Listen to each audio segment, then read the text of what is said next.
Why Suffer? The Autobiography and Teachings of Dr. Ann Wigmore.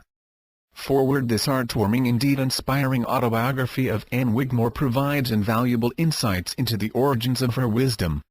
Ann Wigmore's assigning top priority to her grandmother immediately appealed to me, since I have claimed for years that, when caring for children is at issue, one grandmother is worth two pediatricians.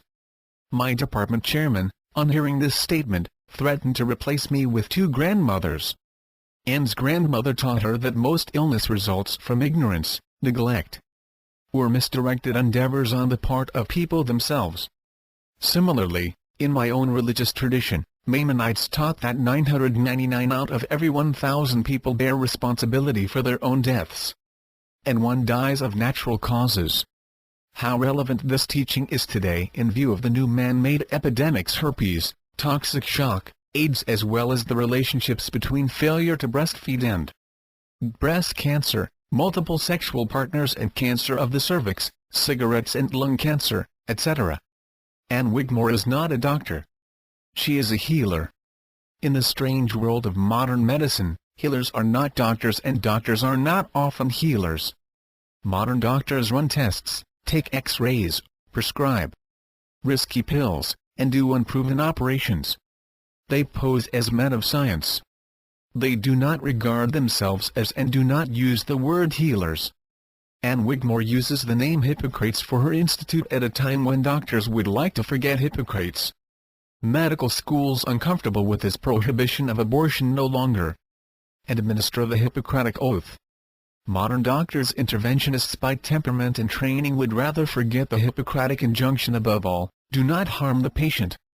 Modern doctors, believing in better living through chemistry and in the surgical dictum, when in doubt, cut it out, would rather not be reminded that Hippocrates believed in diet and hygienic measures to build the patient's strength, resorting to more drastic treatments only when absolutely necessary. Healer Ann Wigmore proudly stands in the Hippocratic tradition and justifiably uses the name of Hippocrates. Her story, epic in proportion, is played out against the background of modern world history. I was particularly interested in her childhood years in Lithuania, since my family claims origins around Vilna. Her description of the chaotic European scene around World War I carries the same air of realism as Eric Remarque's All Quiet on the Western Front. Her emigration to America and experiences in this new world give the book a legitimate patriotic flavor and make me impatient for the movie version. But the account of her personal experiences, the bullfrog, the Saturday night bath, the goats, reveals Ann Wigmore as a heroic figure of our times. Were not her story so human, so personal, and so simply, charmingly and understandably told, I would call it larger than life. I am lucky to have met Ann Wigmore last year in a television studio. Now, thanks to her autobiography, I understand the development of her method of healing. For any reader, healthy or ill, who wants to learn history and acquire the eternally valid wisdom of a healer for all times, in a delightful, exciting, entertaining, sparkling package, Why Suffer? Is the book for you. Robert S. Mendelsohn, M.D. Author, Confessions of a Medical Heretic. Preface. More than 30 years ago I began to develop my ideas on sprouting and indoor gardening to help myself. For years I had been plagued by bouts of colitis, arthritis, migraine, and a number of other health problems for which medical science had no solutions. I realized I had to change my lifestyle. I changed my diet and my mental attitude, and I began to exercise. A new pattern of life unfolded for me and prepared me for sharing and teaching my ideas. To accomplish my new goals I had to become more physically and mentally fit. The change was remarkable. I came to have more energy than I ever remembered having. My weight returned to what it was in my early 20s, and my hair, which had begun to gray, returned to its normal brown color. Following my personal successes on the diet and lifestyle, I established the Hippocrates Health Institute in order to reach out to people everywhere with the ideas and methods I used. Through careful observation of myself and others, I have come to several conclusions. We must give our bodies the rich nourishment from fresh vegetables, greens, and fruits, and sprouted seeds, beans and grains. When these foods are combined with proper rest and activity, and a healthy positive attitude, the body and will are strengthened and even the most serious health problems may be overcome. At the Hippocrates Health Institute in Boston I have put these ideas and others to the test. Since its modest beginnings in 1963, thousands of people from all corners of the world have benefited from the 2-week Learn by Doing program, which now includes a simple diet of fresh live foods, sauna and whirlpool baths, massage, daily exercise, counseling, and instruction for growing and preparing your own live foods at home. Today, the Institute has become a model preventive health facility. The author gratefully acknowledges the typing and editing assistance of Marion Wickersham in preparing the manuscript of the 10th edition of this book. Why Suffer? Was written as the result of a desire to explain fully why improving health and relieving pain and suffering is so deeply embedded in my consciousness. The story begins with recollections of my early childhood growing up under the watchful eyes and care of my beloved grandmother, Maria, in a small war-torn village in Central Europe. As she was the local healer, grandmother's skills were in great demand during those troubled times. She was responsible for repairing wounds and making important decisions in her capacity as a village elder, which helped ensure our survival. It was my grandmother who raised me and taught me the ways of natural healing. With her, there was no hopeless case. She was certain that any ailment could be relieved. Unerringly, she located in the nearby woods, fields, and swamps, the weeds, grasses, and herbs required for her work. Many mornings before daylight, I would journey with her into the fog, and while I could not distinguish in the gloom one plant from another, she would busily gather leaves, buds, grasses, and other plant materials. She was my inspiration and my teacher ever since I could toddle about, collecting the soiled bandages or tying the fragrant herbs into bundles for drying. Grandmother did not believe, as did many people of those times, that physical ills were caused by a vengeful being, either devil or God, but that in some manner, the fault of all physical problems resulted from ignorance, neglect, or misdirected endeavors on the part of people themselves. It was not until I came to America that the truth of my grandmother's intuition as to the man-made character of all illnesses was made clear to me. I demonstrated in my own case and then in others that many ills could be attributed to excesses of certain non-essential nutrients, as well as a lack of essential ones such as vitamins, minerals, and trace elements, in the modern diet. Further investigations revealed to me the power of the emotions and beliefs in both causing and relieving physical ills. And so my grandmother's prophecy that I would learn to help individuals improve their lives and free themselves from problems, has shaped my life's work. Why Suffer? Ends with the founding of the Hippocrates Health Institute in Boston. A sequel to this story will detail my life and work during the past 25 years at the Institute. My encounters with hundreds of colorful personalities, and my lecture tours to more than 35 countries have had a tremendous impact on my life, and especially on my knowledge as a health educator. There is no doubt a great hunger for balance in the lives of many people today. Thousands of people are turning to dietary change, exercise, and spiritual practices and studies in an attempt to find the balance and harmony they crave. In addition, individuals who can assist others in finding balance and harmony in their daily lives are increasing in number and importance. It is to these dedicated helpers, and to those who seek their balancing influence, that I dedicate Why Suffer?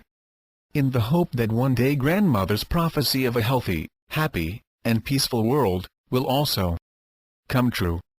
Ann Wigmore, January, 1985. Why Suffer? Early experiences: the farm meadows. In 1916, when I was approximately 7 years old, I was able to help with the threshing of the rye and the chopping of the straw that went into the rough loaves of bread which made up our daily meals. The Great War had not as yet turned our village in eastern Lithuania into a maelstrom of misery, but even then bands of marauders made frequent sorties through the valley, spreading terror before them and leaving desolation in their wake. It was during one of these calamities that Hilda, the 14-year-old daughter of the widow who lived next door, and who took my Grandmother's herd to the far meadows disappeared. Some of the sheep and a few of the goats were later rounded up by the villagers. Other strays eventually made their way back to the barn, but there was no trace of the fair-haired girl. Later, the early assumption that she had been carried away by the raiders was proved correct. Hilda and I had been close friends, although I was much younger than she. I had accompanied her on 3 occasions to the far meadows, starting before daylight and returning after dark. But the journey was long, my legs were not yet strong enough, and the trips had been too difficult for me. Even at the age of 7, I had no illusions as to what had happened to my friend. During previous raids, other women had been set upon and their mutilated bodies were found in some gully or among the great rocks that stood in many places. It was my grandmother who after several days helped the boy Wolf, a neighbor, find the last trace of Hilda after she had passed through the swamp that fatal morning. The boy had been fond of my friend, and there was fury in his eyes as he waved to us and started over the hill on the run, with his dog close at his heels. It was several hours later before he came into the brick oven room with clenched fingers containing the beads. I was in the far meadows with the herd, and my grandmother told me later there were tears in his eyes as she confirmed that Hilda had worn the strand of blue beads that now lay broken on the table. He had found the place where Hilda had been forced upon a horse and her beads had dropped to the grass. They were the marks of 9 horses, and the trail led directly north, and Wolf had followed it for several miles until it crossed the sand dune region where the winds had effaced the tracks completely. Wolf's story confirmed the picture as the villagers had visualized it. Hilda had been kidnapped, probably murdered, and her body thrown into some distant crevice where it would never be found. Each woman herder had been carefully warned to watch out for these marauders. They had been shown how to conceal their herds in the brambles and to hide until the raiders were gone. I could not figure out how Hilda had been caught. On one of my trips with her to the far meadows, she had instantly caught the meaning of the sharp barks of her dog, and pushed the herd into the brambles. We had lain upon the ground, her hand on the dog's head to keep him quiet, until the horsemen had ridden away. But now she was gone, and there was no herder for the remnants of my grandmother's flock. In such a place, Big Joseph, the overgrown son of the tanner of hides, could not be pressed into even temporary service. He meant well, but the vagaries of his mind made him careless. As my grandmother expressed it, he's just absent-minded. The raiders would be upon him before he knew it. Yes, he is willing, but he just won't do. With that explanation her voice broke and there were tears in her eyes as she said, "Tomorrow, Annetta, you will take the herd to the far meadows. You will be my little sheep girl. We have no dog now, but I know you will be careful." And so, without fanfare, my status of a child of 7 was changed to that of a full, useful member of the community, holding aloft the torch which had slipped so tragically from the inert hand of Hilda. 12 inches those days, the calendar meant little. Experience was what counted, as well as the ability to appreciate dangers and meet them with ingenuity. Yes, I was proud of the confidence placed in me and was up the following morning before my grandmother reached my bunk. It was still dark, with no sign of the coming dawn in the eastern sky, as I set out with the sheep and goats through the swamp towards the far pastures. This was the first of many hundreds of journeys I made during the years which followed. Every morning before daylight, I would be awakened. My grandmother would sometimes have to dress me while I was still asleep on my feet and even feed me before I opened my eyes. Then I would start with the herd for the swamp. It was a difficult journey under ordinary conditions, and in the half-light of the coming dawn, there was always a chance of some mishap on the slippery path. Perhaps it was the sureness of my faith in God's protection that made me certain I could live up to my grandmother's expectations. My grandmother understood fully the risks, but in those days everyone was forced to undergo hardship. She, too, believed that the sheltering cloak of heaven would afford me security. Each night, together, we would pray and offer our thanks for the blessings of the day and the blessings we both knew would await us on the morrow. The far meadows lay west of the village, miles distant, To get there the herd must be guided along a narrow causeway through the quicksands. But day after day these dangers were overcome, without accident. During my first week of the routine that had been illness, I guided the herd to the spring beneath the giant oak. There, with Big Joseph's help, I explored the place under the drooping branches of the weeping willow where there was a small opening in some brambles. This bare spot was a sort of natural hiding place into which the herd could be pushed in an emergency. Big Joseph lacked the alertness of Hilda, and he failed to feel the approach of strangers in the distance. As I began to sense danger, however, I learned how 2 or 3 sharp commands would send the goats and sheep scampering off their feeding grounds, and, in a few moments, they could be pushed easily into the hiding place by the spring. Big Joseph was with me for about a month when work at the tannery forced him to say goodbye. I knew he did this with reluctance because he loved the woods and fields, and I was sincerely sorry to see him go. It forced me to be alone from sunrise until after sunset. I missed the presence of human beings and particularly felt the absence from my grandmother. Nothing seemed to compensate for the loss of the kindly words of criticism and the smiles which lighted her tired eyes as I did something to please her. I even missed the groans and complaints of the sufferers who always filled the bunks in the room of the great brick oven.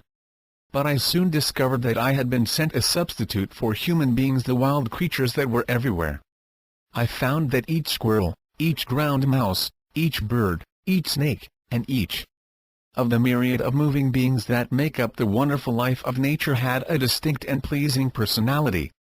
Perhaps it was because I was quiet, perhaps there were evidences, somehow intelligible to them, that I was extremely lonely, but something seemed to bring the little animals, unafraid, to my side. I clearly recall my first visitor.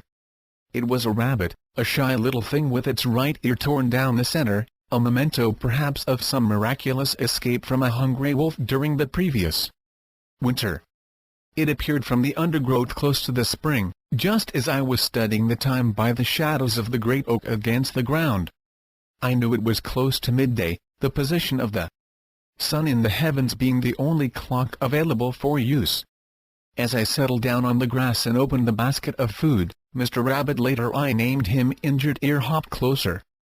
As I munched a sandwich of rye straw bread and goat cheese, he jumped into my lap and, timidity gone, he nibbled at the tidbit I held in my hand. His appearance and friendliness launched the series of long association which existed between me and the variety of other animals in that area. I believe it was the next day, at about the same time, that 2 squirrels, members of an extensive tribe dwelling among the leaves of the oak overhead, came down the rough bark in a series of short, hesitating moves. These curious spectators, whom I nicknamed the Chatter family, were soon at my side claiming their share of the slice of bread which I had placed on the grass for the rabbit. 13 And so started the routine that made me hostess at noonday feasts for this unusual collection of guests from the White Mouse, which had belonged to a professor who had died, to Old Wisdom, the owl who could not fly, who lived in the hollow stump in the brambles. Each day when the sun was directly overhead, one would leave my place in the meadows and slowly drive the herd to the protection of the willows. Then, ever watchful for signs of strangers in the neighborhood, I would sit down by the spring, my back against a protruding root of the great oak, and open my basket. To a casual observer I would have seemed all alone. Yet the moment the cloth was spread on the grass, my guests would come in silently. The squirrels, the birds, the mice, and other denizens of the surrounding thickets would find their accustomed places in the friendly little circle. A family of porcupines, who lived in a hole in the rocky hillside to the west, would mingle at our dinner parties. From my meager store of food I had little to offer. Yet the rough bread of chopped straw and rye flour was popular with all those who came to our banquet under the great oak. I discovered that creatures of the fields and forest could live peacefully together, and if not driven by fear or hunger, would not disturb each other or molest human beings. As the days passed I became accustomed to this life cut off from human companionship, and I began to understand the strange and fascinating life about me. I learned firsthand something about health that the wild animal, unhampered by civilized restrictions forced upon domesticated creatures, possesses energy and stamina even in times of want. What a wonderful feast we enjoyed each day. Each creature was in a festive mood and there was no pushing or crowding. But as much as the visitors enjoyed these occasions, I, the hostess, was more pleased. Thus the long summer days were made livable and happy memories were piled up for a lonesome little girl whom circumstances had forced to take the responsibilities of an adult. My beloved grandmother, who was both my protector and benefactor, was an unassuming woman who possessed the touch of an angel. It was through her as nature's handmaid that the miracles of healing, which dumbfounded the inhabitants of the countryside, were brought about. With her, there was no hopeless case. I well remember on several occasions when children mutilated by savage dogs or wolves were brought to our farmhouse. My grandmother applied a poultice of some sweet-scented herb, which grew in profusion close to the barn of a nearby neighbor, to the bruised and broken flesh. The wound would usually heal rapidly without developing the raw, granulated edges so many of the wounded Russian soldiers exhibited when they appealed to my grandmother for help. Early, I noticed another of her saintly characteristics: the more she accomplished in aiding the sick and restoring mutilated human bodies, the more humble she grew. She accepted no credit for her accomplishments. She merely thanked our Father for the blessings which He so bountifully bestowed.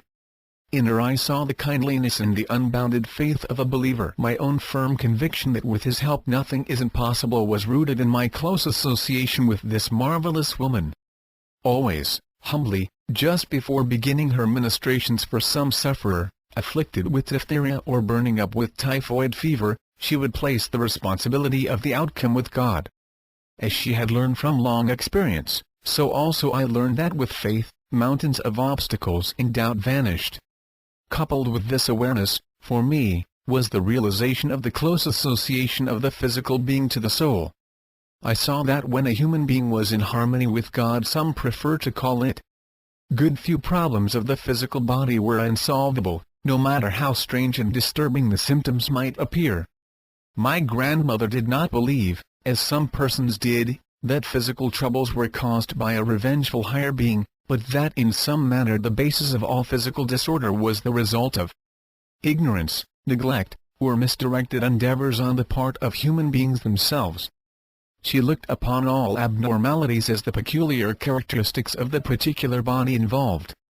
So 14 on numerous occasions there would be smallpox, diphtheria, and typhoid sufferers in adjoining bunks of the great room, and although my body was not yet strong, my grandmother would keep me in my bunk during the day, convinced that there was no danger.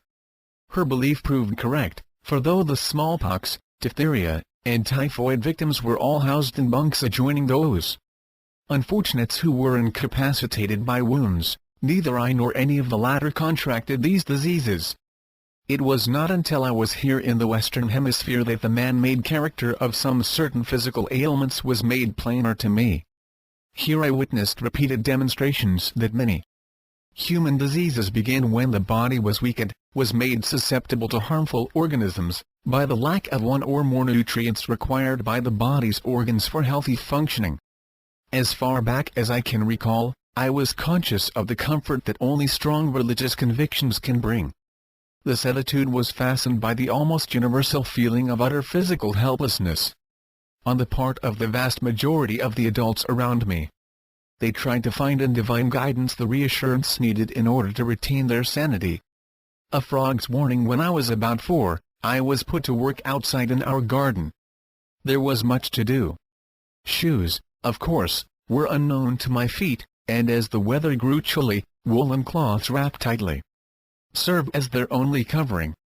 During that first summer I was sometimes carried to the nearby swamp, to a spot where the freshets of the preceding spring had laid quantities of black mud along the banks. At a place where this wet and oozy mass was level with the surface of the sluggish stream, my grandmother would strip me to the skin and push me down into the warm, soft, yielding stickiness until only my head remained in view. Then she would step away and glance up and down the swamp. "If you hear the dogs barking," she would caution, Climb out. Don't wait to wash yourself. Hide under those bushes over there until things quiet down. I will come and get you." Then she would leave me, and for hours my body would be drinking in the wonderful, soothing warmth from Mother Earth. My grandmother remarked, "The earth is filled with health-giving substances, and when the soil is wet and warm it benefits the human body in ways no other method can duplicate." And so the lazy afternoons would slip away as I watched the fleecy clouds dodging between the treetops. I became interested in the insects which appeared to be standing on their long legs on the surface of the almost motionless areas of water near the bank, their legs ending in what seemed to be tiny flat shoes. One moment they would be motionless, and the next would go skidding along, propelled perhaps by a breeze. I watched venturesome butterflies fall victim to the quick leap of a fish, and I wondered at the solemnity of the frogs and mud turtles who eyed me, as an unfamiliar creature, from their cover under the distant bank. Occasionally, a water snake would appear, surveying my bodiless head with seeming distaste before gliding out of view under the naked roots of the willow down the stream. As the summer days merged into the crisp fall, I found that my grandmother's predictions as to the health-giving properties of these mud baths were accurate. My body had rounded out, the indigestion which had plagued me seemed capable of being controlled, and my constipation had vanished. On several occasions, she helped elderly persons crippled with rheumatism to the same mud bath, buried them deeply in the soft, oozy mass, and, with head propped up by a handful of willow branches, they would sleep through long afternoons. Always, when they cleansed their bodies in the water by the great willow, they were delighted with the relief from pains and aches. It was Big Joseph who late one afternoon came out of the bushes across the stream and, simulating surprise and horror at the sight of my head showing just above the mud, cried, "Surely this is not the daughter of John the Baptist, sharing the same fate?" He unwrapped his great cloak, bundled my muddy body in it, and carried me to my startled grandmother with, "Look at the mud turtle I found out there in the swamp." I recall that in the second year of these mud baths I came close to a real adventure. I had been alone 15 all afternoon, sleeping, when a big bullfrog with a deep bass voice landed plump on my face and let out an unearthly series of grunts which awakened me with a start. For a moment, I could not remember where I was, and then I realized that while I was asleep, the water had actually risen up to my ears. I struggled out of the mud and sat up. It was late in the afternoon, and never before in the summer had I found the water so high. It must have risen 6 inches since I had been planted there soon after the noon meal. I climbed out hurriedly, donned my dress over mud and all, and fled home across the causeway over the quicksands. My grandmother greeted me somewhat sternly because my clothing was literally covered with mud. She picked me up, she peeled off my dress, and washed me in the sheep trough by the barn. She listened intently, however, as I began to recite what had happened with the great frog. And then it came. It began with a swishing sound to the north which gradually increased in volume until it resembled a roar, as the bank of water swept through the swamp, back of the barn. And then it was gone. Even more quickly than it had begun. But as grandmother and I ran to the side of the garden and looked down at the swamp, the havoc created by the mad waters was everywhere. Grass and branches and driftwood were in the trees, and the banks of leaves were swept away. But in a week, all signs of the devastation had disappeared, and I was once more embedded in the mud bank. My grandmother was deeply impressed by what had happened. She listened again and again to my story of how the bullfrog, jumping on my face, had awakened me just in time, how the suddenness of the feel of its cold body had aroused me so thoroughly that I had fled, mud and all. Her comment, as she nodded her head with deep understanding, was, "I noticed the black clouds to the north after I got back from the swamp. I realized they were getting a heavy rain up there, and I hoped it might spread to our gardens where the root vegetables are drying out. But I had no idea the storm was such a severe one. Luckily, Annetta, Mr. Bullfrog was sent to warn you. There are angels everywhere to aid in time of need." astonishing visitor. Often, grandmother would sit me under a great oak tree in the yard, and cover me with leaves, leaving me with a thin duff bag filled with crushed rye grains to nurse on. She did her chores inside the house. If I was asleep when night came, she would cover me with a woolen blanket and leave me for the night. It was during one of those nocturnal leaf-covered sojourns under the great oak that I began my acquaintance with wild creatures. A new and thrilling experience.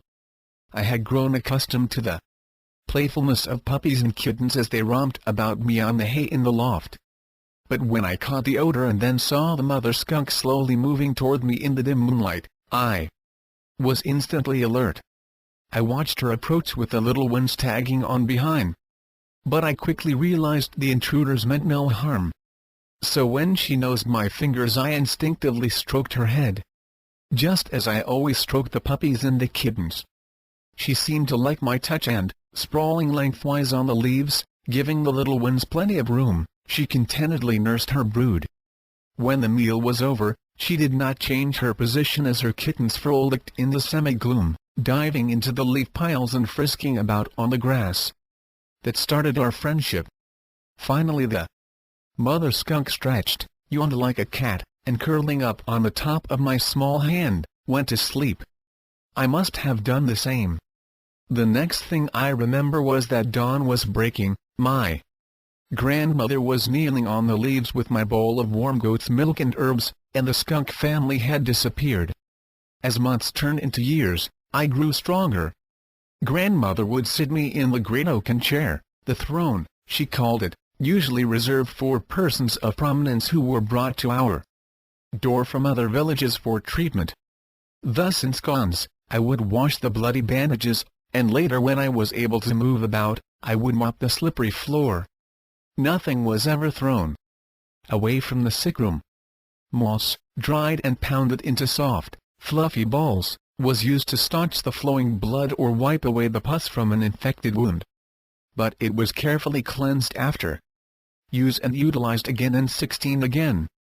In cases where the bandages must be wrapped tightly, the cloths were washed and allowed to dry in the sunshine. Where pus had thoroughly saturated the cloth, which was woven on the headloom in the adjoining summer part of the house, the woolen strip was washed in the stream back of the barn, rubbed with rye flour and allowed to bleach in the sun. A tribute to fellow beings. My first meals, and the meals I consumed for several years until I was strong enough to go outside and do my share of the community work, consisted of gruel made from crushed rye grain and diluted goat's milk. The rye would be threshed that morning on the barn floor, ground to powder between stones and mixed with the milk, still warm from the body of the goat. The live grain will help you, my grandmother would say, and so will the live milk. It is the only food a baby should have. Grandmother never approved of cow's milk for anything but the feeding of calves. We did have a cow now and then when I was young, but later, during the hazardous pre-war days, cows moved too slowly and were not as easily concealed in the brambles as were goats and sheep. These little animals seemed to catch the spirit of the hide-and-seek games that we were forced to play with the raiders, but the slow-moving cattle were soon all swept away from the village. Likewise, grandmother never approved of milk of any kind for healthy adults. She looked upon all milk as medicine. It was her opinion that warm milk, taken from the goat standing beside my crib bunk, was what saved my life. The cow's milk, which had been forced into my body as a tiny infant by a harassed mother trying to hastily fatten me up to endure a sea voyage, was one of the reasons for my difficulties. Today, allergic reactions to cow's milk are not uncommon.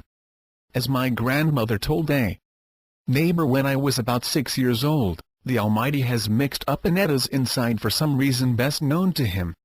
We must accept what has happened. She must always be careful what she eats. Goats always played a distinct health role in our isolated lives. In fact, grandmother believed that the goat was the closest of all animals to human beings. The goat is clean, she used to say. It is the daintiest eater and the most alert animal I know. A cow will eat most anything: dead hay, dead fish, and even the entrails of chickens. But not the goat. A goat, no matter how hungry, will shun anything that is soiled. If hay is contaminated in any manner, the goat will starve rather than eat it. The snobbish little creature always selects new leaves of shrubs and the tender inner bark of the trees. The cow stands calmly in the water in summer, chewing on the cud all day, while the goat is somewhere in the high places, balancing itself on some pinnacle about as big as your palm, where it can watch the happenings of the countryside. Give me a goat for milk to replenish the health of a stricken human body. The manner in which my grandmother told of the richness of goat's milk was simple. She would draw a cup of water from the well, and into the water she would let a drop of milk fall. The drop would sink slowly, almost intact. The drop which reached the bottom in the fastest time, was, in her mind, the richest. So the goats and sheep were really members of our family. I heard later about another of the methods my grandmother used when I was first entrusted to her care, in her effort to build my strength. At sheep shearing time she would have the matted wool taken from a sheep intact. She would wrap me in this, and for 3 days I would be a sort of mummy with just my head protruding from the fleece. This rather unusual treatment completely stopped my fits of coughing. She attributed special value to the oil of the wool, oil you could feel but could not see, though it did not make your hands greasy. This surface oil made it impossible for even a driving rain to reach the body of the sheep. Something comes from the wool that helps sick human beings, she would say. She would often place it on an open sore or wound, underneath the bandage. But the use of milk as a medicine was something else again. The bread and milk poultice, made from stale rye straw bread with the green mold showing in thick goat milk, was an ideal method for treating all surface disturbances of the body, boils, cuts, bruises, etc., from which the villagers suffered in and about their daily tasks. These poultices seemed to have extraordinary pulling power, and my 17 grandmother preferred this combination of bread and milk, when available, to the grasses and herbs she gathered in the fields, the woods, and the swamp. I witnessed the clearing up of an arm injury, the flesh of which from the wrist to the shoulder was blue, bloated, and in a horrible condition. The man had been caught and held entangled in the barbed wire some soldiers had spread through the brambles at the sharp turn in the road a short distance below the village. For days the unfortunate man had lain there before someone, passing along the road, saw him, and stopped to lend assistance. He was brought into our house one morning just before I started for the far meadows with the herd. His condition was such that my grandmother asked me to remain and help with the bandaging. The 2 women carrying him were weeping in hopeless anguish, thinking the arm impossible to save. In those days, the loss of an arm was a calamity almost beyond comprehension. My grandmother washed the mutilated arm in warm water and laid upon it old pieces of rye straw bread which she had soaked in new, warm milk from the goat which I had brought into the room. I remember well how that poor man moaned most of the night, but toward morning he fell asleep. When my grandmother wakened him, after I had left with the herd, the arm was better and the purplish blue was turning to a dark pink. It took a full month to bring the torn flesh together and entirely banish the greenish cast of the sores. The muscles and ligaments had been injured permanently, and while the arm could not be raised shoulder high, it was still serviceable and could be used for ordinary farm work. Later, this man was one of the 3 villagers shot down in cold blood by soldiers, on suspicion of having had a part in the whaling of a military raiding party some miles above the village. At the time that incident had occurred, the man had been watching over his sick daughter in our house. All war is cruel, but sometimes its cruelties are beyond belief. Grandmother used crushed grass frequently. She would grind the grass under the stones, place the pulp in freshly drawn goat milk, and would pour it into gunshot or saber wounds before she would stitch the flesh together with an ordinary thread and needle. As I grew older, I often had to tie the pain-maddened sufferers in the heavy wooden chair so that no movement was possible. During the sewing, grandmother had no drugs to ease the pain. All during the time I was an assistant to my grandmother the only liquids we used were warm water, crushed grass, and fresh goat's milk. But that combination seemed sufficient for all purposes. I do not remember a single instance where a sore or cut was not helped. Of course, in the matter of bullet wounds, where the bullet could not be extracted, or had irreparably damaged some vital organ, the sufferer would expire despite all the efforts we made. Blackberry, crow extraordinary. In the early fall, after I had begun my duties as a herder, my spotted dog was killed by a pack of prowling wolves. But during the winter I acquired a new type of watchman, a friend who stayed with me for several years. The winter had been most severe. Food was scarce, as snow had covered the ground for months and the wolf packs were lean and desperate. On this bleak and intensely cold morning, as I walked beside the frozen stream in the swamp, I came upon a black, elongated object. I thought instantly that no life remained, but when I picked it up I sensed a flutter of the heart in the cold body. I thrust it inside my great cloak and pushed the herd toward the village on the run. My grandmother was most interested in my find. She smoothed out the ruffled feathers, forced some warm goat's milk into the half-opened beak, and covered the body with a soft pillow. To me, her labor seemed useless, but in the morning when I was roused to take out the herd, she pointed to the pillow. And there, staring at me with its shiny black eyes, was one of the handsomest crows I had ever seen. Blackberry, as I called him, was my firm friend right from the start. 2 months later, when the weather was fairly mild, he rode in my great cloak to the far meadows, and he seemed to enjoy the experience. That was the first of many trips he made with me during the rugged days of the new year. When the first signs of spring arrived, he perched upon my shoulder as we started out, and when day 18 broke in the east each morning, he would take flight, dodging through the trees and proceeding just ahead of the slow-moving herd. In an incredibly short time the sagacious bird changed from a mere friend into an actual protector. He divined the reason for my alertness and cooperated in my watch for strangers.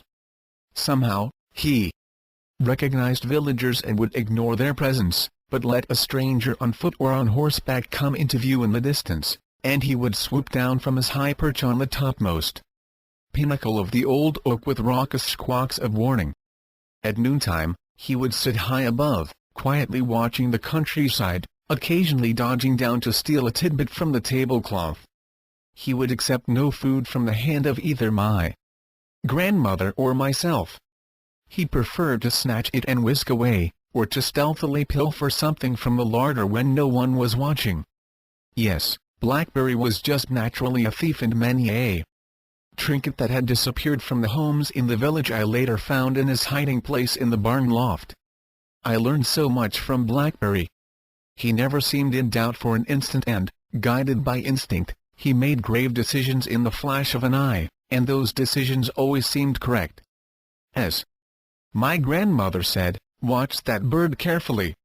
The longer he lives the wiser he becomes. In his short existence he is allowed but one mistake, then everything is ended." And the more I studied the actions of this feathered schemer and other instinct-guided creatures, the more I pondered over the infinite wisdom of nature. Truly, I felt, not a sparrow falls unnoticed in heaven. Through it all I could feel the close connection that joins all human beings, animals, and plants. All are alive, all have their various duties to perform, and each group is dependent upon others for actual existence. Studying nature's plan for this earth became the pattern for my everyday life. I would sit for hours watching the busy ants at work, always rebuilding, pushing ever forward towards some definite goal, never appearing discouraged.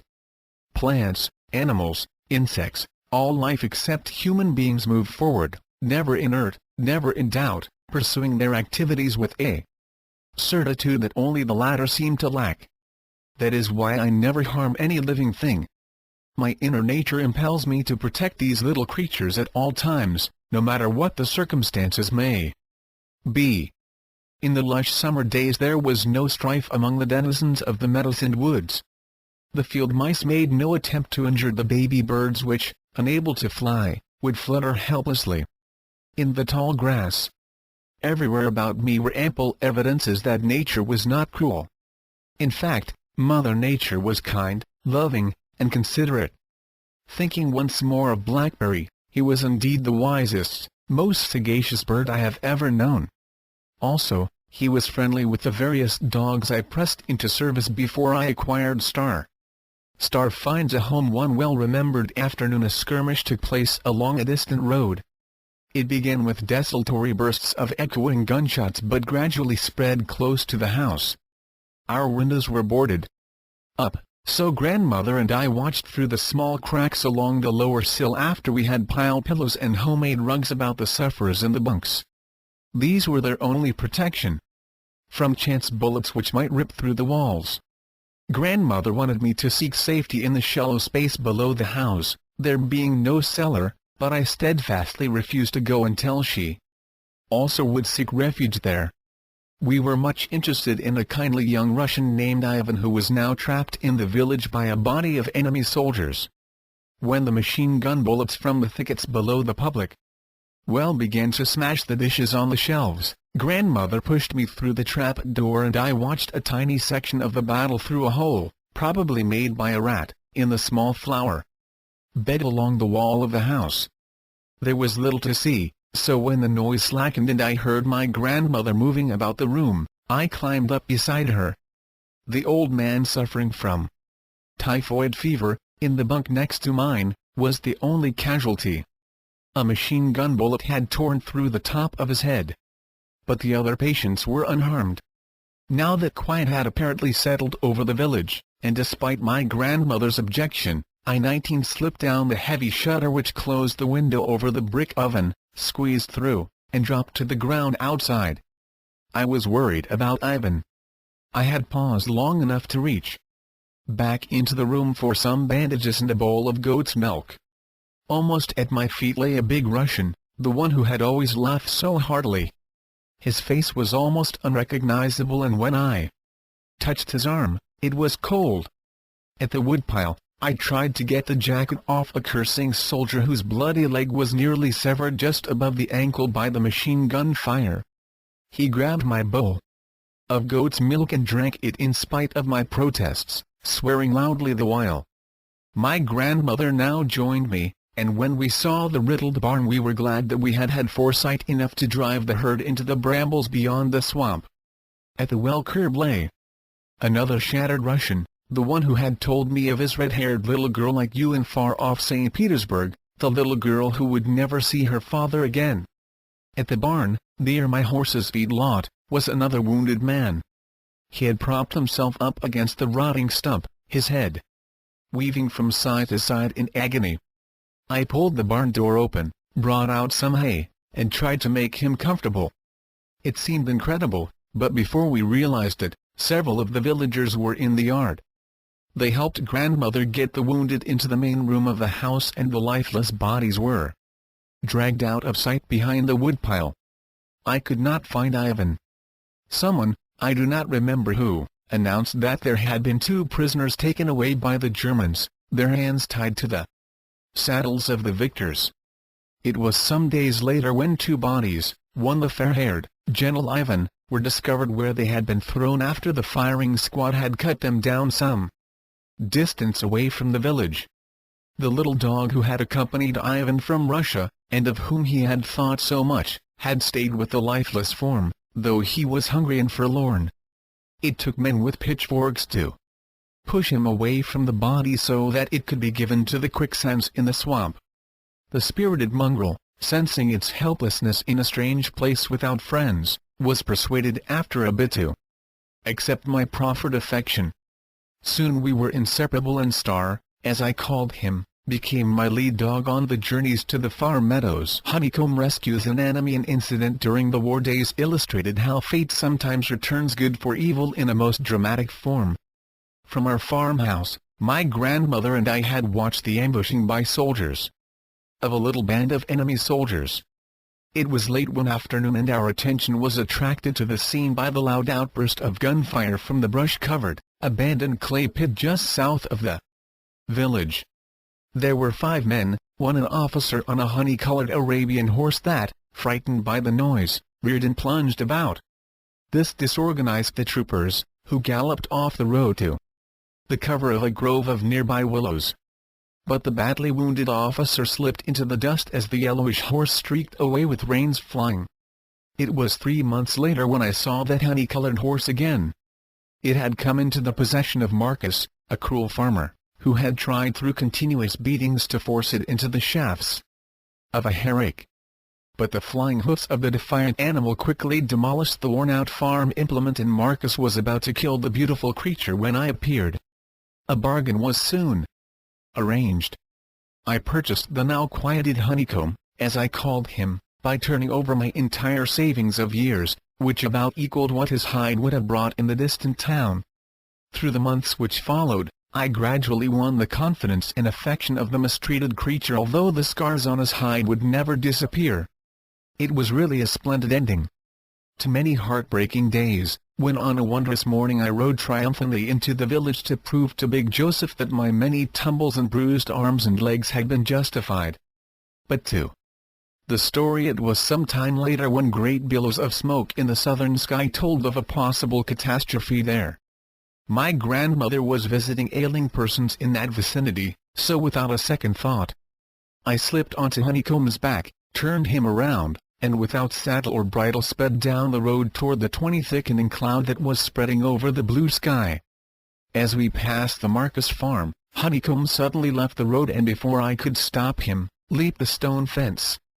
There in the rye field, close to the stream, was a deep tragedy in the making. Marcus was stretched on the ground, a rattle-trap wagon with a broken wheel pinned against his chest as two half-wild horses thrashed about in their tangled harness. The farmer was a mass of bruises about the face, and blood was pouring from a cut in his throat. As Honeycomb veered around the plunging horses, I jumped to the ground and managed to shift the weight of the wagon bed from the prostrated man. A moment more and I was able to stop the flow of blood and had dragged him to one side. I did not hear the approach of my grandmother, who pressed in close beside me, or notice when the two men arrived who quieted the horses. We carried Marcus to the house and made him comfortable, but the point of this incident, for me, lay in my grandmother's comments as we rode back to the village later. "Your quick action probably saved that man's life, Annetta, my child. He might have bled to death before I got there. It shows how God works. But for you, Marcus would have killed Honeycomb for his hide. Yet just now this same animal, alive and fleet of foot, brought you there just in time. It is a most worthwhile thought to have always with you the most despised creature, ignored and seemingly unworthy of attention, may in the almighty scheme of things prove to be the link that spells the difference between success and failure, between life and death." Truce for a day. Blackberry was not friendly with Star. With them it was a case of an armed truce. They were jealous of each other, and no matter how I tried, the animosity was always there. These two semi-wild guardians each tolerated the other merely because they knew I would permit no pitched battle. On my daily journeys to and from the far meadows, Blackberry would lead the way far in advance, flying high to watch the countryside for army stragglers who might try to steal the herd from a little girl herder. Just in advance of the frisky goats would go my lead dog, Star, eyeing the thickets carefully for crouching wolves. One day, when two of my sheep disappeared, Blackberry and Star seemed to understand my distraction, and buried the hatchet temporarily, working zealously together to help me. The pasture where the sheep grazed was a rugged piece of landscape broken by huge protruding rocks and deep gullies. As a rule, sheep feed together and very seldom become separated. But this particular morning, while my attention was on the chattering family of squirrels, two of the sheep vanished. Although I searched all afternoon and into the night, I discovered no sign of them. I went over a great portion of the pasture, inquiring of other herders if they had seen the missing pair, but to no avail.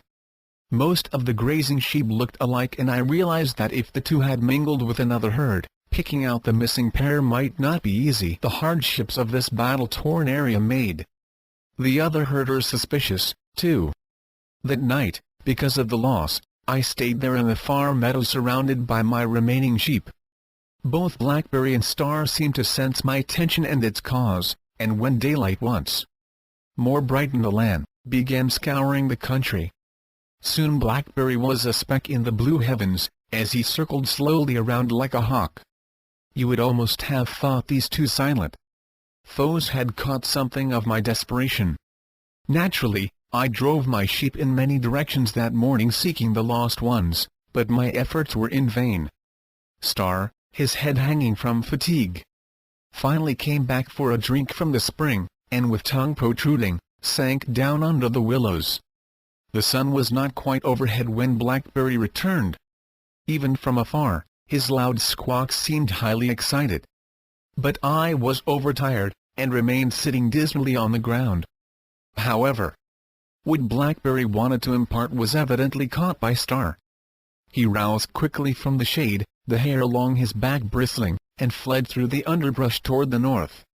About 10 minutes later the continuous, distant barking of the dog brought me to my feet and compelled me to push the tired sheep 21 toward the sound. Blackberry was already circling over the agitated dog when I arrived at the pass where two rough men were guarding some 30 sheep. Star was on an adjacent hillock, a safe distance from their clubs, filling the air with his barks. I realized that my sheep were in this herd. These two God-guided creatures, working together, had led me there. I talked with the men, who denied seeing my sheep. They did not know how well I knew my charges. I looked toward the grazing sheep and called, "Butter! Stillwater!" Immediately 2 sheep broke away from the herd and came toward me. The grizzled men could only gasp in amazement. These 2 thieves realized their danger, as the country was rough and the villagers were heartened. The men mumbled together and then apologized awkwardly, but I led my 2 sheep away and said nothing. Mrs. Chatter's accident before I was 9 years old, my close association with the birds and other animals in the far meadows gained for me much appreciation of just how nature, or God, has equipped these creatures to care for themselves in times of emergency and to know the proper method to obtain relief from accident and pain. Many times, when one of my noon banquet guests would refuse to eat and would sit quietly watching the other inhabitants of the wild place enjoy the tidbits, an examination of the body of the recalcitrant would usually reveal some half-healed cut or bruise. I began to comprehend, even at that early age, that nature had definite laws. It was during my first summer in the meadows that I had an opportunity to watch the healing power of ordinary mud upon the wild creatures, the sand-sticky mud which my grandmother used upon my body when I was a baby. As I mentioned, in the oak by the spring lived a whole colony of squirrels. One group, ruled over by a female grandmother, was the Chatter family. I had christened it thus because of the never-ending socializing its members kept up as they played hide-and-seek among the leaves overhead. The mother of a later generation, a pretty thing with reddish spots on her silky tail, injured her leg in some manner. I had missed her for several days but gave little thought to her absence, until one afternoon when she dragged herself out of the tall reeds which line the little stream. It was her left hind leg which had been injured. I noticed she had covered this limb with a dark clay which seemed to have hardened. I tried to get her to my side, proffering her a tidbit, but she only eyed me from a distance. When I moved toward her, she slid out of sight under the brambles, dragging the useless leg after her. From the color of the cast on the little animal, I knew she had gone far downstream to where the sticky mud would cling to the reeds and bushes during the torrential rains of spring. The clever little creature had bypassed 2 small banks of less adhesive clay to reach this particular extremely sticky one. It was probably a month before I saw Mrs. Chatter again. Once more she emerged from the thick grasses near the thorn bushes, but now the cast was gone. She was sleek and well-fed, showing perhaps that the other members of the family had not forgotten her during her difficulties. I knew she could not have climbed the tree to reach the supply of acorns which filled the hollow between the great branching limbs. With her reappearance, her shyness was gone. She came quickly to my lap for her share of the noon banquet, and I had an opportunity to observe what wonders nature, without the aid of human hands, could do. The leg seemed as well as ever, but there was a bump almost as thick as my finger, perhaps where a broken bone had not been perfectly aligned, but it seemed to cause no pain when I pressed it. A skunk saves my life. I first met Lady Albino, a pure white skunk, one Sunday morning when she followed me to church in a distant town. I was frightened because my head buzzed with the tales of the countryside, that an albino 22 skunk is a mad animal which will attack anyone without cause and whose bite was as deadly as that of a poisonous snake. So a few months later, when Lady Albino came out of the willows one day at the spring and joined our family circle at lunch, I confess I was much disturbed. But the lady took her share of rye straw bread in silence and seemed to arouse no antagonism among the various visitors: the owl who could not fly, Blackberry, my crow, Snowflake, the white mouse, and the Chatter family. Thereafter, Lady Albino would appear regularly, take her place at the festive board, and after finishing would retire under the overhanging willows for a brief siesta before wandering back into the rough country to the west. One afternoon in late fall I tarried by the spring, fascinated by the antics of the Chatter family as they raced up and down the uneven bark of the old oak, when two outcasts appeared. Blackberry was nowhere in sight. The two seemed to rise up from the ground, so suddenly and silently did they appear. Both were unkempt and dirty, with their clothing in tatters. The larger one, with a scar across his left cheek, a flat nose, and small, piggish eyes, leered at me with a smile that was truly frightening. I did not understand their language very well, but I could make out from scattered words that they were planning to get rid of me, take my sheep, and drive them to someone in the north who would buy them without asking questions. The younger boy, who could not have been more than 15, was only doubtful about the best method of killing me. I knew they were ruthless, desperate, and that I was staring death in the face. The whole countryside had been ravished by the hangers-on of the two contending armies, and piles of ashes and mutilated bodies in the undergrowth were all that remained of many farms. All these pictures flashed through my mind as one heard those two half-wild creatures whispering together. They would kill as surely as they would steal. This section was deserted, no help seemed in sight, and I realized forcibly that I must act before they moved. Yet young as I was, I knew I must not show alarm. So, ignoring the two who leaned against the tree trunk some 15 feet away, I started to brush the flat earth near the spring. The next instant I leaped the small stream and plunged under the overhanging willows as fast as my short legs would carry me. I was headed for the thorn thickets beyond, where the narrow path would just enable someone as small as myself to squeeze through. I heard the startled shouts behind, instantly followed by the smashing of the branches as the two crashed through the low growth after me. And then my foot slipped in the mud. As I went down, their wolfish cries of triumph rang out. But their anticipated victory did not materialize. I heard the shriek of Lady Albino, who had been startled from her regular siesta, blended with the frustrated curses and cries as my two pursuers, blinded and suffocating, fought vainly against the ill-smelling mist which enveloped them. Later, peeking cautiously from my hiding place in the thorn bushes, I saw that the ruffians were no longer interested in me. They had shed their clothing and with earth were trying to rub the obnoxious perfume from their hands and bodies. I was forgotten, my sheep were no longer attractive, and a bit later, the intruders were gone. That evening my grandmother made an extra tidbit for me to give to Lady Albino on the morrow, her reward for saving my life. Star Reaper is a kindness I shall never forget, the occasion when the treacherous sands almost received another body to add to those unknowns whom only eternity will again bring forth. And in the drama, Star repaid me in kind for my quick intervention at the time the frantic little dog was defending the body of his late master, the fair-haired Ivan, at the side of the road leading from town. At that time the two patrol members might have run their pitchforks through the snarling animal had I not come between and sheltered him with my body. Even so, I received a gnashed arm from the bewildered little creature who was resolutely standing the final guard over the slain man in the tangled grass.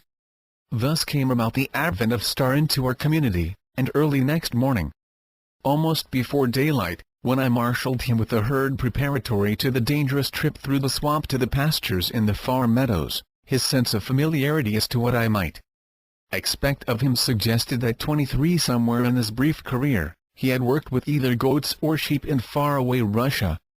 My grandmother liked the little animal from the start, and even the first morning, before she closed the barn door after us, slipped him a tidbit from the breakfast table. So in the days and weeks that followed, Star proved a useful teammate for a 9-year-old girl who had to face the rugged existence of that war-torn countryside alone. He helped conceal the herd from groups of marauders from both armies, and in the winter aided in fending off members of lean wolf bands which, half-starved, stoked the isolated herds and pulled down any straggler which momentarily got separated from the main drove. Slow-moving sheep were particular victims of these assaults, while the agile goats, with their sharp horns, could hold the snarling, emaciated creatures at bay until Star's long fangs sent them scuttling under the thickets. It was a quiet evening in late summer. The sun had set and the path along the hillock above the sluggish stream was thick with dust, which probably accounted for the presence of the large black snake trying, possibly, to get the last of the warmth which the deep, loose earth contained. Star, who usually proudly led the way, had slipped back to my side where I was carrying a little newborn lambkin in my apron. Anyway, the quietness of the scene was suddenly broken as 2 goats who were leading the silent procession spied the snake and whirled back upon their fellows. This panicked the solicitous mother, Ida, about the safety of her offspring. She bumped into me, causing my apron to fly open. The little lamb fell to the path and I tumbled down the slanting bank into the waist-high water. My long experience with this section of the swamp impressed me with my danger. I had landed on quicksand where the bodies of many an unknown soldier had disappeared during the savage fighting of the roving guerrilla bands, when the villagers had to hide all evidence in order to prevent the sacking of the community. I knew, as the sand began to pull me into its maw, that I had but few minutes to live. I could not clamber up the steep bank and every moment brought me closer to the end. Star was leaning far over the edge, wanting to help. When I cried, "Get grandmother!" he understood what he was to do and was off instantly. I heard his frantic barking grow fainter and fainter as he sped toward the village. I was up to my chin in the murky waters when the strong arms of Big Joseph reached down from the path and slowly freed me from the nightmare, answering my prayer. I slumped into my grandmother's arms. Star had more than evened accounts, and that night he slept on my feet in the bunk while my grandmother fed me herb gruels. Long Hair, a goat with a mind of her own. Many times, I saw in all its details how nature cares for the wild creatures. This time it was an accident, perhaps the bite of a venomous snake or insect. The victim was a goat named Long Hair, and grandmother was of the opinion that had the little animal been permitted to roam wild in the meadows and select its own food instead of subsisting on the dried hay in the barn through the winter months, the bite of the snake or insect would have had an almost unnoticeable effect. I do not know when or just where it happened, but I noticed on the way towards the swamp in the dimming light one evening that Long Hair was limping badly. By the time we arrived at the barn, one of her front legs had swollen to twice its natural size and the suffering animal could hardly stir. While I held the little goat, grandmother applied poultices of herbs to the injured limb. But as we could discover no wound indicating the spot where the poison had entered, we wrapped up the entire leg and fastened the 2 front legs together to keep the squirming animal from ridding herself of the bandages. Next morning, bandages and all, Long Hair refused to stay in the stable. And, finally relenting, I let her join the herd for a few moments and then tied her to the thick vine beside the woodpile. When I started with the other animals toward the swamp, Long Hair set up such a racket from this vantage point that my grandmother came out of the house, removed the bandages and set her free. Even in this brief period, the swellings had begun to subside, and with her bringing up the rear we trudged slowly toward the far meadows. When we came to the mud bank which lined the stream beyond the quicksands, Long Hair deliberately slid down the slope, sinking up to her belly in the soft muck. She straightened herself, 24 looked up at the barking star with a half-pitying appearance and almost smiled with satisfaction. This posed a difficulty. Longhair refused to budge from the stream and I could not dislodge her with my long stick. Of course, I could turn the herd about and go back for aid in the village, or I could continue my journey and leave her there. She was one of my grandmother's best milkers and the country was filled with wandering marauders. I sent Star down the bank to push her along to where the path dipped almost to the level of the stream. But the little goat had other ideas. Usually patient and obedient to Star, her sharp horns kept the barking dog at a distance, until I gave up the battle and sent him up on the path once more, and our journey continued toward the distant meadows without her. When we returned, after the fall of darkness, Longhair was still in the mud, chewing industriously on the end of a piece of driftwood, but the grass along the overhanging bank had not been touched this time. When Star splashed into the stream, Longhair roused herself, climbed the steep side and loped off toward the village as though the still swollen leg gave her little pain or inconvenience. The next day, the same procedure repeated itself, although I tried again to keep her on the path and again we went on without her. But on the third morning nature seemed to have the situation in hand because Longhair limped to the far meadows with us. Within 2 weeks there was no sign of swelling. My grandmother viewed the outcome as entirely to be expected. Our goats receive mostly just the nourishment God intended them to have, was her comment. Yet we must feed them a great deal of dry grass in the winter time. Fortunately, the pastures in the spring, summer, and fall do much to fortify their bodies for the ordeal of the snow and sleet. You can hardly expect an animal herded into the barn and fed bleached hay to be able to heal itself easily. It needs the green of the grass which has vanished in the cured hay. Some day we'll know what happens to the green which is so plentiful when the vegetation is growing and which disappears so quickly when it has been severed from the roots. You must study, Annetta. You must learn what I have been unable to learn. This small village is my world, these people I love, but I realize that while we may have wisdom, we do not have what the books teach. Star disappears. The health-giving advantages of fasting, as I had observed them among my visitors at the spring in the far meadows, were impressed upon me more strongly when Star came down with an illness. The little animal evidently felt some abnormalities arising in his body because he found a substitute to take his place with the herd, a nondescript, curly-haired creature we knew as Shaggy and with whom he had battled regularly until this time. One evening, Star had all the visible symptoms of the mopes, as my grandmother called them: a hot nose, eyes full of discharge, and a weakness in his legs so great he could hardly stand. Before my grandmother could help him with an herbal brew he had slunk away into the darkness and disappeared. "He's hidden under the woodpile or deep in the brush," was her comment. I've noticed that trait in animals. When they are really sick, they seek solitude, away from tempting food of all kinds and even from water. And this resting of their digestive processes gives Mother Nature an opportunity to muster her healing powers with nothing to interfere with her work. Human beings do not always have that much sense.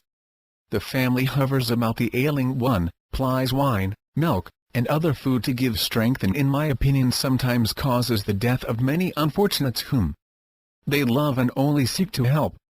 When you seemed to be dying, Annetta, I kept even warm goat's milk from you. The little 2-year-old daughter of the Gustavus family was not nearly as ill as you. Her throat was partially open, but whose aunt forced thick soups into her weakened body despite my protests, passed on within 2 days. You, on the other hand, who seemed doomed for an early death from birth, came through stronger than you had ever been before. It was 2 weeks later that Star came out from under the woodpile and dragged his thin body to the sheep trough near the well. He could hardly move and could barely lap the goat's milk my grandmother brought from the barn. But the distemper was gone, and his strength came back rapidly. The long fast had done its effective work. 25 night happening. It was 1915, the second year of the Great War. Our countryside had become a no-man's land for small bodies of depredators from both the contending armies. Their excesses seemed to know no limit, and their cruelties left scars from which the villagers never recovered. Sudden death became a mere incident in our lives. While we were accustomed to the harshness of nature, we now had to add these inhumanities of man to our outraged knowledge. But while the villagers were cowed, browbeaten, and reduced to servitude by these marauders, on occasions the latent spirit of retaliation would rise in a sudden white-hot flare. It was after one such burst that the full potential of the quicksands in the swamp was violently brought home to me. The occasion was late one night, just after I had bedded down the herd and was starting toward home. A group of 3 soldiers had been carousing in one of the houses down the road, and on leaving had dragged the young wife of the farmer towards the horses to carry her away. This had been the spark which spread fury among the other villagers, and they fell upon the terrified kidnappers with clubs, beating them into the dust and trampling them with their heavy boots. It was all over in an instant, but the entire village was involved, and my grandmother, greatly alarmed, took charge at once. All up and down the countryside piles of ashes marked the places where farmhouses had stood, and unmarked piles of dirt were the silent evidence of the vengeance of the enraged military. Quickly the bodies of the slain were dragged into the brambles and covered with leaves. Women with branches smoothed out the rumbled soil and banished all signs of the struggle. The 3 horses were unsaddled and the equipment hidden under piles of hay, while the animals were taken into the rocky country to the north and set free by the boys and girls. I was just a spectator, peeking through the cracks between the boards that covered the window facing the north. Later a group of silent men moved the 2-wheeled, straw-covered cart past our barn and into the swamp beyond. I did not need to be there to know what was happening. The bodies, saddles, and bridles were given to the quicksands, and all evidence of the trouble had vanished by the time I pushed my herd over the causeway just before dawn on the following morning. And as time passed, the silent journey to the sands was repeated whenever the body of a soldier would be found along the road. Grandmother said, "Only the Almighty knows best. Our lips are closed and the swamp holds the secrets in its bosom." Big Joseph and the birds. It was slow-witted Big Joseph who showed me a method of attracting birds. His whistle was unlike anything I had ever heard. It did not resemble any call of the feathered tribe, yet when he placed his fingers to his lips and sounded the shrill notes, it would be instantly followed by a flutter of wings, and in a few moments this giant of a man would become a motionless statue covered with winged messengers struggling to find a place on his enormous frame. For some reason, the jays and the blackbirds, usually natural foes, would forget their differences temporarily as they balanced themselves, side by side, on his outstretched arms. My grandmother loved to tell how, one afternoon on the village street, she had seen Big Joseph seated silently on a stump with his huge body literally covered with dozens of birds of various kinds. I learned from Big Joseph the little chirp squeak which sent all of our feathered friends quickly into hiding. Does this indicate that birds have a sort of universal language which each species understands? He taught me also a sing-song sort of wail that could put them all in the air at once, and as time went by I could follow the meaning of the chirpings high up among the leaves almost as well as I understood the tongue of my grandmother. 26 Victoria and the Wolf. As I look back upon that life, I realize fully that I was a sort of wild thing myself.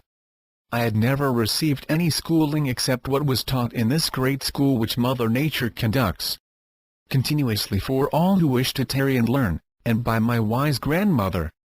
In the summertime, wolves posed no threat. Star, now almost an untamed creature of the open spaces, while posting himself between the watchful packs in the herd, made no effort to drive them away during the warm weather. One of the strangest happenings which clings in my memory concerns Victoria, a little white she-goat, and the fascination a certain tan wolf with a brownish ruffle of hair about his neck had for her. Victoria would stand poised on a tiny pinnacle of rock, hardly as big as your fist, and twirl and dance every time she would see him watching from a neighboring hillock. But this seeming mutual attachment ended in tragedy the following winter. The heavy snows had been too much for the wolves, and half famished, They roved in packs seeking food.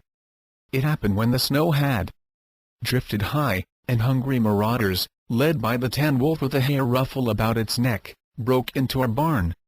The noise aroused us, but when we reached the scene of the trouble, Honeycomb the horse had frightened away the intruders. But little Victoria lay dead, with her long, saber-like horns piercing the heart of her summer admirer. The story of Kringy. My knowledge of the meaning of the different sounds made by animals probably saved the life of the farmer Marcus a second time. A rock slide had pinned him down in an isolated little gully back of the rough region to the west. I knew the usual howl of Kringy, as my grandmother called his slinging, ill-treated little dog, but this time there was something strange in the whimpering wail that sounded to me like a plea for help. The remembrance of that little, plaintive cry haunted me all day. It came to my mind repeatedly as I drove the herd back past the spring. I wondered what Marcus could be doing in that part of the farm meadows which was almost devoid of grass or young growth for his goats. Arriving home, I spoke to grandmother about it and learned to my surprise that Marcus had not been seen for several days. His house was deserted and neighbors had turned his bellowing, thirsty animals out into the fields. As a result of my story of having heard Kringy's mournful whine that morning in the rough country back of the farm meadows, concerned neighbors immediately turned their search to that region. Marcus was found dying of thirst within 5 feet of a cool pool of water. His mistreated little dog had not deserted him. It had remained on the high bank overlooking the little gully, sending a plaintive cry for help into the air. Fate is often unkind. I cannot leave the story about the faithful dog without telling of the event which happened hardly 2 weeks later. A neighbor had gone to the Marcus farm for a sack of rye, but seeing Marcus needed a cow badly, had made a deal for more grain. Marcus prepared to hitch up his wagon to deliver the seed. As he struggled with the shying horse, the heavy wagon was accidentally backed over little Kringy, who had been tied by his master to the spokes of the rear wheel. Yes, sometimes fate is hard to understand. The wounded when the hazards and hardships of war conditions settled over the village and surrounding countryside, I found that my duties were greatly enlarged. There was much more to do than merely look after the herd during the day. That was but a part of the demands upon my time. In the evening, after I had bedded the herd in the barn, I would slip into the house. Pausing at the door, I would try to distinguish in the gloom the occupants of the bunks extending along the side walls. Generally I could 27 pick out the new arrivals, and the piles of litter on the floor were fairly accurate indicators of the extent of my grandmother's efforts since early morning. Usually there were 2 or 3 groaning men along the north side where the wounded soldiers were housed. Few sounds came from the opposite wall, generally given over to disease-stricken villagers. Upon my arrival I would be asked to hold some shattered arm or leg while the temporary bandage was changed to a more permanent one for the night. Occasionally, according to the fortunes of the borderland war, we would have an army surgeon present, either a Russian or a German. These highly educated doctors, without exception, seemed to venerate the natural skill of my grandmother. One German surgeon I remember well. His chest was covered with decorations, which he wore despite the quips of 2 fellow surgeons, who left him in my grandmother's care because of his crushed toes. This fierce-looking giant with the bristling mustache was one of the loudest complainers about pain that had ever stayed in that brick oven room. He moaned continuously as we worked over the crushed toes with warm water and herbs, grandmother disdaining to use the wax package of salve on the window-sill for which he kept reaching. We made him comfortable in the big chair by the window, and twice during the night grandmother changed the bandages. By morning, when the leaves were unwrapped from about the toes, the bluish-purple lines had disappeared and the man expressed his gratefulness in deep gutturals I did not understand. For a week we had him as our star guest, and when the 2 brother surgeons returned they could hardly believe what they saw. They patted my grandmother on the shoulder, drank a toast to her with well water, and when they helped their limping fellow surgeon to his horse, he leaned over and kissed her as mean mutter. Our experiences were frightful sometimes. I remember holding the arm of a pain-racked young boy in Russian uniform whose hand had been crushed under the wheel of a heavy wagon. I can still hear his screams of despair as grandmother cut off the flattened and dead fingers. Another time, we had to put the intestines of a soldier back into his body when he had been slashed by a saber. We cleaned the exposed internal organs as well as we could, but my grandmother told me sorrowfully that he would be dead by morning. And her prediction was correct. During these trying times, my grandmother seemed under divine protection. She was the uncrowned leader of the village. The farmer with the white beard who had been the patriarch of the community had been murdered by a band of marauders. I do not believe anyone suggested to my grandmother that she take command.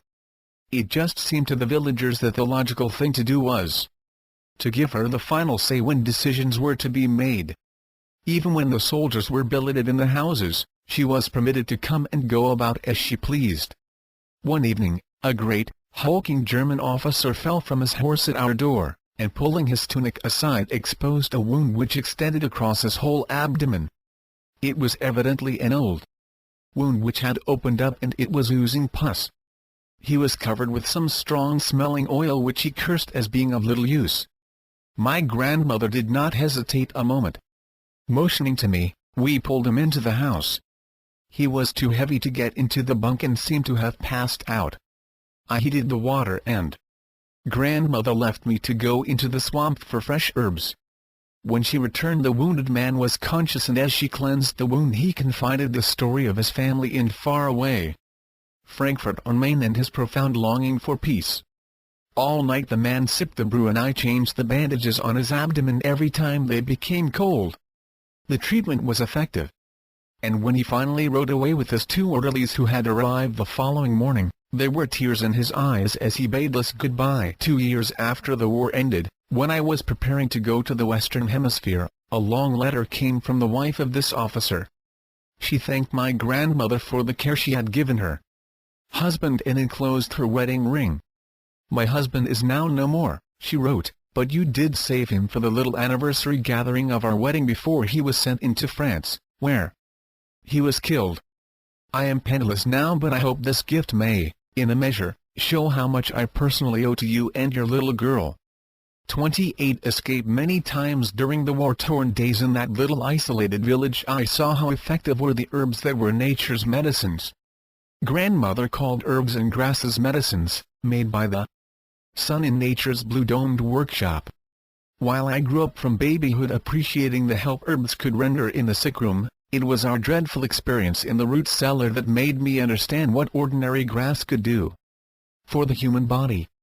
I shall never forget the morning that Big Joseph came breathlessly to the far meadows to warn me to hide my herd securely in the rocky country back of the spring. Several other villagers were also pushing their sheep and goats into this uncertain terrain, which was dotted with tiny valleys filled with tall grass. A battle was brewing and grandmother wanted me home with her when it began. So I left Star with the herd and worked my way with Big Joseph back through the brush into the village. And just in time, a large band of soldiers swept down from the northeast, took possession of the houses, drove the inhabitants from their homes, and began stringing barbed wire between the trees. But grandmother was equal to the emergency. She herded us into an abandoned root cellar in the destroyed orchard, a cellar which 2 years before had sheltered a Russian machine gun nest. Eventually this gun emplacement had been destroyed by the German artillery, leaving most of the fruit trees lifeless, their bare branches reaching to the heavens as if beseeching help. There must have been 20 of us crowded into that muddy hole. Only the small children could stand upright, and I marshaled these to one side where leaves and branches made a sort of carpet over the mire. And so we all crouched in terror while the machine guns rattled above and the ground was made to tremble now and then by a distant explosion. Strange as it may seem, I do not know how many days we were held prisoners in that black pit of misery. I do remember that on the morning of the second day, our food ran out and many children whimpered miserably. Several villagers were already sick from drinking the muddy water at the lower end of the hole. That night there was a driving rain with rolling thunder replacing the bursting shells. But this storm increased our discomfort. Little streamlets trickled in from outside and the clothing of all was soon water-soaked. But my grandmother never faltered. In her steady voice she kept reassuring the apprehensive. Over and over she told them that everything would soon right itself. Next night, when the rain had slackened a bit and the outside was black and silent, she pushed up the wooden cover of the root cellar and disappeared. We waited tensely for the expected rattle of shots, but none came. It seemed hours before two low knocks sounded on the wooden planking above our heads, and when Big Joseph placed his great hands against the cover and lifted it, Grandmother slid down to join us. She had found several handfuls of dried vegetables which she had tied in her apron. She handed me a large bunch of freshly gathered grass. I shall never forget how wonderful it tasted as I shared it with the hungry little tots all about me. The following night, my grandmother vanished again, and although the rain continued, she brought in more food and additional quantities of grass. But by morning tragedy had struck. An old man putted the limp bodies of a little girl and her mother to the front of the cellar. They were beyond help, drowned by the muddy water which had risen slowly, so that the rear of the hole was flooded almost to the roof. This calamity was a stunning blow for all of us. We knew that the cellar was in a cup-like formation and in the spring sometimes flooded. We shuddered as the thunder rolled across the dark skies. I can see my grandmother now outlined against the lighter gray of the half-raised roof. She spoke in a calm voice everyone could hear and outlined the bleak facts of the situation. Then she made the decision that might cost some of us our lives. In a few minutes, Big Joseph would push back the cover as quietly as possible. Then we were all to crawl single file up the slanting bank into the heavy, rain-soaked darkness right before dawn. It would be the job of the men to carry the children and the younger women to help the aged. But it was each one for himself and herself. As Grandmother put it, make no noise. Run as you have never run before. Scatter in all directions. Let us know that God will allow some of us 29 to reach safety. She stopped speaking and taking me by the hand helped me through the opening that Big Joseph was enlarging. Thoroughly frightened, I knew that I would get through to the bushes that grew along the broken fence near the path that ran toward the home of speechless Anna. And somehow I felt certain that my grandmother also would survive. As she has said, it was better to die like human beings in the open air than be drowned or trapped in that hole. All I remembered is clutching my grandmother as we plunged through the mud toward the lane. In the darkness I stumbled over a body and would have fallen but for a grip on my hand. The next moment we had freed ourselves from the mud and were speeding across the wet grass, the rain pelting down. Everything was quiet except our slopping footsteps, and then from the distance came flashes of yellow light. Bullets whistled through the orchard. They buried themselves in the tree trunks with resounding thumps. I heard the despairing wail from Hima, the young mother who lived in the little house by the 3 oaks. She must have been the first one struck by the crossfire, but her cry was almost instantly followed by shrieks of pain and hopelessness from other points. In the orchard, we reached the brambles and burst into the thick foliage. My grandmother dropped into the mud, pulling me low and pressing against the soggy earth. Here we waited for some time before moving. We heard the moans and cries from back among the trees but could offer no help. Then the bullets ceased and as daylight was beginning to show in the east we crept into the lane, slopping through the mud and into the thickets beyond. Not a word was said. We just pressed on until we reached the uninhabited country to the north of the swamp where we felt we were safe. All that day we lay under the protection of an overhanging bank. It was near sunset when the rain ceased and the rays of the late afternoon made the drops on the leaves glisten and sparkle like a myriad of jewels. 3 other villagers joined us, but could give us no word as to how many others had survived. We worked our way to the haunted house near the ledge of rock and prepared to hide until morning.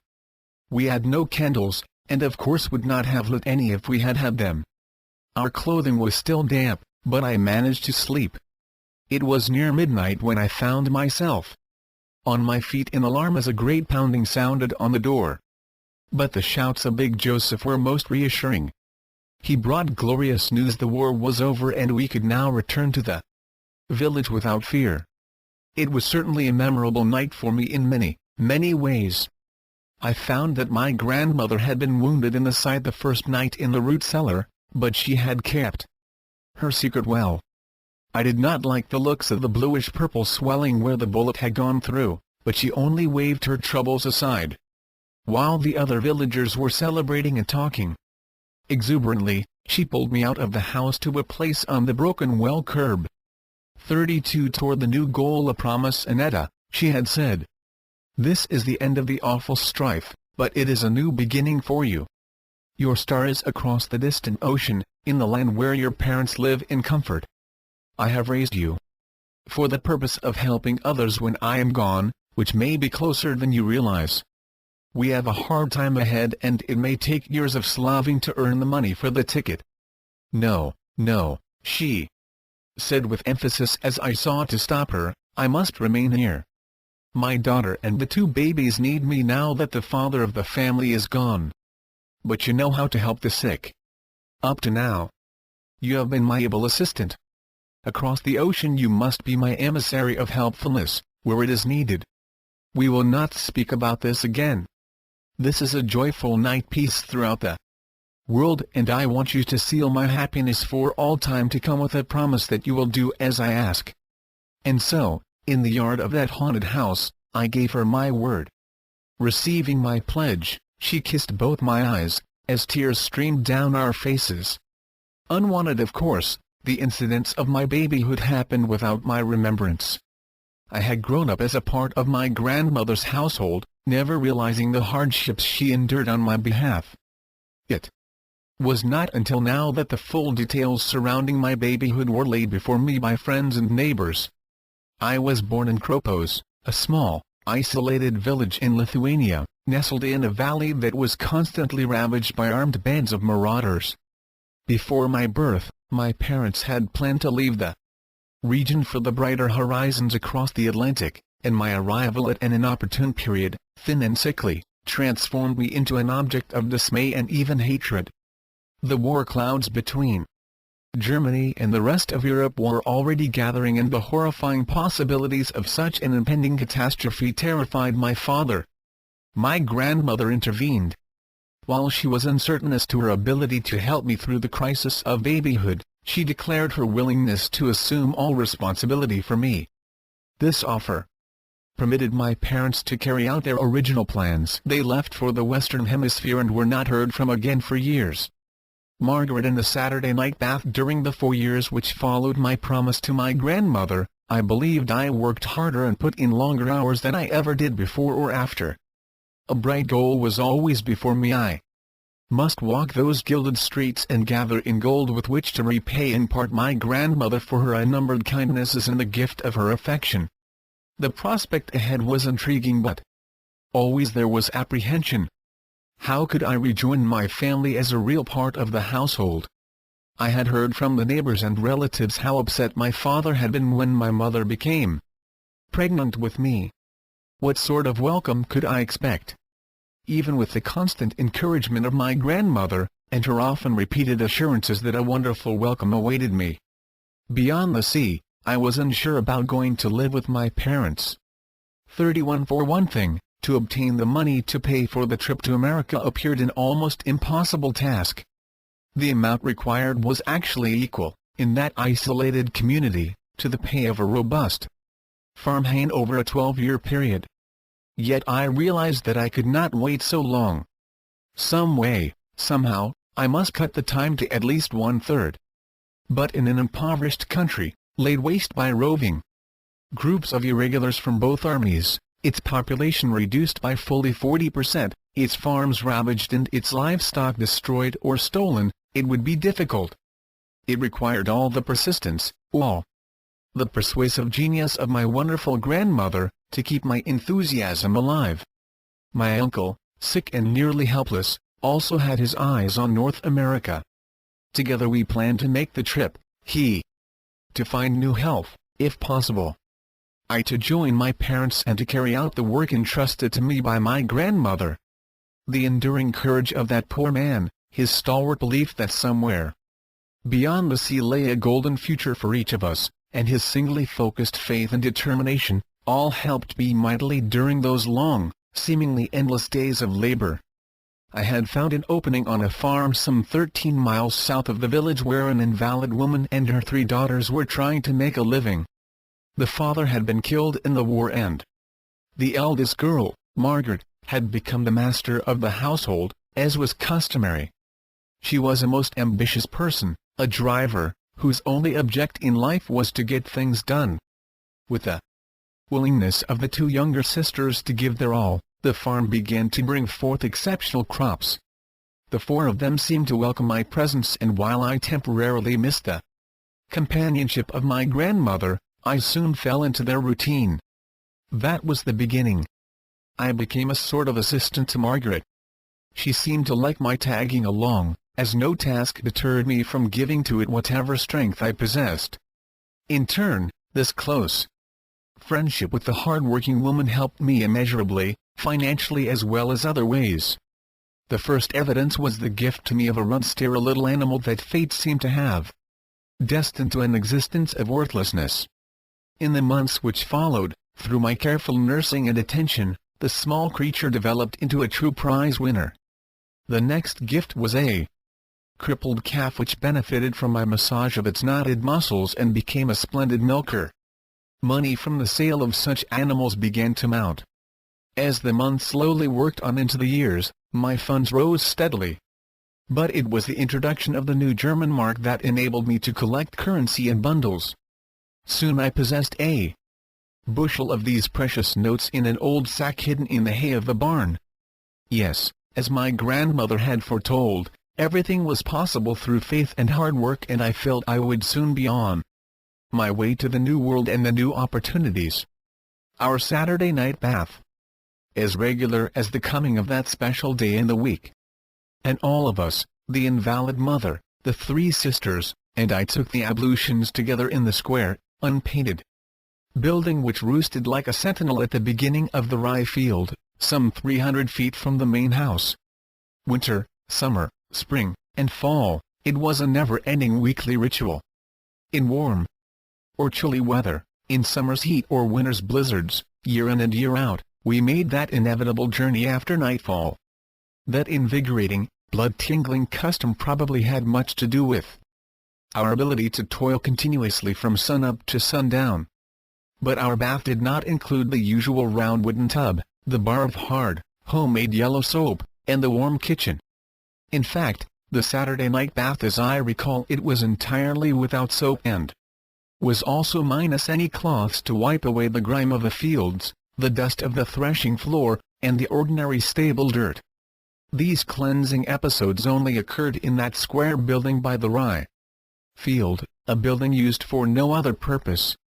The preparations were lengthy and the labor was supplied by the youngest sister, who was known as the housekeeper, as a special Saturday chore, which must be wedged in between her other labors. In the middle of this ruggedly built bath-house was a bed of yellow sand surrounded by board planking. In the center of this sand had been erected, years before, with much painstaking labor, an arch of great stones, balanced expertly without mortar, towering several feet into the air. These stones, originally carted from the bed of the nearby creek, had been so arranged that a great fire could be kindled at their base. If the fire was carefully fed all day Saturday with wood, by the time darkness fell 32 the mass of rock was almost white with heat and the piles of ashes about the base were cherry red. There was no chimney in this box-like structure, but the smoke escaped through vents along the eaves. With the entrance door ajar there was plenty of draught, but even so the atmosphere inside was blazing hot, an eye-watering mixture of dust, smoke, and air. After dark, the 5 of us, as devoid of rhyme as were the early inhabitants of the Garden of Eden, would leave the house and make our way slowly down the path, the 2 younger girls helping the weakened mother. In fair or foul weather, the routine never varied. Arriving at the door, Margaret would take the lead and we would all dodge inside. The door closed with a bang and we would experience difficulty in breathing the hot air. The sand was too warm for our feet, so we would range ourselves along the wall on the boards and feel for the tubs full of water we knew were there. In silence, one after another, we would slip into our tub. Here again, Margaret would take command, and armed with a heavy, stiff brush, she would go over the body of the one in the tub while we waited in the sultry atmosphere for this first ritual to come to an end. When the final bather had climbed out onto the boards, Margaret would take a gourd, dip it into a tub, and with a showering swish she would send the contents over the torrid stones. The hissing which followed was terrific. The atmosphere instantly changed from hot aridity slightly tinged with wood smoke, into an enveloping cloud of hot steam which rolled outward from the stones and blotted everything from sight. Time and again the swish of the water sounded. The pressure of the atmosphere around us seemed to increase as we stood mutely gasping for breath. The excess of heat opened our pores, and the sweat tumbled in little rivulets down our arms and legs. It was about this time that talk began to break out, coming from various directions, with only the peculiarities of the voices of each to designate the speaker's identity. It was wonderful to just stand there and feel vigor build up in the body. As we all became more accustomed to the intense, moist atmosphere, the older girls would clamber to the top bunks along the wall where the heat was actually less bearable than near the sand, where I would crouch low against the edge of the boards. But merely enduring the hot, white, blinding, airy cloud was not sufficiently exhilarating, according to our Margaret. The long willow switches would be pulled down from the upper bunk, and she would begin to lay about her in widening to circles until the body of each of us was bright red. "It is the only thing that will make your blood tingle," she would exclaim, permitting none of us to escape. However, she would finally turn the switch over to her sisters, who would belabor her with equal vigor.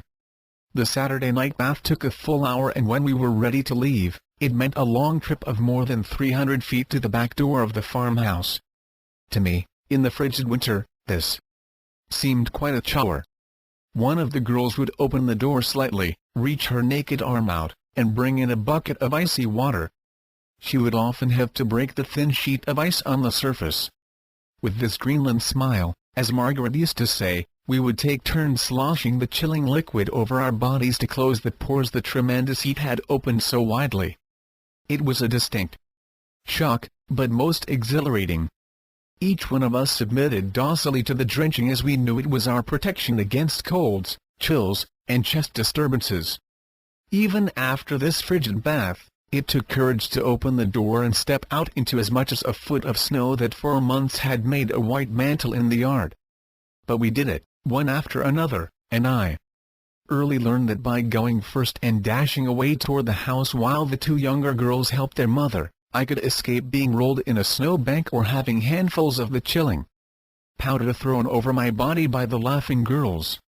Yes, the Saturday night bath was an event in my life all during the 4 years I spent as a part of that wonderful family. 33 The executioner. It was toward the close of my third year of labor that I began to have visions of wealth. Our cattle at the market in the city were exchanged for new German marks in stacks, and very soon the villagers, taking advantage of the wonderful flood of money, began picturing themselves living in luxury in the large cities, enjoying a deserved rest in the later years of their lives. My store of marks in the barn had grown steadily. Where once a steer brought to me a whole year's wages as a farm laborer, now even an inferior animal would bring 4 times that amount. In my mind I pictured myself arriving in America, not penniless, but with plenty of money to obtain that book education my ailing uncle spoke about so enthusiastically. As might be expected, the strange prosperity was catching everywhere. The villagers began to see new opportunities. A rainbow seemed to have placed its proverbial pot of gold on each doorstep. Strangers began to appear with gripsacks full of the German money, and even the most reluctant farmer could hardly hesitate to sell the plot of ground his family had held 4 generations when the offer was 5 to 6 times what it originally had been worth. The impetus to coast on this tide of sudden wealth passed all limits when one of the oldest, most venerated families severed its roots from the land its forebears had passed from father to son for almost 1,000 years. The whispered price set tongues in motion as the man and 6 children packed and moved to a larger town, preparing to spend the rest of their days in luxurious surroundings, hardly even dreamed of before. And then the crash came. My grandmother seemed to have sensed it for some weeks. In her accustomed way she learned of the disaster before others in the village. The German mark, which we had valued so highly, the bags full which I had concealed in the haymow, were worthless. I carried this terrifying secret for some time while my grandmother painstakingly worked out the truth. She was careful as always, because she knew fully what this staggering fact meant to our little world. And when the situation could no longer be held in check, I echoed her words, "God help everyone." I am not going to set forth the horror of the weeks which followed. I shall give but one incident of probably 50 into which I was drawn to play a part, all of them heart-tearing tragedies that were typical of the terrible dramas that were being enacted throughout Eastern Europe at that time. There was a family which had been raised on the farm next to that where I worked. Only one child remained of the 5 that used to welcome me before the war ravaged the countryside. I was about 8 when little Dora was born, but the others, now gone, were much older. This little girl, probably because of her loneliness, would ride over to see me in the evenings when work was completed. We would sit together in the darkness and I would let her plan what we would do. Ages seemed to make no difference to her when we were in that new land across the ocean. Her 3 brothers had died in the war, the eldest shot in their backyard as he tried to prevent a group of raiders from driving off their only cow. The sister, then about 16, had been carried away by a party of soldiers and her fate would probably always remain a mystery, along with the countless other unexplained disappearances with which we were all familiar. The mother, almost an invalid, grieved deeply the loss of her boys and eldest daughter. A few weeks before, the father had sold the farm to strangers for 3 times what it originally had been worth. Now they planned a trip to America. They hoped new scenes would partially free them from the dreadful memories which had so nearly destroyed them all. It had been a heartening respite, made up of dreams of the peaceful future which lay beyond the seas. It was my grandmother's task to tell this family the sorrowful news. For them and many other villagers there would be no journey to the promised land, no move which would alleviate the miseries of the past. Their home was gone, they were poor, and the father, who had a crippled hand, was in no condition to start all over again. I stayed in the darkness outside our house, waiting for the return of my grandmother. In the semi-gloom her step seemed less sure than usual and the light of the candle shining through the window fell upon her face, which appeared haggard and sorrowful. She was intensely moved, and sank beside me on the log with a sigh that went to the core of my heart. Putting her arms around my shoulders, she told the story. The father, in some manner, had heard 34 rumors of the disaster, and when she had appeared he motioned her to come outside so that he could learn the truth away from his wife. He was fearful of what my grandmother might say and he did not want the information to distress either his ailing wife or his little daughter. As he gazed off at the distant hills, he had listened carefully to what my grandmother had said, but during the recital had made no comment. When the story was concluded, he pressed my grandmother's hand, thanked her softly, and bade her Godspeed. He said he would break the news to his wife in his own way. Grandmother ended her simple words. We sat silently in the gloom. I was stunned, and my heart ached. Although my labor of the past 3 years had come to nothing, I wanted to go at once to this distant household and comfort little Dora, her mother, and the father with the crippled hand. But my grandmother cautioned against this. Not tonight, she said sadly. Later they will need all the sympathy we can give them. Paul must face this problem alone and God will ease the pain and anguish. Let us hope all call upon him for aid. He alone can help. But the next morning Big Joseph pounded on our door. Pushing aside the 3 girls he strode over to the brick oven on which my grandmother was sitting. He took her hands in his, and breathing rapidly he blurted out the horrible news. Paul had gone to the woodpile, picked up the axe, split his wife's head open, and killed little Dora as she tried to run. Then the crazed father, still clutching the bloody weapon, had plunged headforemost into the deep, narrow well. The gift tragedy, heartbreak, awful despair, and misery enveloped the entire countryside for many, many weeks. It is soul-wrenching to recall those dark days when the whole of Eastern Europe was shattered under the terrible conditions of financial bankruptcy. Someday, I believe, human beings will operate on a fair and just economic system, in which everyone will be adequately rewarded for his or her work, and the kind of manipulation, profiteering, and gambling which causes inflation will be unthinkable. I tried to keep up my courage, but with so much misery about me, so many broken spirits, I labored unlike an automaton, alongside the three wonderful sisters. They did not try to offer sympathy with words, but sought in many little ways to lessen my discouragement, to make my lot a little brighter. It was about 6 months after the tragic news first broke that I had an unexpected visit from my grandmother. She had been most understanding all through my ordeal, and her strength, her limitless confidence in what the future would bring forth, and her heartening shoulder pats did more than anything else to make the drudgery endurable. But this momentous visit removed my misgivings, bolstered my inner stamina, and gave me a confidence that would be unshakable throughout life, no matter where my path led or what my circumstances might be. How well I recall that evening in all its golden sunshine. We had had an early supper, and then my grandmother, carrying a bundle, led me to the little knoll by the well where we seated ourselves on the grass. The rays of the setting sun illuminated her soft hair. She spoke in her low, rich voice, going over in detail the discouragements of the past months and my conclusion that all was lost as far as America was concerned. She praised the resolution I had exhibited in continuing my hard work, praise I did not at all feel I deserved, as I had labored dumbly without thought, almost too stunned to know what I was doing.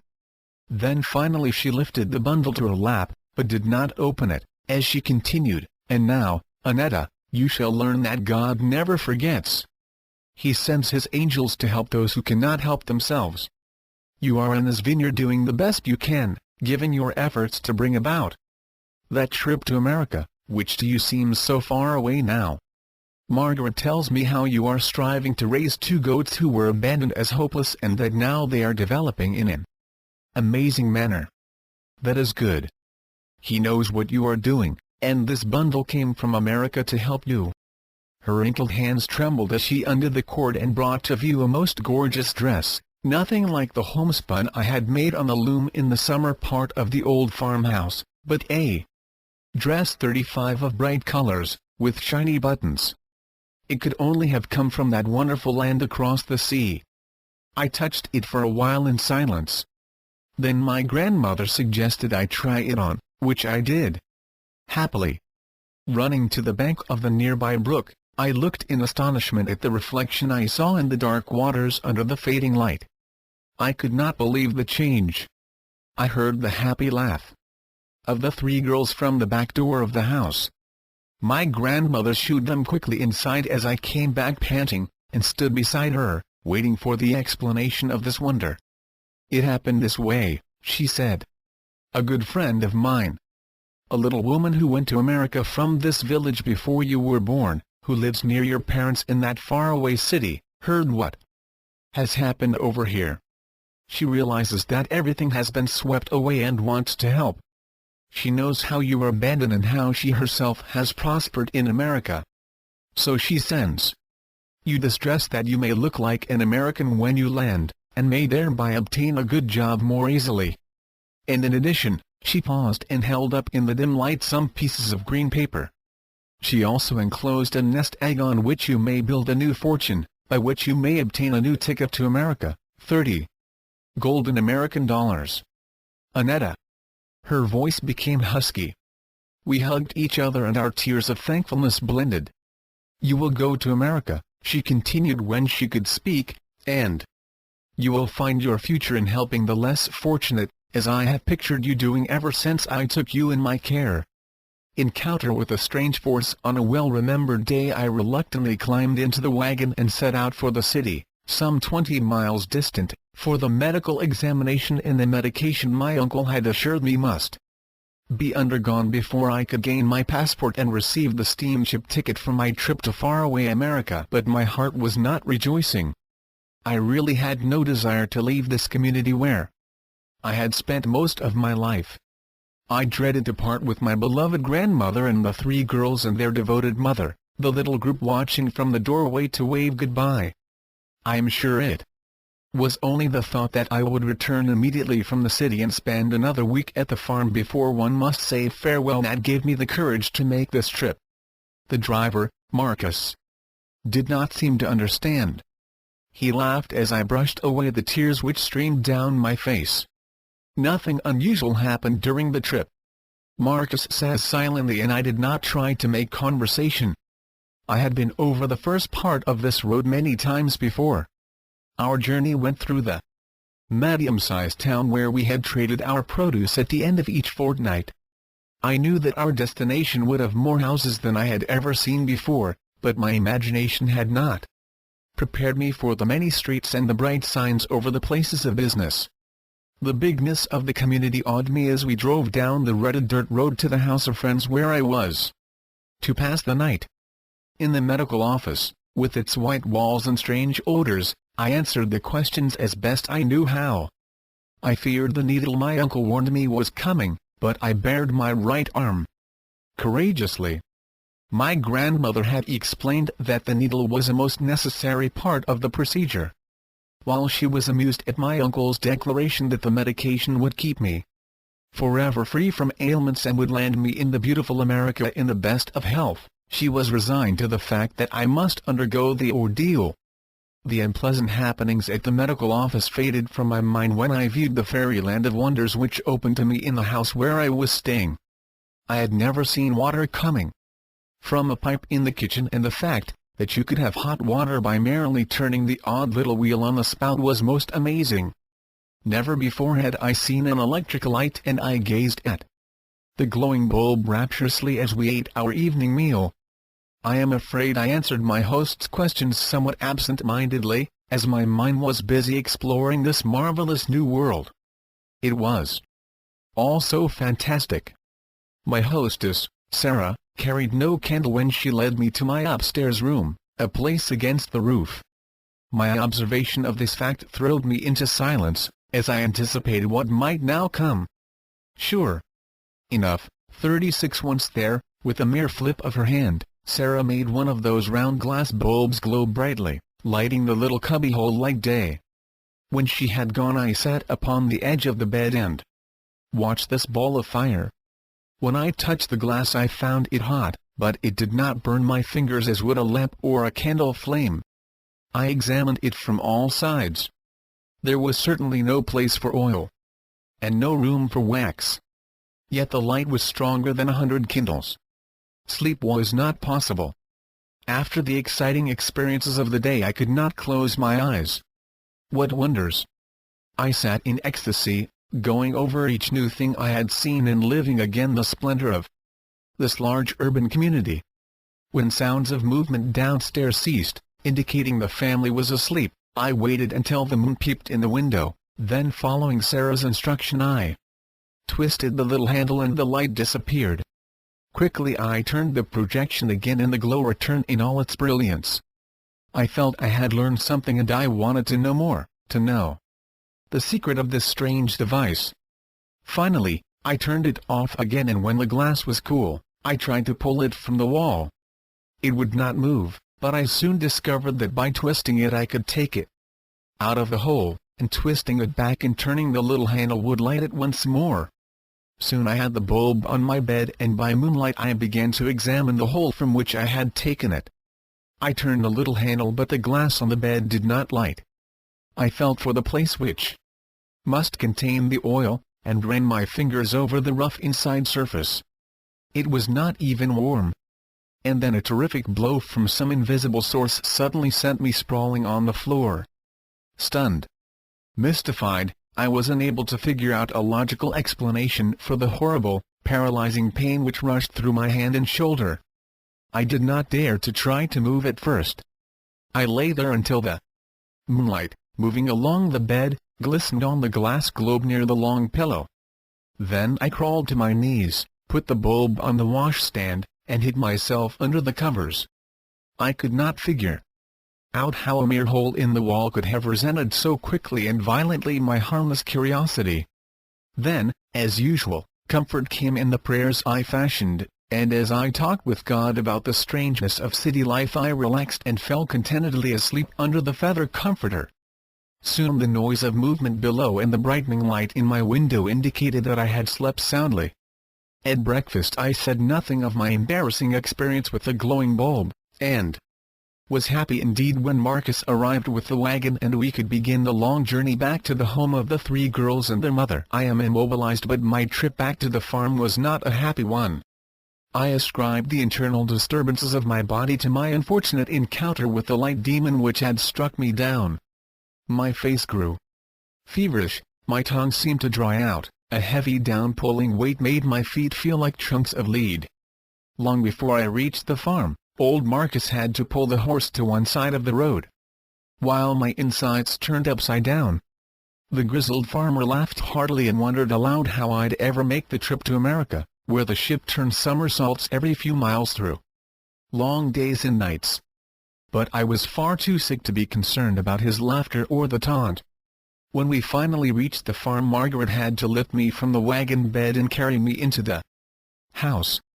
She explained to her excited and solicitous sisters that the journey to the city had apparently proven too much for me, and without asking further questions they tucked me into my bunk beside the great brick oven. I must have gone to sleep immediately. It seemed to be daylight when I recovered consciousness, but I could not be sure. Something was very wrong.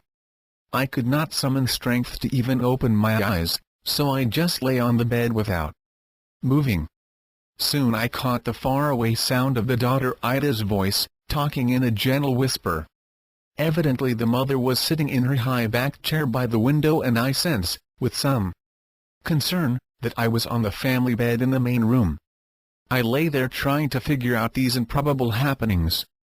"She's coming," Margaret whispered in the most solemn tone I had ever heard her use. I saw them crossing the creek by the big willow. Uncle was right behind, leading the horse. I think we had better 37 leave, Ida. Mother, you are closer to Grandma's age and you've both been through troubles before.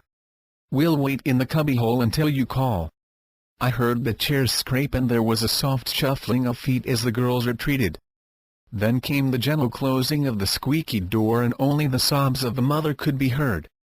How long I lay tense I could not tell. But there was a new surge in my heart. My grandmother was coming. She would know what to do. My prayer went up fervidly and then in thanksgiving as the front door opened and I felt a fresh breeze on my forehead.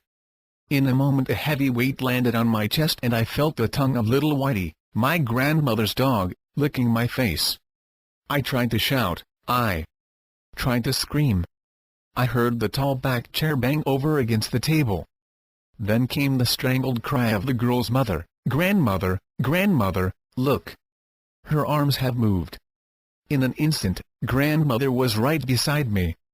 The covers were whisked away and the next moment I felt my wrists being vigorously rubbed as both elderly women worked over them, weeping unrestrainedly. I did not hear the girls return, but as I opened my streaming eyes and saw them all standing there, it seemed the most glorious moment I had ever known. Within a half hour I was sitting up, propped with pillows, while the 3 girls knelt on the floor beside the bed. Later that evening, surrounded by pillows in the wide armchair with Whitey asleep in my lap, I ventured the idea that the cause of my dying was the deep, biting pain which had come from the little round hole which had held that glowing lamp in the city. But my grandmother disagreed. "No, no, Annetta," she said. "Electricity, which makes the glass glow so wonderfully, can kill a person, but not the little bite, as you call it, which came from the hole in the wall. It was the substance the doctor put into your arm. You had a bad reaction to it. I can only thank God that the news I received about you at the sawmill proved to be all wrong, and that you are all right. the journey my trip to America might well be described as one exciting, thrilling adventure after another. Yet, almost without exception, each wondrous incident was followed by deep disappointment. My first disillusionment came when my uncle, after we had passed the necessary medical examinations, explained to me confidentially that he was dying of an unknown disease, which, for the payment of a sum of money, the local examining doctor had overlooked. In addition, for a larger sum, this medical man had given my uncle several dozen small packages of powder which were guaranteed to conceal his ailment. By taking this medicine periodically during the trip, he would be enabled to fool the American doctors and be admitted as sound physically. For the first time I learned that his trip to America was not primarily to escape the persecutions at home, as he had stated publicly to friends, but for the purpose of finding in the great hospitals of this fabulous land a successful treatment for this disease which had baffled European doctors. A second shock was discovering the falsehood of the enchanting travel myth that when one was once on the beautiful ocean, contentedly wrapped in a soft rug I had laboriously woven one in the summer part of my grandmother's home, one could gaze serenely into the western skies and dream of the wonders to come. There was no warm sunshine, no spacious lounging deck, and no bright attendants smiling upon you as the steamship agents had promised. Instead of a spotless liner, sleek as a greyhound, the steamer into which we were herded was a sort of snub-nosed tub, dirty, with peeling paint on its rust-streaked sides. I was pushed along with the other third-class passengers, lugging our heavy bags of clothing into a tiny, metal-lined room, far, far below the main deck, a dingy cavern lighted only by small round windows. The floors were dirty, the air was foul, and the bunks were without bedding of any kind. When we were more or less settled, the meals were spread on the greasy top table by unfriendly, disdainful attendants who seemed to regard us as so many docile animals. Little family groups gathered together, bewildered and puzzled. Luckily I had my devoted uncle for sympathetic company during the days of hardship which followed. 38 from the start, the slow, ponderous, pitching tramp steamer nosed into bad weather. The sun had vanished and did not appear again for nearly 2 weeks. A thick, wet fog shrouded everything, making our metal-lined cave even chillier and more uncomfortable.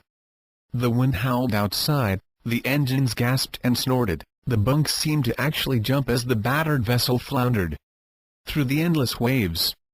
As for me, the lunging and shaking was too much to bear, and my first greasy evening meal was soon lost on the floor beside my bunk. It was my last meal during that voyage.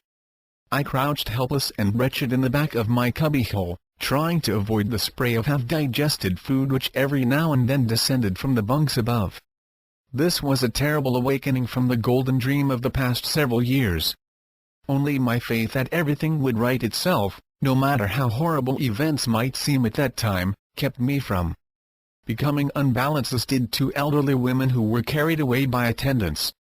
I learned later that this journey to the Western world had taken 23 days, and that 4 of the voyagers had perished and been buried at sea.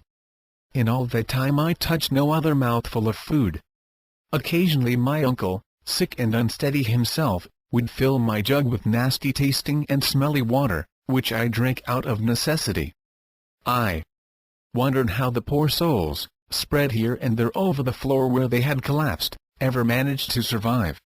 Rain had fallen constantly.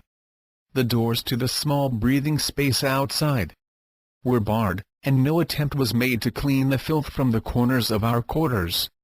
The whole place reeked with decaying matter. It was a long, fearful, and heartbreaking experience. But, like all ordeals, it finally came to an end. As the ship found an even keel, the heavens seemed to smile on our exhausted, sick, and disheartened group.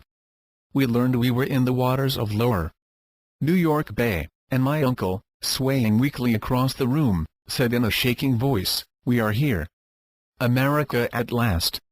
Some stunning news as we all pressed against the rail, taking huge breaths of the fresh air, and gazing with longing at the green shrubbery on the nearby land. The engine suddenly quieted and the anchor chains rattled. Then came a long wait as inspectors came aboard and looked over each of us as though we were specimens from a strange world. It seemed hours before they left and the anchors came dripping up from the water. By the time we reached the dock, far up the river, I had pulled on my knitted dress, washed away some of the spew and spots from my belongings, and lugged my bundle onto the covered pier. Here men in uniform inspected our tags preparatory to our trip to Ellis Island, where we were to be examined again and, we hoped, enabled to immediately enter this land of unlimited opportunity. Unbelievable as it was, we were all laughing now, friendly and congenial. Such is the sturdiness of humankind. Our past troubles were forgotten. The trip across the ocean was a mere nightmare that had really never happened. Although my loose garment showed that I had indeed lost the 18 pounds the scales on the pier indicated, I was enthusiastically ready to be welcomed into this glorious country, to don my stored dress, and look for any gold which might be found along the wayside. That night we slept in disordered bundles on the floor of the pier. At daybreak we were herded into the small boat which was to take us to the sorting center. I figured that by afternoon, all the formalities would be over, my family would appear to welcome me, and I would start to become an American as my grandmother wished. I was anxious to see my tiny sister, Helene, who was described so vividly in the letters my uncle had read aloud to me. The morning was warm, the sun was shining, and we all stared in awe at the towering buildings on the shore to our left as the boat made its slow passage down the river. Surely this was a magic land, where opportunity was on every side and folks were generous and kind. Those wonderful mountains of steel and glass, those splendid structures reaching upward into the blue morning sky, seemed united with the lower side of heaven as I looked with rapture at the extraordinary, continuously changing scene. And then those voyagers at the front of the little boat, able to see far ahead, raised a shout of joy and 39 recognition.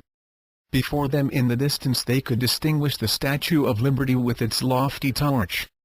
It seemed to be a signal for all of us to express our thankfulness, our profound gratitude for this welcome to these foreign shores, this haven, this refuge, which meant so much to us after all we had been through.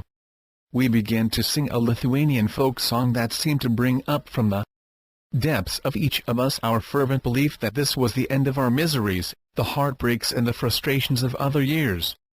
They would be dissolved forever in the clear sunshine of this wonderful America. Many dropped to their knees, and with tears streaming down their cheeks, kissed the deck, ignoring the fact that it was far from clean. It was at this moment my uncle moved up beside me, took me firmly by the arm, and pulled me against the cabin. He was feeling his weakness under the excitement, and he now took another of those powders which he hoped would carry him successfully through the inspection which we knew lay ahead. "Annetta," he began in his gentle voice, "it is my duty to tell you something that breaks my heart. But your grandmother said not to mention it until we were in sight of that grand lady who towers so high above. You have come bravely through this journey. I, being ill, could help you but little. But I did all that my strength allowed, and I thank God that we have come through safely.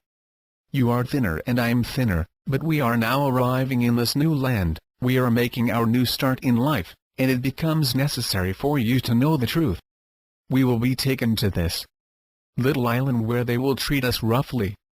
Government employees are no different in America than in Europe. We must expect to be insulted and browbeaten. To gain the meadows we must traverse the swamp. And a deeper swamp lies ahead for you than the one which will confront me. Your grandmother asked me to bring the truth to you, to prevent your receiving additional hurts. And I shall do it now. Your father, my brother-in-law, is a domineering man. He is a successful baker in a small town about 100 miles from where we are now, just as your grandmother told you. The place is called Middleborough. He has become rich and is more haughty than ever. Neither your father nor your mother will be at this island to greet us. Your father has always despised me for my ailing body, and only stood sponsor for my coming because he believed I was now well enough to work for him for little wages. When he sees my condition he will be enraged. But I can escape him, can obtain better employment elsewhere in this wonderful country. But you, little one, are in for bitter experiences. He still resents the fact that years ago you almost prevented his leaving Europe. But he knows that as you are his daughter you will have to work for him until you are 18. He'll make you work from morning until late at night and give you only the poorest kind of room and board. In not a single letter from him or your mother were you mentioned except in a note in one of your father's short letters where he referred to you, hoping she's strong and able to work hard. Not a word of affection has come from your family. Your wonderful grandmother, knowing how much love means to you, asked me to make up the words of endearment your father is supposed to have written and how deeply your mother missed you. Your grandmother knew you would not come if you knew the truth, but she believed it was best for you, that there was important work for you to do over here. You must be brave, Annetta. You and I are stepping into a difficult situation when we arrive in Middleborough. It is a distressing situation which you must try to endure until you are 18, when you will be free. I will try to stick close to comfort you and help you in every way possible. Your grandmother asked me, with tears in her eyes, to beg your forgiveness. She felt that you should be deceived or you would refuse to make this journey. I am sorry, and his voice faltered, but you have to know the truth. Although I was stunned and my heart was breaking, I put my arms about this suffering, unhappy uncle of mine and tried to bring him a bit of comfort in this misery. I spoke soothing words, but I was torn apart inside. The whole picture of my future in this beautiful country had been wiped out, completely destroyed. Resented, unwanted except for the labor I could perform. The sunshine came to me through a mist, the excited talk all around me was unintelligible, and for the moment I reached the utmost depth of anguish. Then the face of my kindly grandmother smiling, affectionate, loving appeared for an instant against my uncle's spotted coat, and my confidence took me on a mighty journey upward in a flash. I kissed the pale face before me, grasped his thin hand and said, "Just the same, we'll face this new world together. We'll prove faithful to those who found comfort in the thought that we would win. It does not matter what troubles come to us, what barriers we may face, we will overcome them, and in this magnificent new country the hopes which we couldn't make come true in Europe will be fulfilled 1,000 times. Let's look at this welcoming woman looming in the skies above us. Let us pray that we may be worthy of what she expects us to be." My uncle slowly pulled himself up from the deck where he had sunk in his despondency and reached for my hand. As we pressed against the crowd that lined the rail we stood together, and though there were still tears on our faces, we looked to the future with hope. Temporary loss. The stay on the little island, under the shadow of the Statue of Liberty in New York Harbor, was not a brief afternoon as we had anticipated. For 2 weeks we were held there, eating unsavory food, which was thrown on the tables as if we were undeserving of respectful treatment. We were never asked to comply with requests, the guards merely grabbed our arms and shoved us along to one or another ordeal. On our arrival at the small pier, we were pushed into disinfecting rooms, stripped, and deluged. There was no kindness, no friendly understanding. Everything went ahead with impersonal, army-like precision.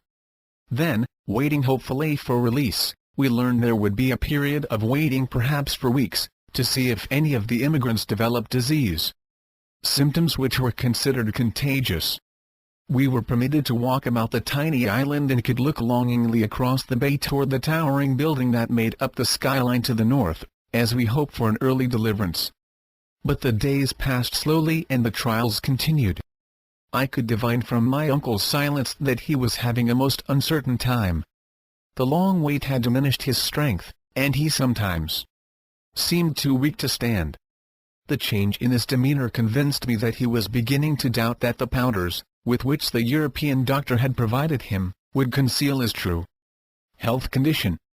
However, I did not mention the matter and I tried in every way to cheer him. As I now knew, nobody would arrive to greet us. All about were immigrants being welcomed by fond relatives and friends. There were many loving reunions after years and years of separation, and these animated celebrations brought our isolation to us more emphatically. One Thursday morning, an attendant with a red face came up to me as I was sitting on the grass near the side of the building. He demanded that I come inside for a conference. When we arrived in the small room, there was another official, tall and extremely thin, sitting behind a desk. Also present was a stout nurse, who up to this time had ignored me completely.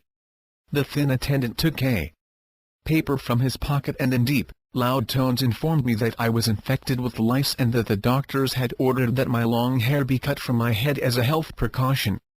I could not believe what I heard. When he repeated the announcement, I began to cry and asked that I be taken to the doctor who had issued that order. Even if I had had lice, which I did not, I knew how easily we had rid ourselves of them in Europe.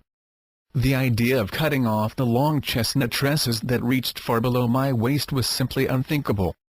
But my protests had no effect.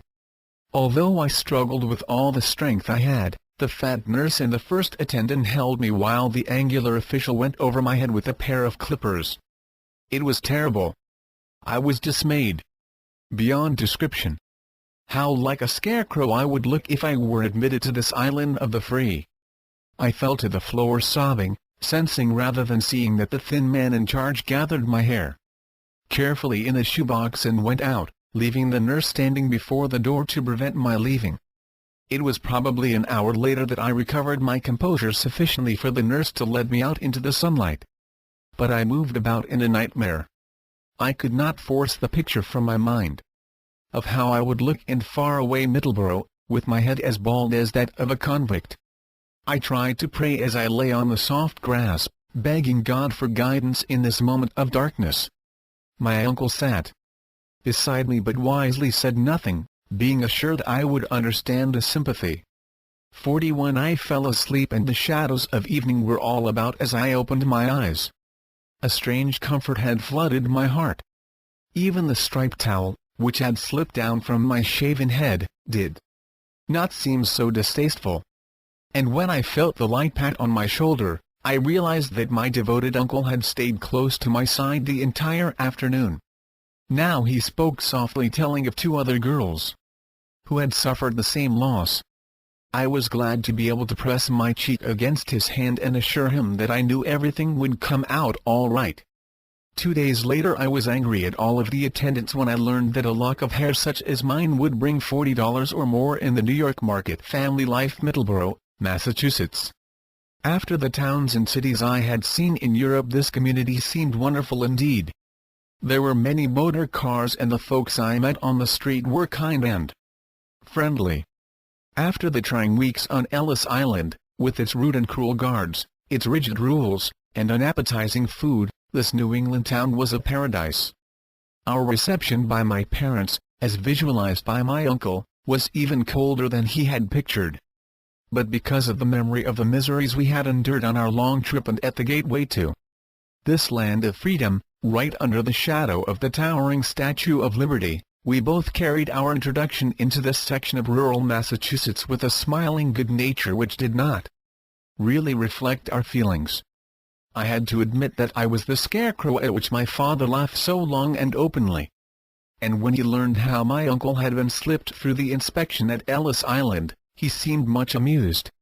What had occurred was that the officials, after discovering my uncle's true condition, were agreeable to overlooking that little situation when my uncle found in a sewed-up portion of his garments a little over $100. So they let you, a weakling, through to feed on my bounty, he chuckled. Well, I'm hiring no skeleton here. Your little plan will not work, my cunning brother-in-law. If the health authorities of this town should discover you in my bakery, they'd shut me up immediately. No, you'll have to work elsewhere. But my uncle was prepared for this. He simply said, I already have a job, treating hides in your local shoe factory, just as I did in the old country. I made sure of that before I left Europe. I'll pay you well for my bed and board, that you will, was the reply. Then my father turned to me with a frown. I didn't expect a pin-sized thing with a shaven head, but I'll find a place for you. And remember, you are my daughter. I expect you to prove yourself worthy of the family. Be at the bake room at 3 tomorrow morning and I'll put you to work on the delivery wagon, just as soon as I get rid of the worthless driver. So get your dinner, and wear a wool cap over your head until you can raise some hair. Don't let the horse see that billiard ball dome of yours or he'll run away." He got fed again and continued, "Now your mother will get you some supper. And remember 3 is 3 on the dot." That was the beginning of the days, the weeks, and the months of drudgery. I worked from daylight to midnight, sometimes 7 days a week, for my board in the bunk under the shingle roof in the attic. I longed to have the ability my uncle had, to move about freely as he pleased. But I was reminded, "You are my daughter. You must do as I say or I will send you back." Everything about which my uncle had warned me was true. My mother was a silent ghost. I felt she resented the treatment given me and would have helped me in various ways if she had dared. But my father was easily angered and did not hesitate to beat anyone who dared to question his wishes. Every word he uttered was undisputed law in the household, though outside the story was very different. Neighbors jeered him, and the neighborhood children smeared mud on his shop windows. My life was full of strain. My wages were nil, my father claiming that room and board was sufficient pay for my 15 hours of labor daily. Instead of glorious opportunity, I found oppression of the most degrading type. Only the presence of my younger sister and my uncle made life endurable. My sister 42 would come up to my cubbyhole after the family was in bed. And my uncle was always ready to do whatever he could for me.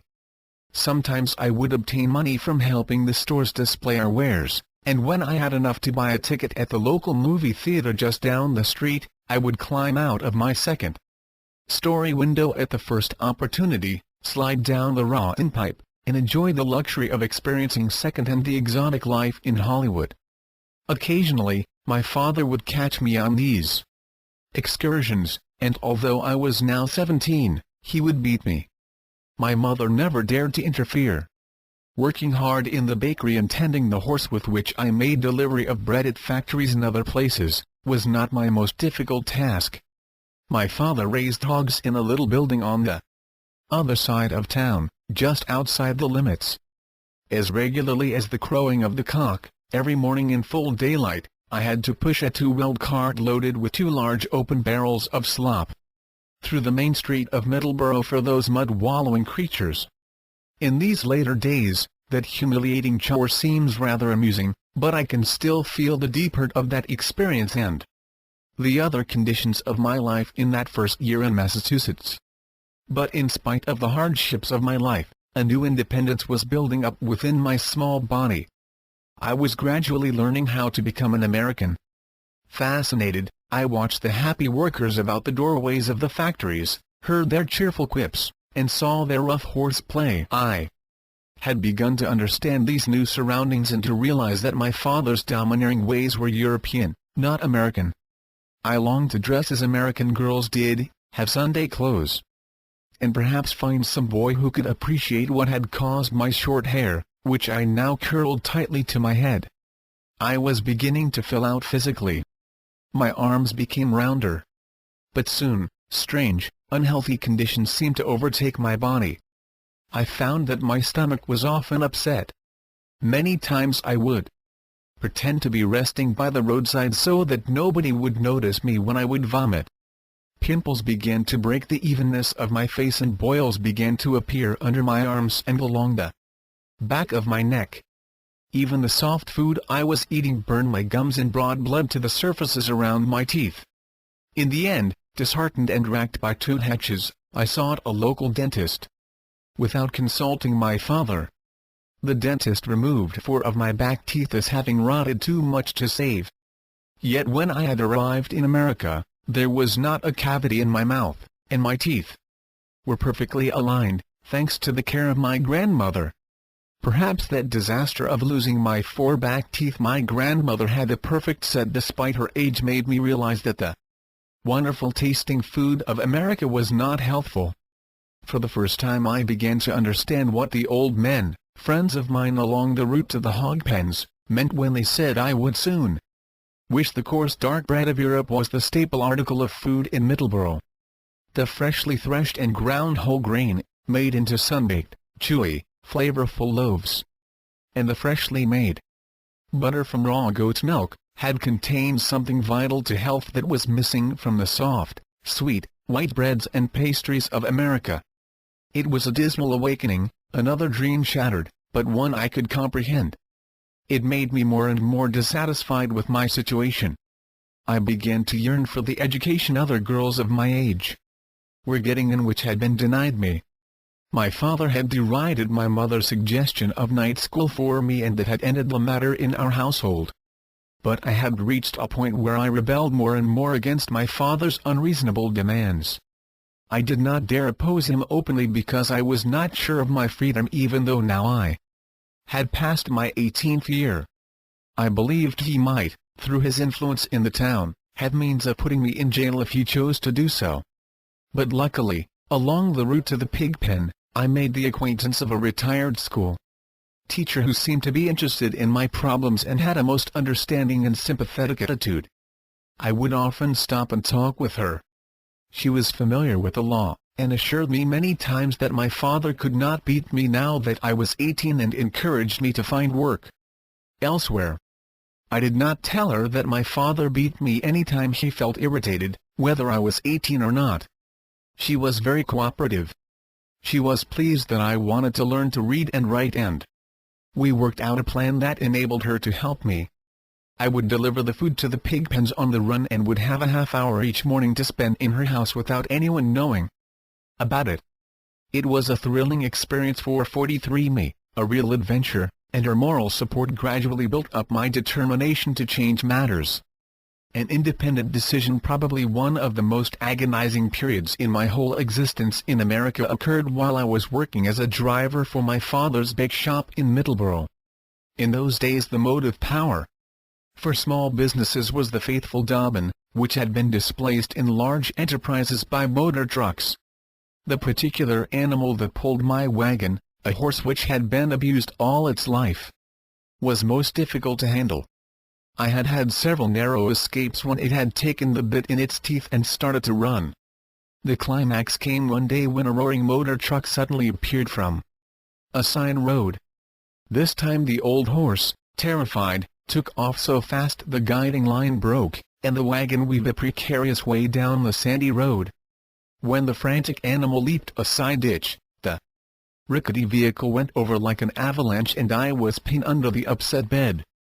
I do not remember much of what happened immediately after that. I covered consciousness in the Middleborough hospital, where I learned that both my legs had been broken just above the ankles. Then followed days of pain and anguish, when I was forced to eat the food that was given me in the hospital even though it sickened me. Many times my shattered legs were inspected by groups of medical specialists. When swellings began to appear above the casts, the bandages were removed, and I learned that gangrene had set in. There were hurried conferences with my father. He finally had my mother come to the hospital to break the news that both my legs would have to be amputated below the knees, or I would surely die. I had expected this. I had seen many gangrene sufferers among the wounded German and Russian soldiers who were billeted temporarily in my grandmother's house in Europe. I knew the consequences of this terrible condition when neglected, but I had also witnessed recoveries brought about by the care of my grandmother when she was able to provide her own methods of relief, rather than those of the medical doctors. I had also talked with many unfortunates, taken away to the great hospitals in the distant cities, who had come back minus arms and legs. At first I was puzzled at the attitude of the doctors and my mother. They wanted me to give consent to the operation, though I knew that my father had already done so. But a little nurse, a kindly elderly woman, whispered encouragingly that since I was 18 my father's word was no longer supreme. I realized at last that what the teacher had said was true. My days of oppression were over. I was a free agent. This news gave me a tremendous lift. My hopelessness disappeared and my refusal to have the operation was loud and explicit. My mother wept bitterly. She seemed more disturbed that she would have to go home to face my father with my decision, than at the thought of my inevitable death, which the doctors had foretold if one would not consent to the removal of my feet. But my position was not an easy one. 3 doctors came to my cot in the hospital and detailed all the horrors and suffering that gangrene occasioned. But I prayed silently, and although the pain in my legs was almost unbearable, my resolution was unshaken. Obviously distressed, they turned away, saying I was committing myself to a slow, agonizing death by inches, and that hell could hardly equal what I was in for. I thanked them for their interest, turned the upper part of my body to the wall, and prayed that God would not desert me in this hour of affliction. Sunlight, grass, and a white puppy following my final refusal to have my feet amputated just above the ankles, I found that people at the hospital seemed less friendly. Neither doctors nor nurses came to my bedside, and before breakfast the next morning I was loaded on a stretcher, taken downstairs to a waiting ambulance, and whisked 44 away to my father's house. My homecoming was not a happy one. Neither my father nor my mother would come near me, and only with the help of my uncle would I find something for my breakfast. I will always remember my uncle in my prayers. He now realized fully he was doomed. Yet before he left for his work in the factory each morning, he would carry me out into the yard, where he deposited me on a long bench in the sunshine. Luckily for me the summer was warm, yet the sun was not too scorchingly hot. But I could not move and the pain was terrible. I could not stand any covering on my diseased legs, so for hours I lay there, sometimes gazing down at the ring of greenish-blue which showed in the flesh just above the ankles, indicating plainly that the gangrenous organisms were slowly but surely increasing. Perhaps this undisturbed quiet through the long days was good for me. A new faith seemed to well up from within, and while I watched the creeping death, as my uncle sorrowfully called it, inching up both legs, I felt I was not going to die.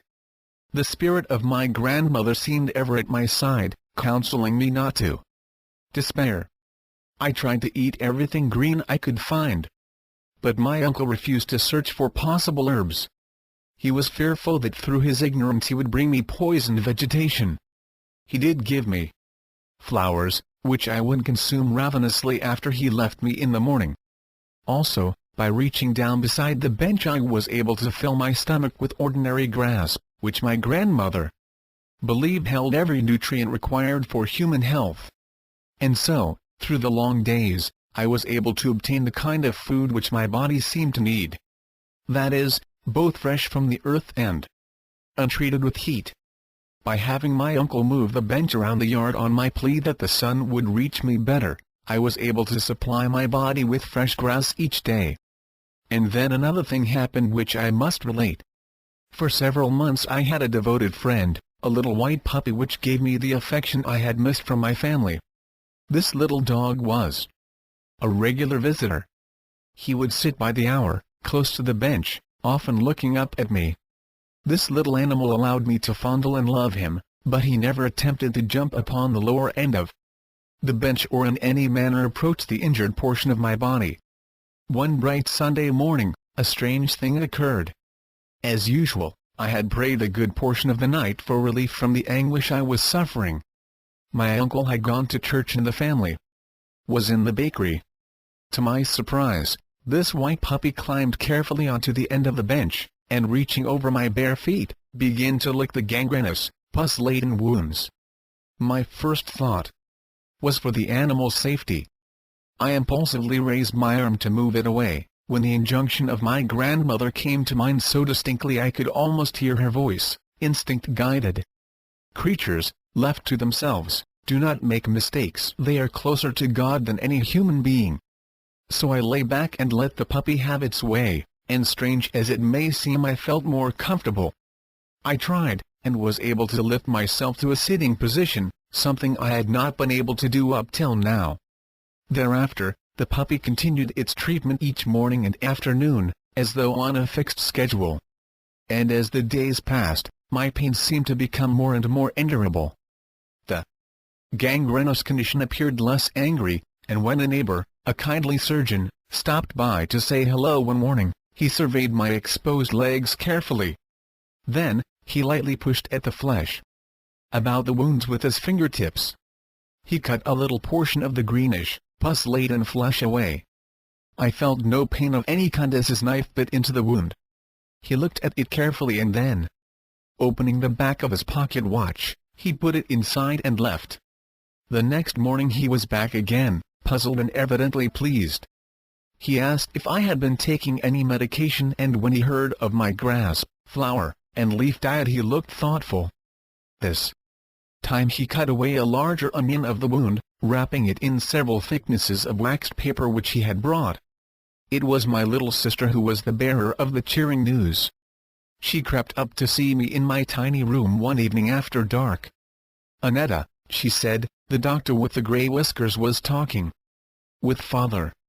He thinks you are getting well. Father won't believe him, but I do. Those sores don't smell like they did." That was the beginning of the new era.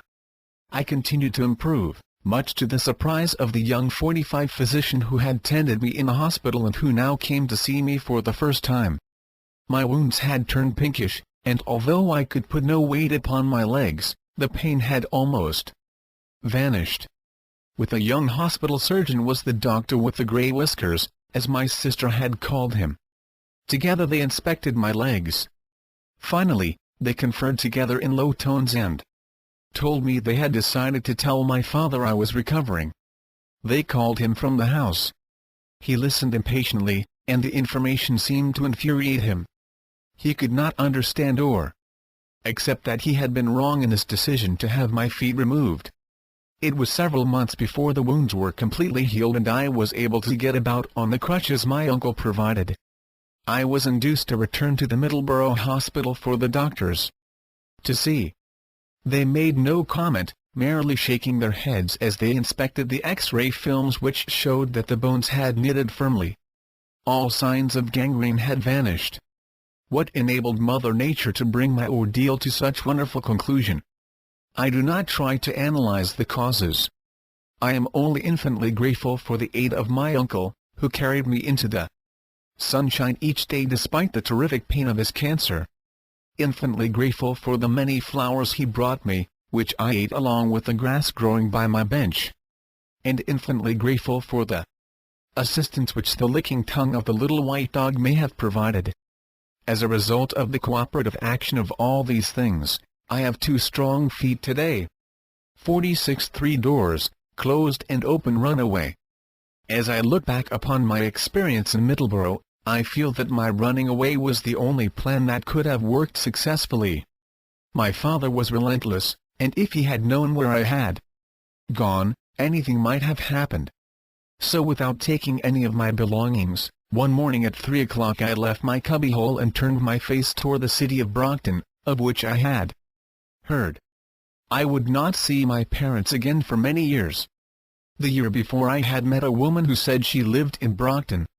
Out of kindness she had suggested she would like to have me visit her, if such a thing were possible.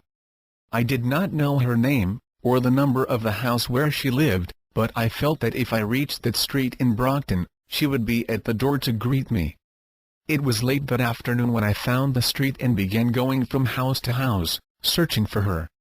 I did not doubt for an instant that she would eventually answer my knock on the front door, but I left at least a mile of puzzled householders before her smiling face appeared behind the screen door and she welcomed me into her dining room. Together we found a job in a factory paying me $3 a week, which the woman accepted for my room and board. I will not dwell upon the 4 years which followed. My skill as a factory worker increased and soon I was mailing substantial sums of cash to my grandmother in Europe each week. Strangely, I never received a single word in response. As I became acquainted with American ways, I was able to learn what was happening in Middleborough. When I heard that my uncle had returned to Europe to die, I sent him a note, begging him to see my grandmother and ask if she would write me at least one letter. I did not receive a direct reply to this note, but about 4 months later, a letter came from Europe containing an explanation from my uncle at the time, What he wrote seemed the greatest blow I could possibly be called upon to endure. I do not have that letter now, but I recall every burning word. Only my deep faith permitted me to receive this blow and somehow survive it. My uncle wrote, "Annetta, dear little orphan, I am home. My strength is almost gone, and this is probably the last communication I shall ever put on paper. Your grandmother passed on last week. Poor soul, she now knows the truth because she found the doors of heaven open and learned quickly of the great sacrifices made by a little girl in faraway America. Your wonderful grandmother, as you so lovingly called her, never received a penny of the vast sums you mailed to her through the years. Her daughter-in-law Ellen, with whom she lived and who is now grudgingly caring for me, took the money you sent each week and never mentioned that anything had come from America. I was in a terrible position, on the bounty of Ellen, and while I talked with your grandmother before she went to her Maker, I did not dare to tell her the truth. Do not worry, Annetta, your grandmother knows the truth about the money you slaved for and sent. But its failure to get into her hands made no difference. She blessed you with her last words and passed on in her sleep. Please feel that she is ever at your shoulder now, as I shall be when God ends this cruel pain on my neck and shoulders and takes me. May my own good God keep you safely until I can join grandmother, who is already at your side. Your loving uncle, Frank. 47 Marriage. For a while I worked in an eating establishment which was owned and operated by a very ambitious woman. She realized my extreme need for money after I had hurt my back and was forced to give up my work in the factory, and induced me to come into the business with her as her assistant, promising that I would participate in the future profits. Due to my lack of experience I accepted, but soon discovered that this association reduced my status to virtual slavery. I worked an average of 18 hours in each 24/7 days a week. In the end, my feet caved in and I became a cripple, so badly afflicted I could not even climb stairs. I pleaded with my employer to send me to the hospital, but she refused and offered me a stout cane to lean on. So I quit the job forthwith, only to find she would not pay me a penny for my many weeks of labor or even allow her husband to drive me the long distance to a bus line where I could obtain transportation to the hospital. It took me 3 hours to cover that endless expanse of road, lugging my 2 heavy grips. I would hobble along, dragging one suitcase a short distance. Hiding it in the bushes, I went back for the other one. But finally the task was accomplished. I stopped the bus, and arriving in the larger city I almost crawled to the hospital. Since I had no money, I suggested to the doctors that if they would fix up my feet, I would work out the charge, whatever it might be. So in 6 weeks' time the pains were gone, and I found I owed the hospital just short of a year of toil. But I was happy. The surroundings were better than I had experienced any time before in this country, and the hospital authorities were most helpful. In the changed atmosphere, I began to renew my interest in helping others. I joined several little groups of dedicated persons to continue exploring the scriptures. My future brightened materially, and this new mode of life afforded the opportunity to do the things my grandmother had visualized for me.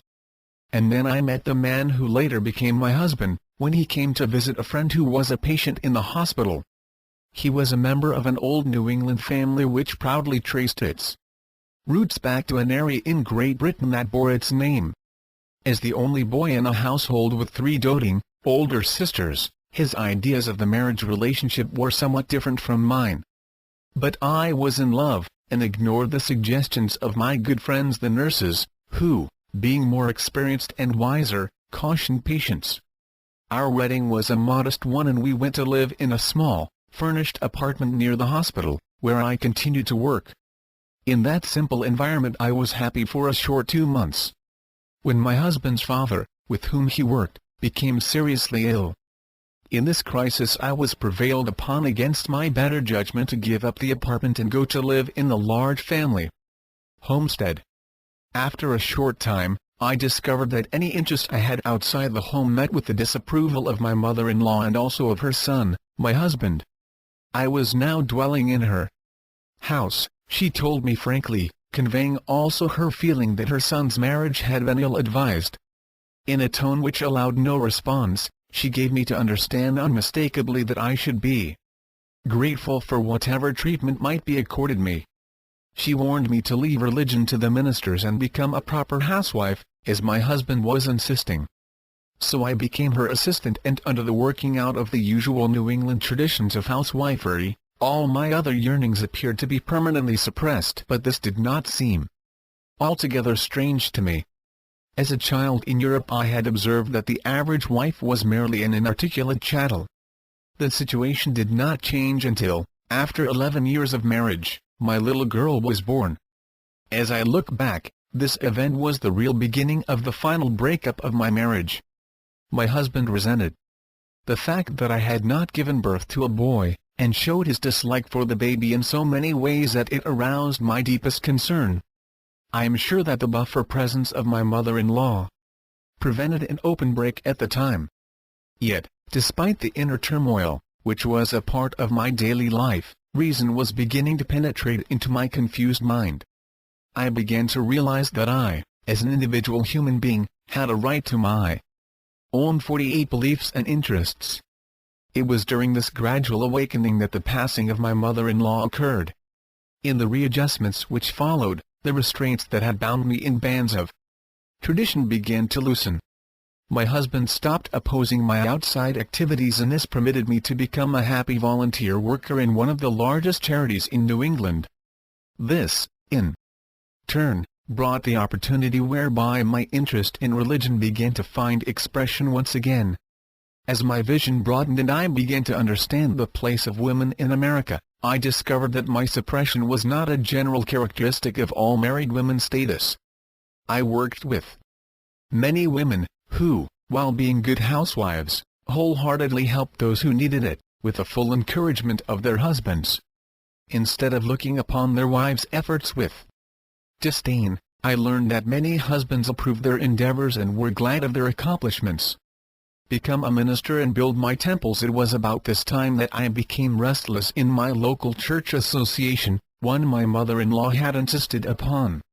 I seemed to be in a straitjacket of fixed customs and beliefs, where nobody but the minister was deemed capable of interpreting the passages of the Bible, and what he propounded had to be accepted as the final word without discussion. Being a student of the Scriptures, I found that sometimes the sermons were contrary to my common sense, but in the past I had been shushed into silence by my husband. Probably another turning point came when my Sunday school class of boys was abruptly taken from me and given to an elderly spinster, where I should merely have tested each boy on his ability to memorize the text. I had tried to show them how, in their daily lives, each could follow in the footsteps of Jesus by aiding others. I learned quickly that a Sunday school teacher must stay within the shadow cast by the local pastor, no matter how unrealistic that shadow may be. In the talk that followed, administered in the quiet of the ministerial home by an agitated cleric, I ventured the idea that I might become a minister so that I could teach my belief of God. He laughed outright, told me that I was a married woman and advised me to go home, be a good housewife, and let those who have been through theological schools interpret the Bible for others. As I look back upon the situation, this incident in the home of the much disturbed minister was probably the final activating force which drove me contrary to the wishes of my husband to seek broader training and laid the foundation of my later activities. No longer was I at the crossroads, wandering aimlessly. No longer was I beset with problems, seeking answers. Before me spread a grand golden boulevard to the distant horizon I longed for, a highway that was straight and direct. Become a minister and build my temples. I redoubled my efforts with the great New England charity, and in addition I joined a religious organization. Now that my goal was definite and plainly outlined before me, it made conditions in my home ever more hazardous. It aroused the anger of my husband to such an extent that I was forced to seek outside employment in order to purchase the textbooks which I needed, and to arrange for the taking of fall courses in the Midwest. During this trying time my daughter was blooming into maturity, and for her sake I was determined to meet with confidence whatever crisis occurred in my home. I wanted to do whatever was necessary to keep my marital status intact until my daughter should enter college. I believed that her education was extremely important. I felt more and more the need of the school training I had missed as a growing child in Europe, and which years of toil in this new world had denied me. So I did my utmost to help my daughter. I saw to it that she had every comfort possible, and gave her the benefits derived from dancing and painting lessons. Of course, I was immensely proud when her poetry appeared in the local newspaper, a wonderful experience for us both. 49 Practicing and preaching. During my various annual trips to the Midwest for religious study, I became involved in situations which put my faith to the test. For example, it was on my third trip to the school that I encountered the growing size of this educational spiritual institute. Apparently, the officials of the organization lacked a feeling of personal responsibility toward their students. There was a sort of callousness, which was evidently a part of the machine-like methods which were being put into practice, a callousness which disregarded the individual in the mass effort that was being made to reach the distant goal. The situation of which I speak involves a woman at the school. I had met her 2 years before, and knew a great deal of her history. She was the wife of a small farmer in Colorado, and each fall the family had been bundled into the trailer so that she might complete her studies at the school and yet carry on her household duties. For 5 years she had worked hard on her lessons and was eagerly looking forward to the time when she would be pronounced fully qualified to go forth as a minister and have her own church back home in Colorado. Her formal education consisted of a couple of years in a country school, but she was dedicated from head to toe with a glowing religious faith which she practiced in her daily life. Every requirement, as Jesus had enumerated them, to make her his disciple had been complied with, and she but awaited the signal that would enable her officially to bring his message to all who would listen. When this postgraduate session was about completed, she had gone confidently into the office of the school to inquire when she might expect to be given official authority to start a self-sustaining group in her community. It was during this meeting that she received shock that almost crushed her. Later, a tearful account poured from her lips to the little knot of sympathetic friends who had gathered around her. The official in charge had listened to her words in silence, and calling for the file covering her record at the school, thumbed hastily through the papers he found there. Then, leaning back, his hands clasped comfortably behind his head, he told her coldly and without emphasis that she might as well drop out of the school at once, as her fundamental education was insufficient, in his opinion, to ever enable her to qualify as one of their approved ministers. As I said, it was a crushing blow. She had always regarded this official as a friend. Years before, it was he who had welcomed her to the school, had listened to her hopes for the future, and had then passed over her educational background. Now, when she had been led to believe through the years that everything was progressing to a wonderful climax, this guide had calmly and deliberately explained to her that her painstaking efforts had been futile, since from the beginning she had been definitely and irretrievably unqualified to reach the goal. It seems to me that it is most unfortunate that far too many theological schools are staffed by individuals, both men and women, who do not realize that the qualities needed to minister successfully are not necessarily found in the textbooks of higher education. Many times an individual having but a rudimentary common-sense education, backed by an alert mind and a dedicated soul, may be far more capable of bringing God's message to others than some of the possessors of half a dozen college sheepskins. That night, as a precaution, I sat in the tiny trailer, watching beside the stunned, heartbroken woman as she tossed restlessly in her sleep. I could not help but wonder through the slow-moving hours how Jesus might have felt about what had happened. I prayed that this horrible nightmare might, in some manner, end with a wonderful sunrise. But when I bade the little woman goodbye, my heart was as heavy as the one she carried in her own breast.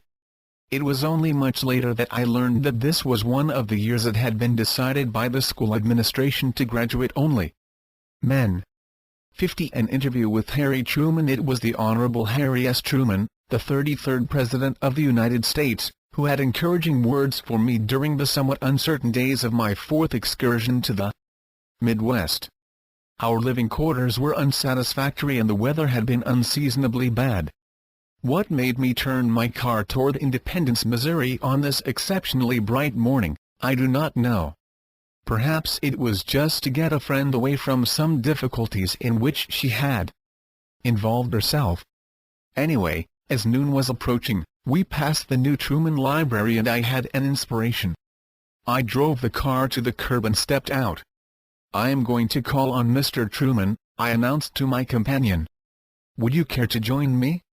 She laughed. "No," she replied, "I'll stay here and catch the pieces as they come flying through the door. I understand friend Harry is a hard person to see without an appointment." "No, I'll wait for you here with solvent bandages." The man at the reception desk was short-spoken. When he learned that I had no appointment, he told me firmly that an interview, at this time, was impossible. I likewise was firm in my request to be admitted. I told him I had come there to see Mr. Truman and I had come all the way from Boston. If he had been inclined to laugh at my insistence, that laugh never came, for Mr. Truman came into view and beckoned me into his office. I was soon seated and we spoke of many things: his good wife, his talented daughter, my work and ambitions. He was intensely interested in my childhood as a herder and my intimate knowledge of the wild things of the woods and the meadows. In closing the chat, with distinguished visitors cooling their heels in the waiting room, Mr. Truman said, "Young lady, I like the cut of your jib. You cannot fail. Anyone who sees good in everything has a weapon that is better than all the guns ever made. You have already learned what it takes the average human being a lifetime to acquire. Your faith keeps God always on your side and with him at your shoulder. The world must give way as you advance." Mr. Truman's idea of the power of good coincided with my convictions. Yet not only must we see good in everything, we must feel sincerely that the good is there no matter what the circumstances may be. We must always feel inwardly that a reason exists for our puzzlement or our dilemma, and that the reason, whatever it may be, will work out for our betterment. At this moment, I cannot remember anything happening to me that did not prove helpful in the end. The ups and downs of life, if we will receive them as inevitable and strive always to better ourselves and those about us, are like a flight of stairs leading ever upward. Sorrowful goodbye matters in my home had come to such a pass that the eventual breakup of my marital relationship seemed inevitable. I had tried my best to avoid an open rupture which the world was bound to misunderstand. My husband's mother had taught me one New England precept I held ever in mind: do not wash your dirty linen in public. For my daughter's sake I worked diligently so there would be no disruption of our home life, which seemed so serene and peaceful even to our closest neighbors. I determined to undergo any type of humiliation without protest for my daughter's sake. I wanted her to find other attachments before the real crash came.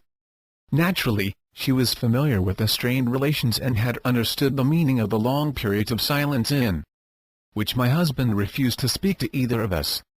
I realized fully that my husband could better provide for my daughter's future than I could, especially in these surroundings where a broken household is always blamed on the wife.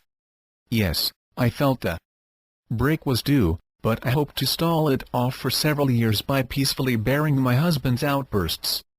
And I prayed that my daughter could patch up the differences with her father, as he alone could meet the coming expense of a college education. So I was unprepared for what happened.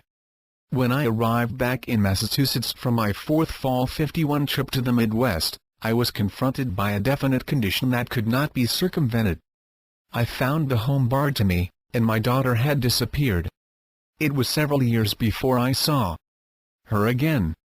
Without a change of warm clothes except those in my suitcase and without a penny in cash, I felt as though the universe had collapsed on me. A good friend, aware of my momentary helplessness, took me temporarily into her home in Brockton. She had confidence that I would get on my feet again as soon as the blow could be counteracted by my faith in God. And she was right. My prayers were quickly answered in the form of another friend, a former neighbor in Stoughton, who requested that I go to Cape Cod to fill in for a short period as an aide to her older sister, who was slowly dying of breast cancer. My stay lengthened into months, and I found that I was a real comfort to that courageous woman whose life was slipping away. Despite excruciating pain, she bore up wonderfully. My daily trips to the post office for her mail became a fairyland routine as I played with the chipmunks along the way and enjoyed the scoldings of the birds in the nearby thickets. It brought back vividly my childhood in faraway Lithuania and the host of friends I once had among the animals of the meadows and woodlands. The long walks along the ocean and the hours of contemplation under the trees in the yard, while the sick woman was seeking restless naps, gave me ample opportunity for self-appraisement. Each week I would drive 40 miles to Boston, where I taught elements of Scripture. This helped me mightily because I was able to sympathize with the troubles of others and aid them in settling problems, and in return fed the deep satisfaction of having been able to bring more happiness and contentment into the world. Now I was no longer struggling with an intangible future, no longer in doubt as to what I would eventually do. The knot had been effectively cut by my husband, and when I had recovered my equilibrium to some degree, I started on the road my grandmother had visualized for me long ago. I would make myself worthy of the trust she had in me, unmindful of the passing of so many years during which I had been diverted from my goal. Everyone around me was anxious to lighten my burden as they sensed the great loneliness I felt. Even after my good friend with the breast cancer had passed on, I was permitted to linger on in the White House for a full year as I prepared for the future. It was only much later that I saw my husband again. He offered to open our home to me on condition that I gave up all outside activities, a condition I could not accept. The temple identified the manner of the teaching of Jesus Christ appealed to me most strongly. He built no temples, he piled no stone on stone, and his congregations were wherever he could find them, usually under the blue dome of heaven, beside the waters, in the public thoroughfares, and on the slopes of the mountains. His methods seemed to me warm, friendly, and intimate. The stately pews, and the pulpit high above the kneeling congregation, which seemed to place the devout clergyman on a plane above the dedicated believers below, were repugnant to me. I wanted always to be a part of the throng, rubbing shoulders with them, helping the suffering and offering assurances of better times to come, as one human being to another. In my appraisal of the duties of a minister, the unfortunate human being whom I could help personally, whom I could touch, whom I could comfort and encourage, was far more important than a whole church full of eager listeners who might ponder upon each word I uttered. I wanted to reach people by deeds, not words. Elsewhere, I have gone into detail about how I received the message to become a minister and build my temples. My present problem was how to carry out the last part of his mandate. It was while I was living in Connecticut that a total stranger brought the key which solved the problem of just how I should carry out that part. I had spent the winter of 1960 to 1961 in Connecticut with my sister where, during the day, I carried on my studies in the public libraries and in the evenings attended school in a nearby city. Once a month I 52 would make the journey to Boston to attend a meeting of health seekers at the home of Drive Alonzo J. Shadman in Forest Hills, a Boston suburb. These gatherings were always inspirational. Dr. Shadman was a character, a man with a distinct personality, who was not afraid to speak what was on his mind, irrespective of who was present. I had met this physician several years before, and my admiration for his courage and ability grew as the months passed. He was a most forward-looking medical doctor, and at that time his later years he had abandoned surgery for what appeared to him the more favorable results of homeopathy. It is reported that during his long career he had performed over 10,000 operations on human beings, and his skill as a surgeon had brought sufferers to his hospital from all over the world. Through him I had learned much about the scientific aspect of healing, and he had helped me understand more fully what had taken place in the bodies of the sufferers to whom my grandmother and I had ministered years before. So once a month I was glad to make the long journey alone. over the frozen roads for those 3 wonderful hours in Dr. Shadman's home. It was at one of these gatherings on a bitter cold night in February that circumstances enabled me to obtain a clear picture of what I should do to comply with the suggestion that I build my temples. A man I had never seen before listened patiently to me as I outlined my conception of a nursing home which I had visualized was so necessary to adequately aid sufferers. I told him of my experiences during the preceding years on Cape Cod and how the whole sanitarium idea seemed to fit into the needs of afflicted humanity. This human angel heard me out and seemed impressed with my sincerity. Finally, he made comments along these lines: "The natural health field has been my particular interest for over half a century. You seem dedicated to your religious beliefs even more strongly than to the angle of physical relief which has so vitally interested you. Running a nursing home, a large sanitarium, or even a health resort has so many headaches that day-to-day physical difficulties blot out other values. I believe you would find a more congenial atmosphere for your abundant energies in making a wider vineyard. In my opinion, churches, as we know them, fall far short of their possibilities. They seem to concentrate on the development of the soul, the holy temple of each individual's body. What I am trying to emphasize is that the spiritual needs, and the physical natural laws which permit the spark of God to dwell comfortably in that temple, are closely interwoven. The minister of the gospel should have a dual capacity. He should watch carefully over his congregation, both spiritually and physically, exactly as the good shepherd guides his flock each day into greener pastures, and when occasion arises helps Mother Nature deliver a newborn lamb. He stopped speaking and looked at me intently, then continued, "I am along in years. I have watched natural healing blossom forth under the splendid leadership of dedicated pioneers. But, unfortunately, its growth resembled that of a mushroom rather than a sturdy oak. Natural healing was built on the high unselfishness of great leaders, spiritually inspired. I have hoped that those might come along who would appreciate the necessity of each human being housing his or her spark of God in a temple worthy of the preciousness of life. I have hoped for a campaign equalizing spirituality and physical betterment." He paused and laughed.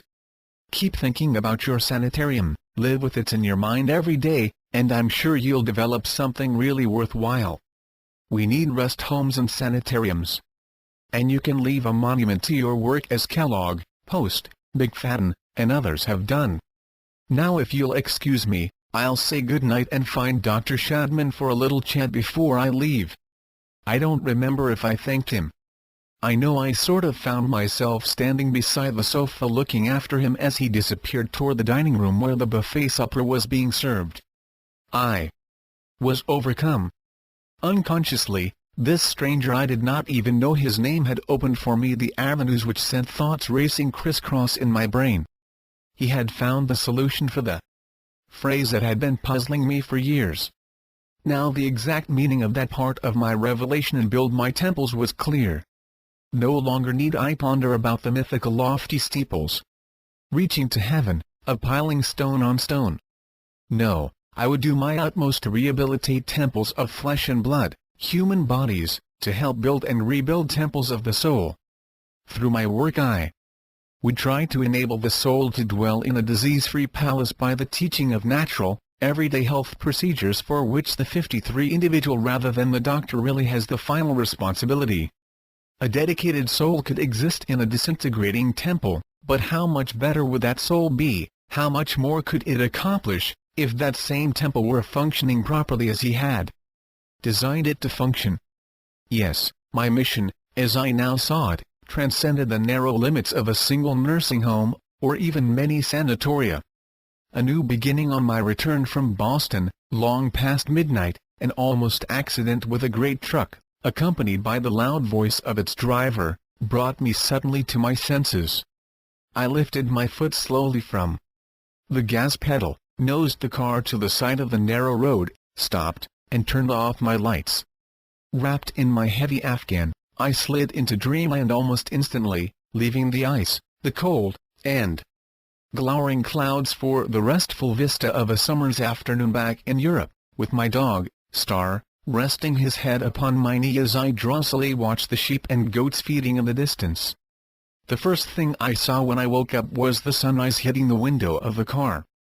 And as though the sunrise were a catalyst for yearnings and realizations deep within my being, suddenly all of the discouragement, and all of the worry and concern disappeared. I felt great relief and peace, because all my self-concern was replaced with a vision of my mission, symbolized by the rising sun outside the car window. The voice of my God self coming from deep within, silently spoke the words "Rising Sun Christianity." From that point on, I knew my mission, and I knew that my own personal problems would never overwhelm me again. And, of course, I founded Rising Sun Christianity and made it a non-profit spiritual organization. It was several years, however, before I could do that, because, in many instances, Rising Sun needed to work differently from ordinary religions. Fundamental to the concept of Rising Sun Christianity was the awareness that the physical body is the temple of God and only through healing the body was spiritual unfoldment possible. Also, Rising Sun Christianity uniquely emphasized the importance of healing the whole person, physically, mentally, emotionally, and spiritually. Different from other religions, the focus was not on dogma or ritual but on releasing the power within, which allows one to handle any problem that one confronts, to learn lessons, and to never get discouraged. This was the essence of a real spirituality that avoided the dogmatic conflicts inherent in other religions. Rising Sun Christianity was not going to be a new religion but was going to be an expression of the new age, and a source of new life for a spiritually exhausted mankind. Dr. Alonzo J. Shadman. It was an early morning in February, 1961, when I once again turned my car up the steep drive to the garage of Dr. Alonzo J. Shadman. I climbed out and was welcomed at the kitchen door by his maid. "The doctor is expecting you," she greeted me, with a smile. "He didn't approve of your driving all night, but as I couldn't get your Connecticut telephone number, he couldn't stop you. He's in the dining room waiting." But the doctor was at the kitchen door leading into the main house. "You should be spanked," he said, as he held out both hands. "Come in and try some of this cornbread and raw wheat with which Betsy pampers me each morning. And then let me know more about what you call your great decision. Frankly, I hope it is to stop your guinea pigging for the homeopath who has been dosing you with all manner of pills and pellets. Seriously, Ann, I haven't liked the idea of that chap using you as an experimental subject." I laughed at his concern as he took his place at the table. "The pills haven't harmed me that I can see," I answered. "I do get dizzy at times but he instantly changes them. And I think I have been of some 54 help in his research. And doctor, it is that kind of help to humanity that I want to talk with you about today. This is the real purpose of my call, besides my desire to see you. So, if you will finish your breakfast, I'll try this wonderful-looking cornbread Betsy is offering me. Afterwards, I'll start talking, because my ride back to Shelton early last Sunday morning seemed to have opened my eyes. I'll give you this hint: I have decided to follow your suggestion and not concentrate my efforts on a rest home." He smiled and nodded but did not speak. And the silence remained until we were seated in his study and I told him of my new understanding of the phrase "and build my temples," that instead of structures of brick and stone, it meant bodies of flesh and blood. That in place of administering to human sufferers in one or several buildings, I wished to minister on a wider scale, physical as well as spiritual. "This is good news, Ann," he said when I paused for his reaction. "As you know, I ran a large hospital for years. No, I have put that idea the wrong way around. The hospital ran me. I was its slave. It held me in bands of iron I could not break. Always I was needed, always I must be on hand no matter how many assistants had been mustered to help. And during my entire lifetime I had the opportunity to write but one book, when I should have written 20. In this gray head of mine is material for 100 volumes. And, never get pushed into a straitjacket by friends who believe they are helping you. Be independent and stay that way. but do not approach the building of my temples with a surgeon's scalpel, as circumstances forced me to do. You cannot cut parts of God's handiwork away and improve its functioning as a whole. Work only with harmless things like food and drink and forget that there are drugs and knives. I must have operated on close to 10,000 human bodies in my time. I made a reputation for myself because I had deft fingers and nerves of steel. Now I feel it would have been better had my devoted mother encouraged my interest in the pipe organ, which I love. But she wanted me to follow in the footsteps of my father, who was very well known. And as so often happens with children in many families, I found the parental influence too much to resist. Like plenty of other young people, I capitulated and became a part of the great machine that is trying to work scientifically to better humanity. Of course, as a stripling I never tried to figure out how the human body, made perfect by the Creator, could function properly with 1, 2 or even 4 organs removed. Even as a youngster I realized you couldn't do that to a watch or any type of intricate machine and have it work as smoothly. He paused and leaned back against the cushions, half closing his eyes. As a surgeon I had the skill and the ability to take it, and I was kept busy from morning to night. I can remember one March day when I cut into the abdomens of 8 different persons for 8 different doctors. That is a rough summary of my experiences as a skilled surgeon, but since you are to approach the aid of sufferers from an utterly different direction, I can tell you now that in my opinion, many operations should never have been performed. Of course, it is true that the surgeon's skill often does save lives, especially among accident victims. Again he stopped speaking and I did not interrupt. There was an odd catch in his voice and I did not wish to disturb his thoughts. It pays to think big, Ann, he said suddenly as he roused himself. Lose your small ideas. I am glad the sanitarium and rest home plans have been given up. See the good you can accomplish working with many, rather than devoting your time and attention to a comparative few.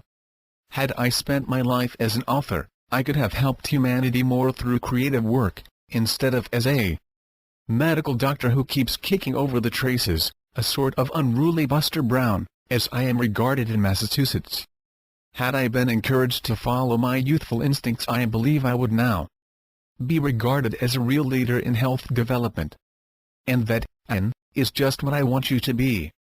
I expect to live many years longer, and I shall sit on the sidelines contentedly feeling that the work I neglected is now being taken care of adequately by you and others of like mind. He refused all telephone calls that morning, and he had the distracted Betsy tell all visitors he was out.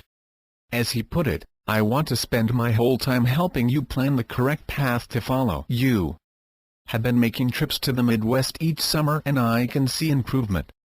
But Ann, do not 55 become so indoctrinated with one set of religious beliefs that you fail to see the benefits which may be blossoming in others. All are aimed at the same goal, and the approach of each is merely by a separate path. However, jealousies exist. Each branch of this great universal march to higher things has a tendency to believe its way is the only right one.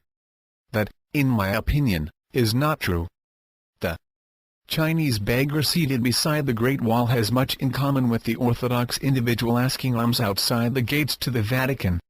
Make your vineyard, as you call it, the four corners of this earth, and no matter what you may call your organization, give your help to all.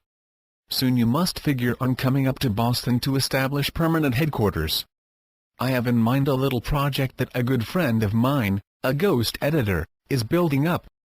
For the past few years, he has published a health magazine in Washington. Through him, you may be able to obtain a start in putting a foundation under your work.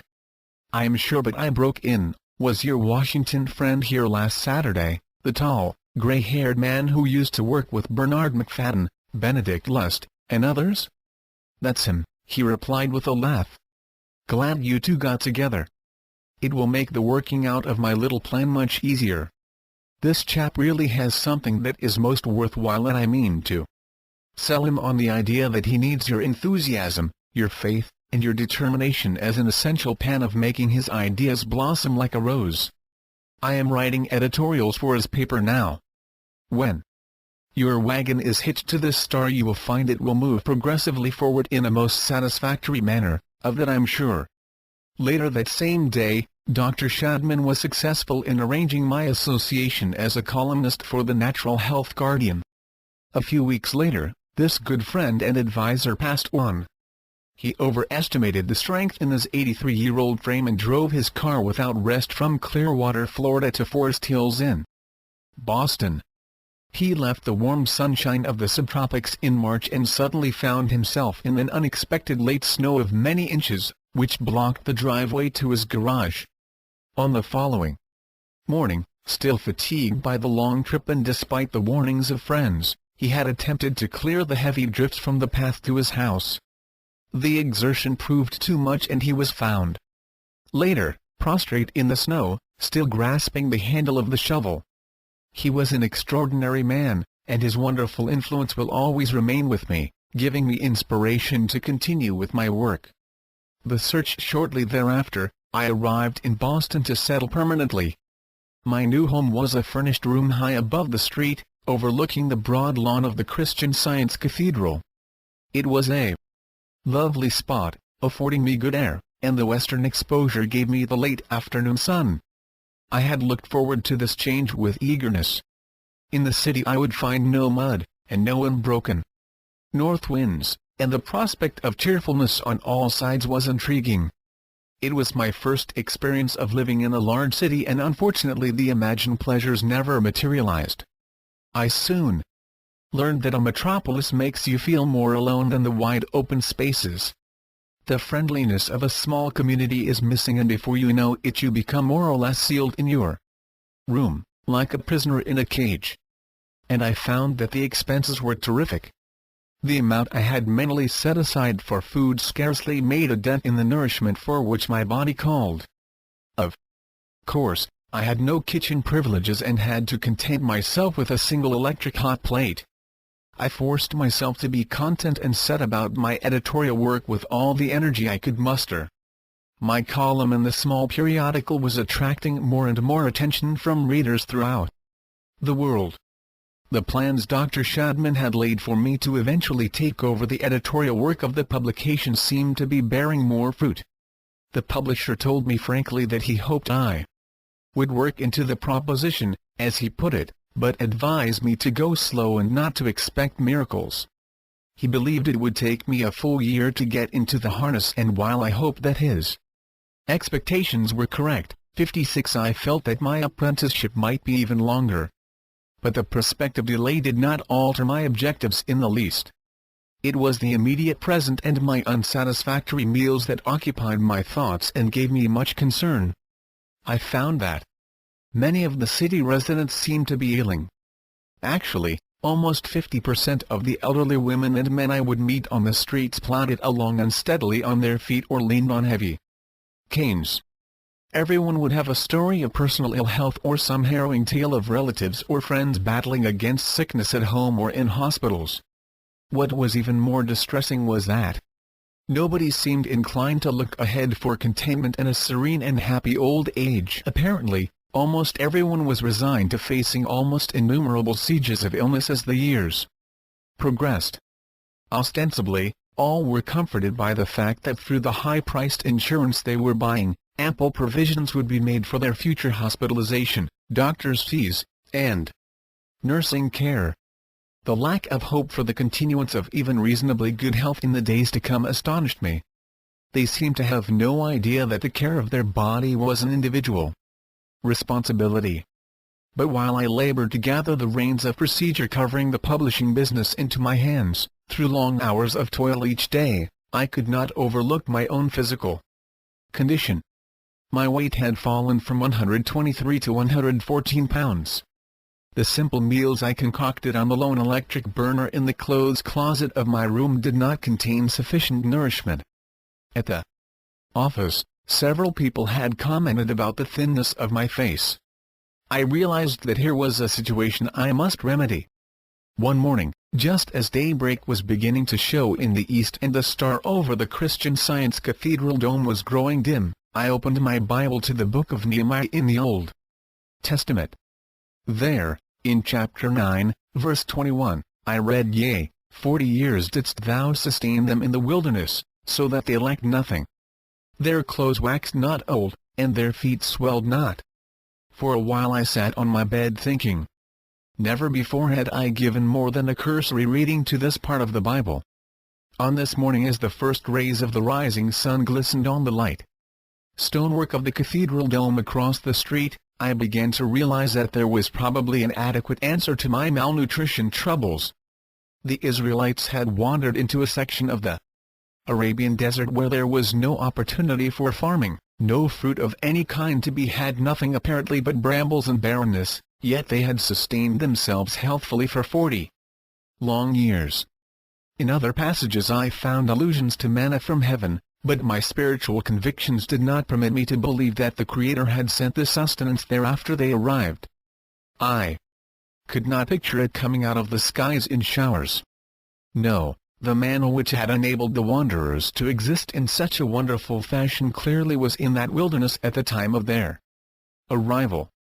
In all probability the leaders of the Israelites had a sort of awakening, a new outlook, a comprehension that some type of vegetation, in all probability previously regarded as useless, was actually a life-sustaining form of nourishment. A search through the libraries disclosed that there were many varieties of plants indigenous to arid countryside that brought forth, at some season of the year, a whitish flower or leaf which might easily conform with the descriptions of manna as set forth in the Old Testament. But these investigations turned my attention to weeds, and the more I studied, the more I became convinced that they were the simple explanation of the biblical manna. Even today, weeds are separated into 3 groups. Down through the centuries, those which were considered to have healing properties were classified under the somewhat dignified title of herbs. All the rest of the quick-growing, sprawling specimens of these roadside rascals were roughly divided into the categories harmless and poisonous, and were viewed as nuisances to be destroyed. My search disclosed that weeds may be further grouped into almost countless categories, some containing tremendous quantities of various beneficial minerals. And in some mysterious manner the weeds were able to find sustenance on bleak soils that would quickly starve domesticated fruits and vegetables. The nutritional excellence of many of these hardy plants as a food for animals and human beings has been recognized for centuries. In these vagrant growths I believed I had come upon a source of nourishment that would solve my particular problem of malnutrition.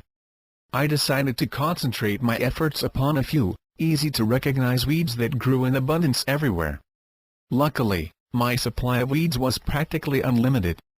In vacant lots, close to my 57-apartment house home, where outcropping of rocks or piles of rubbish prevented anyone from having even a makeshift garden, I found a large variety of vegetation.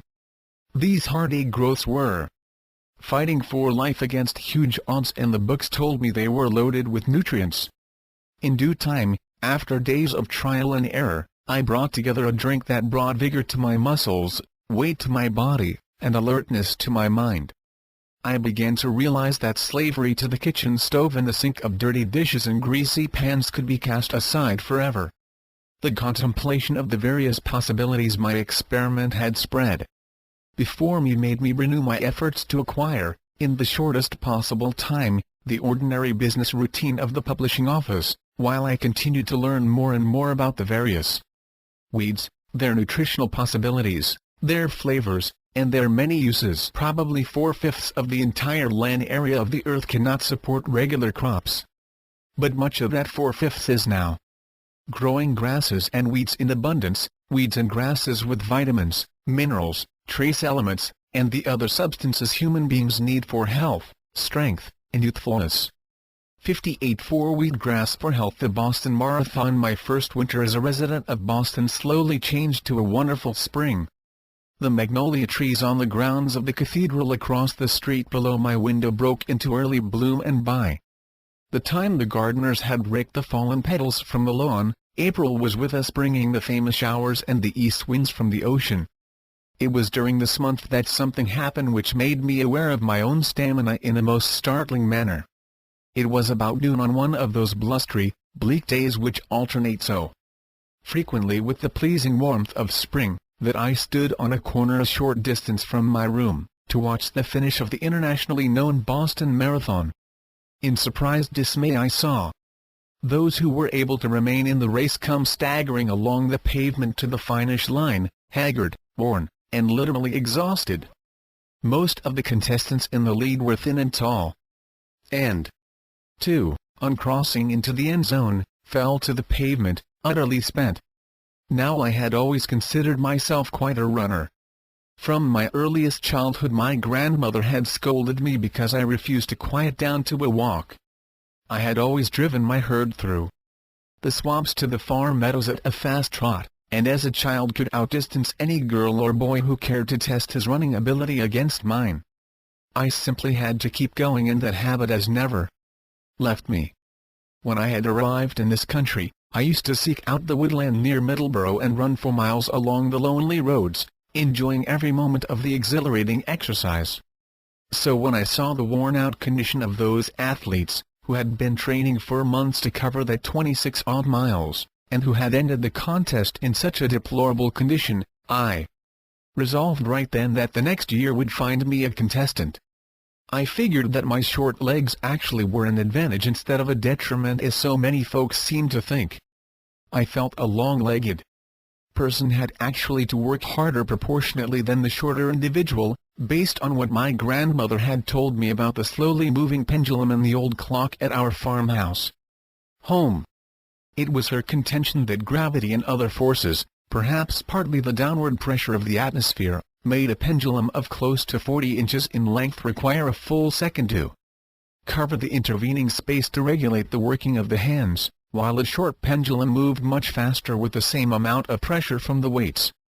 Logically, it seemed to me that, while long legs might reach over more ground than short legs, probably the amount of exertion required was more than that to move a shorter pair of legs for the same distance. Anyway, I wanted to test out my notion. Then and there I pledged that I would use all my spare time getting my body into good condition for the call I should have to make upon it for stamina 12 months from that time. I confess I hardly slept that night, and early the next morning I began telephoning the 5 great universities in and about Boston in an effort to find suitable training quarters where I would be away from curious eyes of people who probably could not understand this strange ambition which had taken possession of me. To my surprise, the idea of a woman competing in such a lengthy race seemed ridiculous to the various college athletic directors. In every instance, I found the doors closed, and I quickly learned that the organization conducting the marathon would not even consider the application of a woman as a possible marathon applicant. But despite these rebuffs, I was determined to push forward and carry out the idea. I felt that in some way I would be able to gain permission to participate in the next year's marathon. With nearly 12 months to condition my body for the event, I knew that I could prepare myself if a place were available where I could immediately start training. It was then that I recalled the sward of the long bank bordering 59 the Boston side of the Charles River. The grassy parkway ran evenly for miles and seemed to offer an unlimited opportunity for an ever-increasing daily workout during the summer and fall. But I knew that in the daytime I would be skyline against the waters of the river, so I made plans to utilize the embankment before daylight each morning. The river was approximately a half-mile from my room, and I figured that around 2 hours before daylight the intervening side streets were certain to be nearly deserted. Getting to and from this training ground almost unobserved seemed practical and simple. Following this idea, I would leave my apartment lightly clad shortly after 4 o'clock each morning, and running through the almost deserted streets, I would arrive at the river bank without attracting attention. There I would conceal my coat and shoes under a convenient bush and start away on a several-mile trip at a lively clip. My pocket speedometer showed me my rate was about a mile in 5 minutes. I realized I must better this mark. I must cut a full minute from each mile, but I was certain this could be accomplished as I hardened to the task. The first morning I covered approximately 2 miles down and back. It was early May, and the scent of new grass in my nostrils and the feel of the soft earth under my bare feet seemed to sprout wings on my heels. There was just the suggestion of pink in the eastern sky when I returned to my room. Following a short nap, my rigorous day began. That was the beginning of weeks of continuous training and, as session followed session, I extended my goals. Soon I was running a full quarter of a marathon each morning. Those sprints in the cool air were wonderful. Outward bound, the dark waters of the Charles River stretched away in mysterious blackness toward the lights of Cambridge, glistening diamonds on the mirror surface. But I soon discovered that I was not alone. Early workers, driving their cars along the highway paralleling the river bank, made out my form in the gloom and honked their horns as they slowed their motors to keep pace with me. One morning, however, when I went back to the bushes to pick up my shoes and coat, a police car pulled up on the grass and an officer got out. He turned his flashlight on me. "Holy mackerel!" he called to his companion behind the wheel, "It's a girl." In the half-light I saw him shake his head as he motioned me toward a street light. "Come over here where I can see what you look like," he chuckled. "This is Rich. We have been pacing you for the past 2 miles, which you did in under 10 minutes. What's the idea?" I told him of my ambitions and the officer again shook his head, as his companion drove the car up closer. "This is Boston," he said. "The folks will never stand for a girl competing in the marathon. It might show that we men are weaklings. Better be sure you can get in before you waste any more time out here. And in bare feet. Lady! Are you crazy as a loon? Think of the broken bottles, and in the darkness. It makes me shiver." I assured him I was in no danger of injury and that if I did not obtain official entrance to the marathon I would tag along just the same. They finally drove away and I left the bank for the silent streets leading towards my room. But thereafter, in the gloom of many pre-dawn mornings, I saw familiar headlights following down the road in my wake as though to protect me. The honking of curious motorists ceased from that moment and I breathed a prayer of thanks to my new friends. When weeds are not weeds during that summer and early fall I covered the hills and fields surrounding Boston in my search for all types of vegetation, also working during the day at bookkeeping and letter writing, while spending most of my evenings in the studies of botany and bringing the message of better food to all who would listen. In my wanderings I had come upon an abandoned alfalfa path by the side of a railroad embankment several miles from my room. To this green mecca I would travel almost every week to gather quantities of the leaf-filled stalks, much to the surprise of several little wild rabbits, who seemed to think I was intruding on their private preserves. 60 for my dandelions I chose the winding paths of the Arboretum, 265 acres of land designated later as a National Historic Site, stocked with thousands of trees and shrubs from all over the world.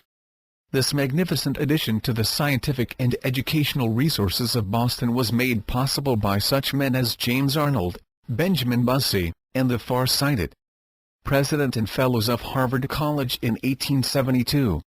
It was a delightful place and I felt that cleaning away the dandelions was probably a favor the management would appreciate. I must have made about 14 separate trips to this woodland haven before I was emphatically enlightened. Returning from one of my trips I had stopped at a traffic light near the entrance to this woodland paradise and found, next to me, a prowl car of the Boston Police. During the brief interval I casually inquired of the uniformed driver if gathering weeds within the confines of the Arboretum was permitted. A little while before that a kindly-looking stranger in a car, going down one of the roads beside which I was busily gathering a bag full of dandelions, had called to me a warning in a voice in which I detected suppressed horror. So I was now anxious to learn the facts. I said nothing about the 2 large bags of freshly gathered dandelions which practically filled the spacious trunk of my car. "I am not certain," the officer had replied, looking at me with a sort of quizzical expression, "but offhand I would say that had you been caught taking any sort of plant by this or another prowl car in the Arboretum, you probably would have started a chain of circumstances that would have taken you weeks to unravel in the courts. You speak of weeds, but neither I nor any officer on the force would recognize the term and I doubt if the court would.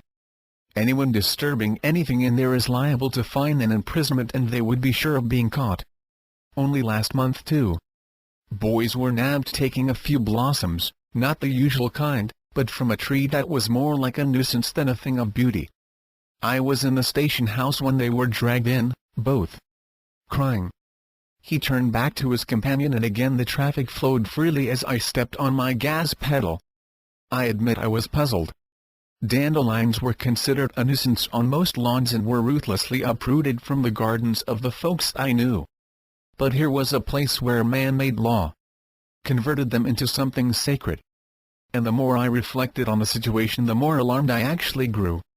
For several weeks, I had made periodic trips to this cloistered arboretum and had gathered all sorts of weeds: chicory, milkweed, shepherd's purse, and many more. And dandelions had fallen victim to my trowel from the moment they had appeared after the last snow. Other folks had watched me, and knowing the conditions, had probably wondered at my temerity, but up to this morning nobody had sought to warn me. True, I did not remember any police prowl cars during the time I was actually digging out these weeds, but I did recall meeting many of them on the winding roads of this park. But now my source of supply was temporarily gone. The next day I started out, wondering if I could find an Elysian field where weeds were plentiful and free. I remember coming to a railroad embankment as the street turned sharply to the right, and also noted the sign which read Ann Avenue, but I was unprepared for the shortness of the lane. It suddenly ended in a thoroughfare running at right angles and diving under the embankment. But across from this main artery was an abandoned parking lot, and there, spread out before my eyes, were hundreds of square feet of the most luscious weeds I had ever beheld. I had come upon a weed paradise. Here was what I had been seeking. Wheatgrass discovery. Finally, an incident arose which brought all my doubts concerning the immediate use of this almost inexhaustible weed food supply to a head. Seated in my bedroom the following evening, I opened my Bible to the book of Daniel in the Old Testament, at the 4th chapter, verses 31 and 32. Here I read that the dissolute king, Nebuchadnezzar, losing his mentality and his physical well-being, was instructed by a voice from heaven to go into the fields and eat grass as did the oxen. The monarch followed this advice and in time regained his throne, his spirituality, and his physical health. As I thought about this, the light for which I had been praying came to me glowing and beautiful as a 61 wonderful birthday gift. What I had not been able to accomplish with weeds because of the long winter in the north could evidently be achieved by another type of lush vegetation. My quick reading of the scriptural passages already had painted a golden picture, and I sped along the streets toward the publishing office, elated, bright-eyed, and filled with new confidence. Life-sustaining grasses, while I had no intention of altogether abandoning the precious weeds which had given me my real nourishment for the past 12 months and which I had brought to many people's attention, I immediately set about trying to learn more of the nutrients of grass and its other characteristics. I felt that here was something I might place beside the weeds.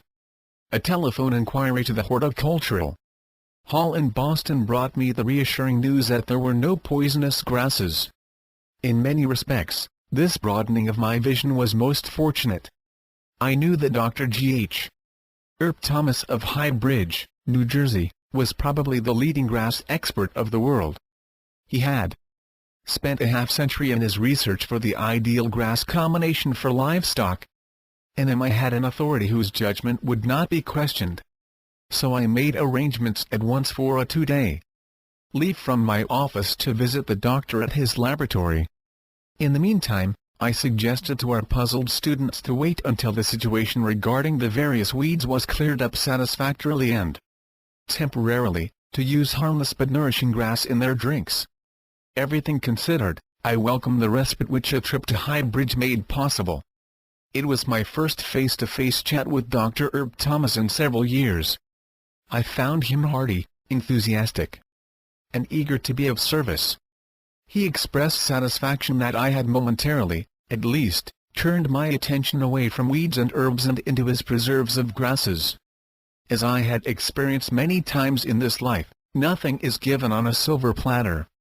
We have to earn each advance and overcome the difficulties. Reaching for his office encyclopedia, Dr. Thomas turned thoughtfully to the subject of grasses. Presently he showed me that there were about 4,700 known species of grasses in the world. They ranged from the 100-foot-high tropical bamboo to the less than 1-inch shoots found on the Arctic tundra.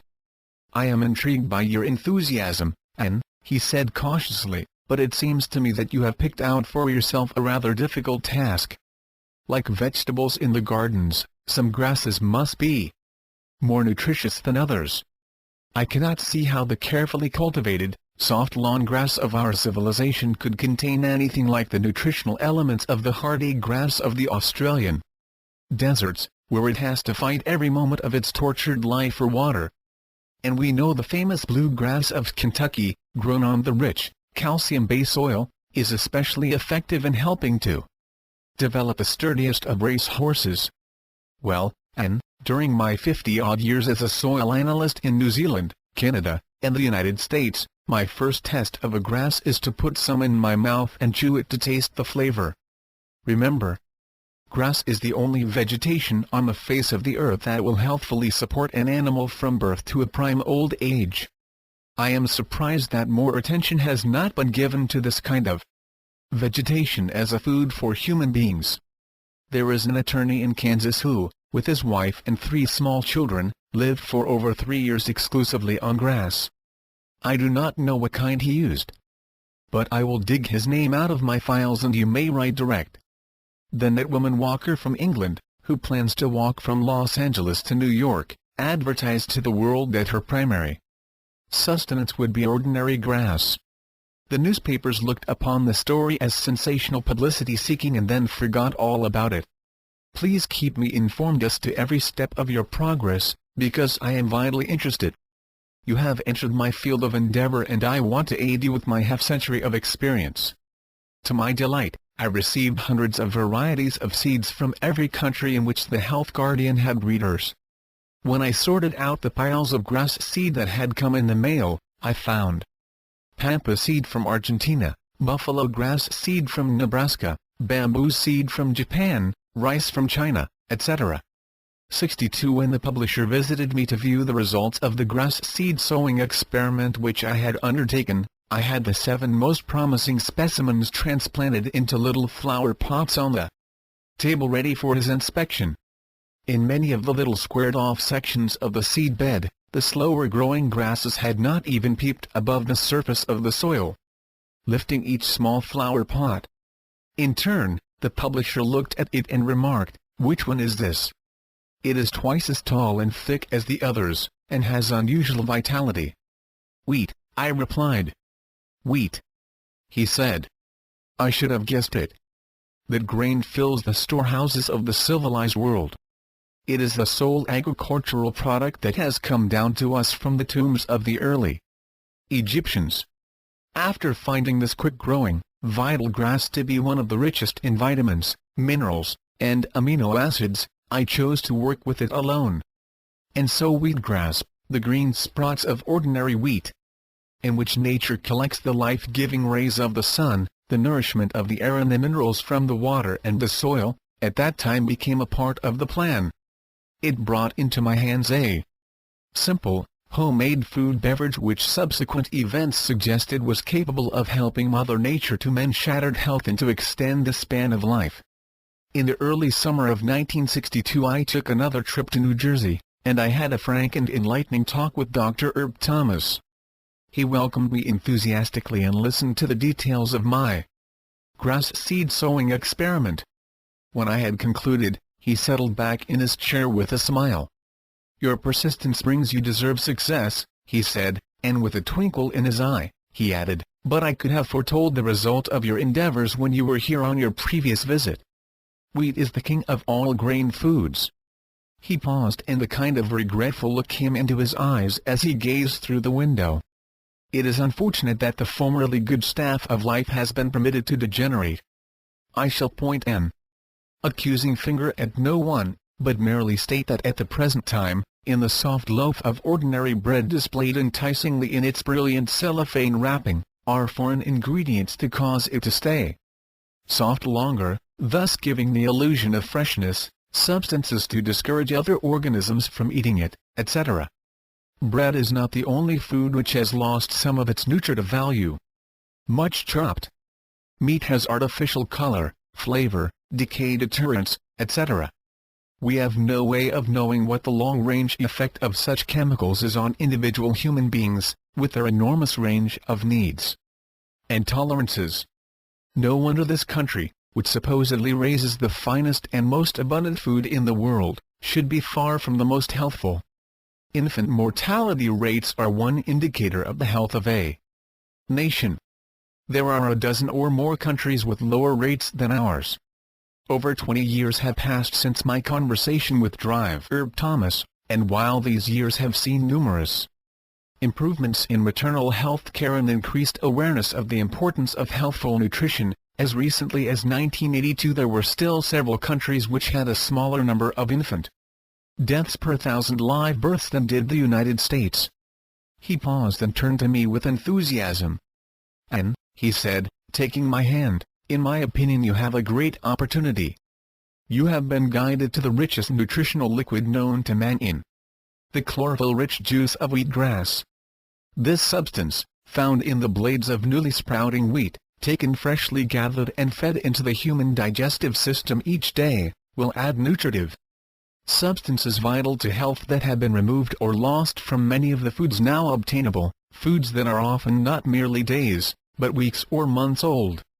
But let me warn you of one thing: the freshly gathered wheatgrass chlorophyll, from grass that has not lifted its first joint above the surface of the soil, is one of the most delicate liquids with which nature has endowed us, and must be used fresh. At present the potency of bottled, capsuled, and otherwise preserved chlorophyll, available to Americans today, is considerably diminished. Go back to Boston, continue your experiments. Study carefully the effect of wheatgrass juice. I believe you will be astonished at the results you will see if you use only the juice from the first 5 to 7 inches of the sprouting wheatgrass and utilize it within half an hour." Again he paused and then rose from his desk, indicating that the interview was over. "God bless you in your work," he said in parting. "Call upon me for whatever assistance I may be 63 able to give. And have a safe journey home." At the door he stopped me again. "Perhaps," he said, "and I trust it is so, bringing to the public the health-giving properties of fresh wheatgrass chlorophyll may result in partially counteracting the damage which is unquestionably being done by the chemicals which are being spread by the ton on our land. Your work is a step in the right direction for a healthier world." Further experimentation upon my return from High Bridge, New Jersey, and my most enlightening talk with Dr. Thomas, I began to lay plans for the future testing of the wheatgrass chlorophyll drink. I was determined to work slowly, wanting to be sure of each move. It was necessary to carefully check and record each development so that the results might be published in the best, most accurate manner. My first objective was to ascertain the proper method for sprouting wheat. I realized that my students, scattered throughout the world, would have to deal with all kinds of soil, in all stages of mineral and organic richness. I could not advocate the exclusive use of compost, leaf mold, or in fact any type of naturally rich earth. My instructions must cover the use of all grades of loam and sand, and I must help my students to temporarily use these unsatisfactory mixtures, as they put into practice methods whereby the earth they used could be gradually but surely enriched. My correspondence indicated that about 50% of those already interested in my weed program were city dwellers who could not find space for outside gardens. Also, because this must be a year-round adventure with growing areas running from the borders of the frigid zone to the equator, indoor methods for raising the wheatgrass must be provided, to maintain health. After several trials, I found to my surprise that the wheat grown in the shade outdoors under reflected, rather than direct, sunshine brought forth the sturdiest stalks, with better color and rootlets, more matted and wide-reaching. The superiority of shade-grown wheatgrass to that where the direct sunlight beat upon it seemed evident. I also found that the juice extracted from sturdy, round-stemmed, Shade-grown wheatgrass was sweeter and had a more pleasant aroma.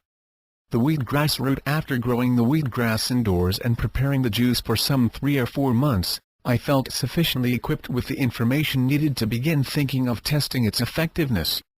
Many medical men with whom I had talked assured me of the harmlessness of wheatgrass chlorophyll, and while none of them seemed to agree that it might help restore health, all seemed certain that taking reasonable amounts of this juice, freshly made, would not complicate any ailment which might be afflicting the individual who drank it. While my previous year was spent in experimenting with weeds and herbs, utilizing my friends and those of my acquaintances who seemed inclined to cooperate, I realized that in this era a minister of the gospel could not bring to the public at large a system for the bettering of health. At the suggestion of a well-known New England medical doctor, who had become interested in my work, and wanted to see the effect of wheatgrass in actual operation, I confined my attention to those aging souls whose difficulties seemed beyond the aid of either drugs or surgery. By concentrating on this field we felt that I would not be infringing upon the domain of the licensed physician. And if it were proven that wheatgrass could better the conditions of these unfortunates, the discovery would be an important addition to medical knowledge. Through the assistance of a dedicated woman, Mrs. Evelyn Hopp, I gave a little talk at a South Boston men's club where my informant assured me there were loads of incurables just sitting around waiting to die. Much to my surprise, finding those individuals was easy. A brief announcement during 64 my talk brought a small crowd around me a few minutes later, each one describing the reasons for his chronic ill health. Some seemed proud of their designation of being beyond help, and all were anxious to become part of the plan for their own sake and for other sufferers throughout the world. But then I described in detail the nature of the program I had worked out, using the green chlorophyll juice of the wheatgrass. With that aim in view, I laid out what my friends later humorously called Ann's wheatgrass root. I found I could handle at least a half score of these so-called incurables each day, taking the freshly made wheatgrass juice to their homes. Many of these unfortunate men and women were actually bedridden, weak, emaciated, and unable even to make the journey down the often rickety stairs. But I took each one in turn, talking with him, listening carefully as each recited his story, and emphasized that as long as the spark of life was still within the body, there was not only hope for improvement, but possibly permanent relief from pain. Of course, in the beginning my words were met with skepticism, but as the weeks passed these individuals began to feel the effects of the wheatgrass. They found that their aches and discomforts were lessening, and their cynicism changed to anticipation. Instead of being something that must be endured, my daily visits became joyful occasions. At this point, it might be well to give a bird's-eye view of my activities for the period in which I regularly visited scores of unfortunates in the city of Boston. With very few exceptions, I saw them every day, giving each one a drink of freshly made wheatgrass juice and watching the amazing results. I use the term amazing because what was accomplished was not merely the bettering of the nourishment of these individuals, it was far more than that. There was the bringing of hope and a new interest in life to each one of these human beings, who for the most part lived on meager pensions and were putting up fights not to be thrown into some old age home to await death. My visits, showing an interest in the welfare of each, bringing a smile, a cheerful greeting, and assurance of my belief that God was also there to help, seemed to instill new courage. I was made aware of a deep awakening inside those frail bodies by the gleam which came into their eyes. It was the combination of my encouragement plus the minerals, vitamins, and trace elements in the wheatgrass juice that enabled each of them, at this late stage in their existence, to increase the strength and stamina which they had thought were gone forever. During the year I personally ministered to dozens of these helpless, despondent human beings. As I look back upon the experience I can truthfully state that in not a single instance did this combination of physical and spiritual health fail to bring improved health. I wish you could have been with me on one bleak October morning when I tapped on the door of a little room on the third floor of a drab brick house on Dover Street. As had been my custom for weeks, I turned the knob and prepared to slip into the dreary room to plump up the pillows of the frail patriarch on the creaking couch. A splendid surprise awaited me. The door opened as though impelled by an irresistible force, and standing in the opening, smiling proudly, was the old man who had not left his bed for a long time. It was a glorious sight. His watery eyes flashed as he held out his hand in welcome. "I dug these pants out of my suitcase," he explained, looking down at the wrinkled garment apologetically. "They ain't seen an iron in years, but I sure have got new iron. Or something in my blood." And he chuckled with delight. Another example is the rejuvenated musical trio.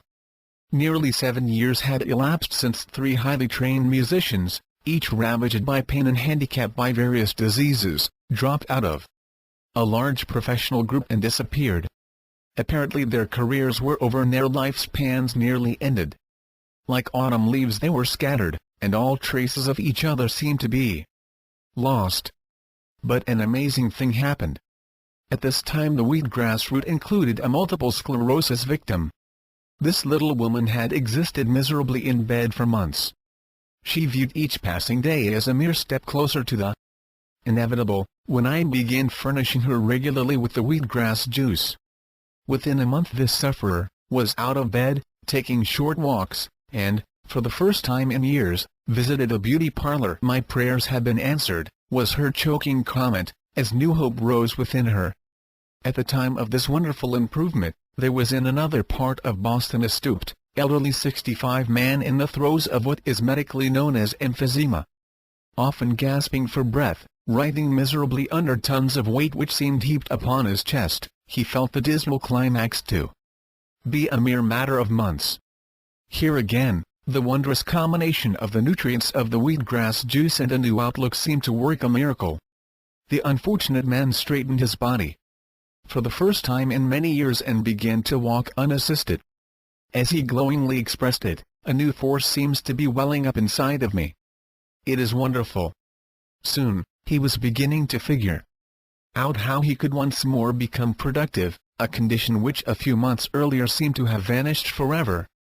And just a few blocks away in a dismal room, the wheatgrass juice drink was being taken regularly by an arthritis sufferer, a middle-aged man with badly swollen ankles, knees, and elbows. He was unable to leave his quarters. Without friends, undernourished, his body afflicted with almost unendurable spasms of pain, the only relief seemed the inescapable doom ahead. Yet the regular drinks of wheatgrass juice, coupled with a fresh vegetable meal each evening, brought startling results in a few weeks. The man hobbled from his room, began to bask in the sunshine, and greeted his astonished acquaintances. In his enthusiasm, he ferreted out the living quarters of the man with emphysema, whom I had mentioned. Here, to his great delight, was a friend of other days. Their reunion was a wonderful inspiration for each. In ecstasy, the arthritic pleaded with me for an opportunity to tell others of his recovery. Thus, one morning, he joined me on the daily wheatgrass route. When he met the multiple sclerosis victim, he clasped her hand with a shout of delight. She was another old friend of the musical days, long gone. After 7 years of individual wanderings and privations, the trio was back together again. In time, the concert pianist afflicted with emphysema, the multiple sclerotic soprano, and the arthritic basso pledged the remainder of their lives to the aid of others. It might also be well to relate another miracle this time, the story of a woman in her 70s, who had been a registered nurse, and who had fallen victim to ulcers that would not heal. She was a resident of a public nursing home in Boston. She had been an invalid for a long time and was so badly off her doctor and public officials were already making plans for her burial. She was suffering with ulcers in several parts of her digestive system and with running surface eruptions as follows: 1 inch deep and inches across on the back of her neck, and 2 additional oozing sores on her forehead and right arm.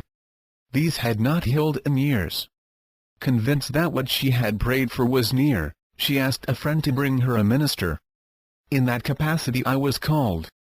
While I had been told of her serious condition, I was actually unprepared for the hopeless, helpless, disheveled sufferer I found.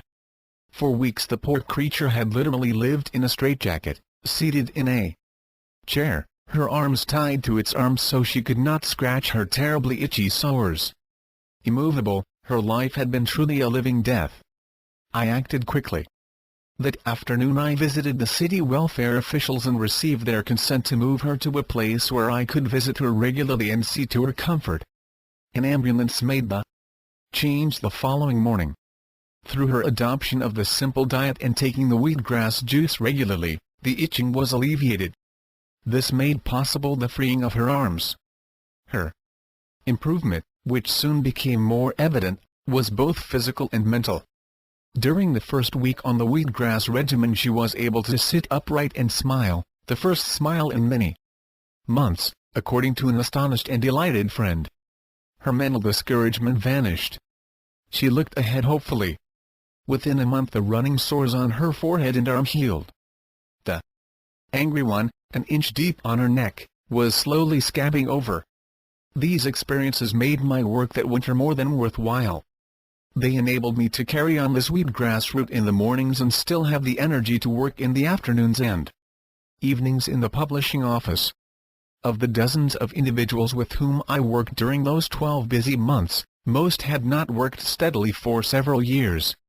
Yet, as I investigated the results of these daily calls at a later date, I learned that 3 had found regular employment, many had part-time jobs, and not a single one remained bedridden. Without exception, all were viewing the future hopefully. So far, my mission had been successful beyond my most optimistic dreams, and I looked forward to events which would help me to move forward along a much broader roadway than the limited path of the wheatgrass route. 66 The homestead is founded. For a year I had daily traveled my wheatgrass route, taking the fresh wheatgrass juice to sufferers in sections of Boston.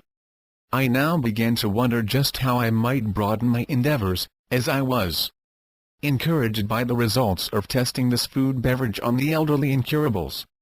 At this particular time, a good friend, a wonderful little woman living in Stoughton, Massachusetts, passed from this life. As I have recorded before, she was a dedicated soul who had given her long life to the service of others.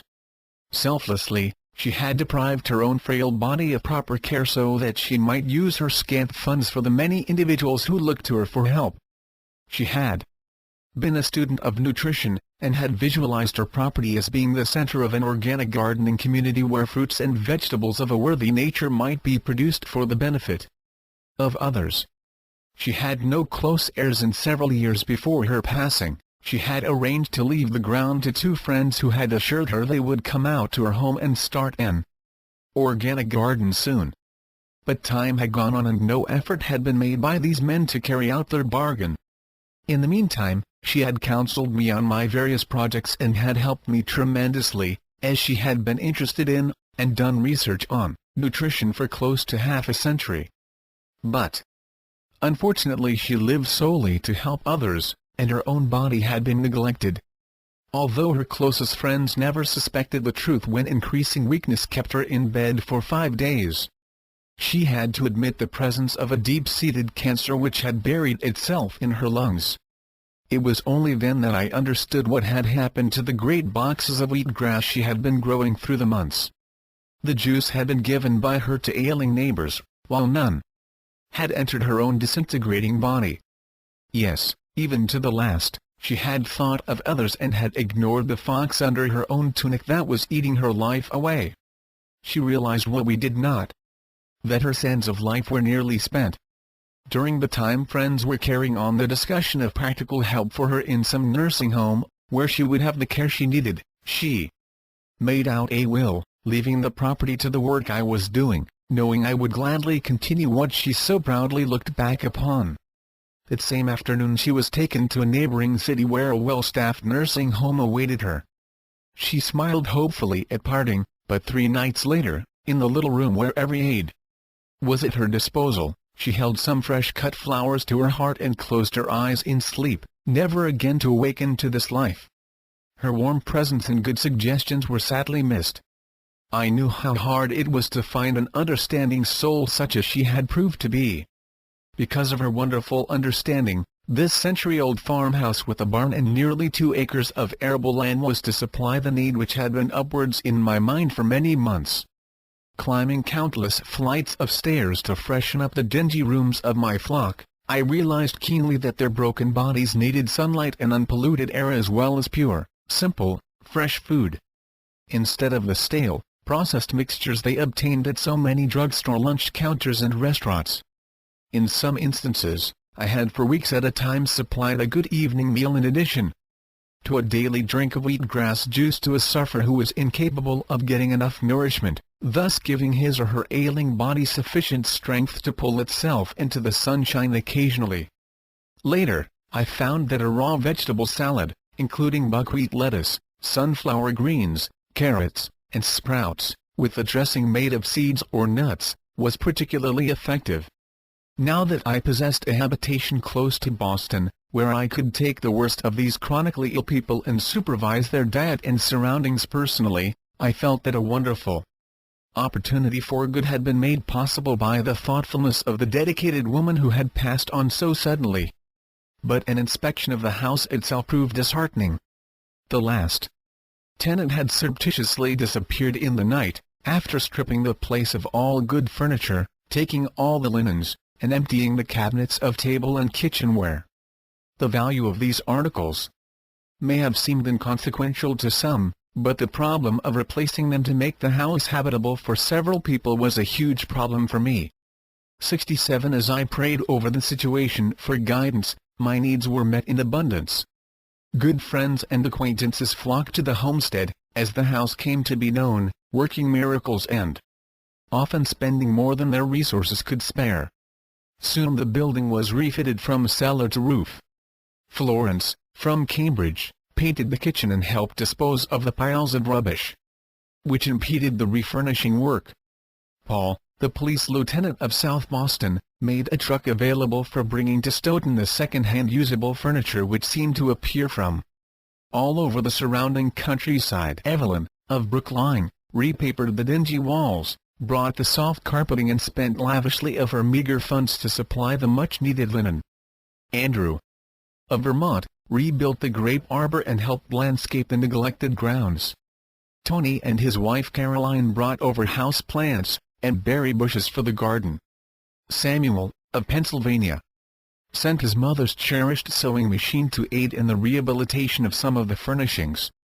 The Hops replaced the worn window cords and reset sagging doors.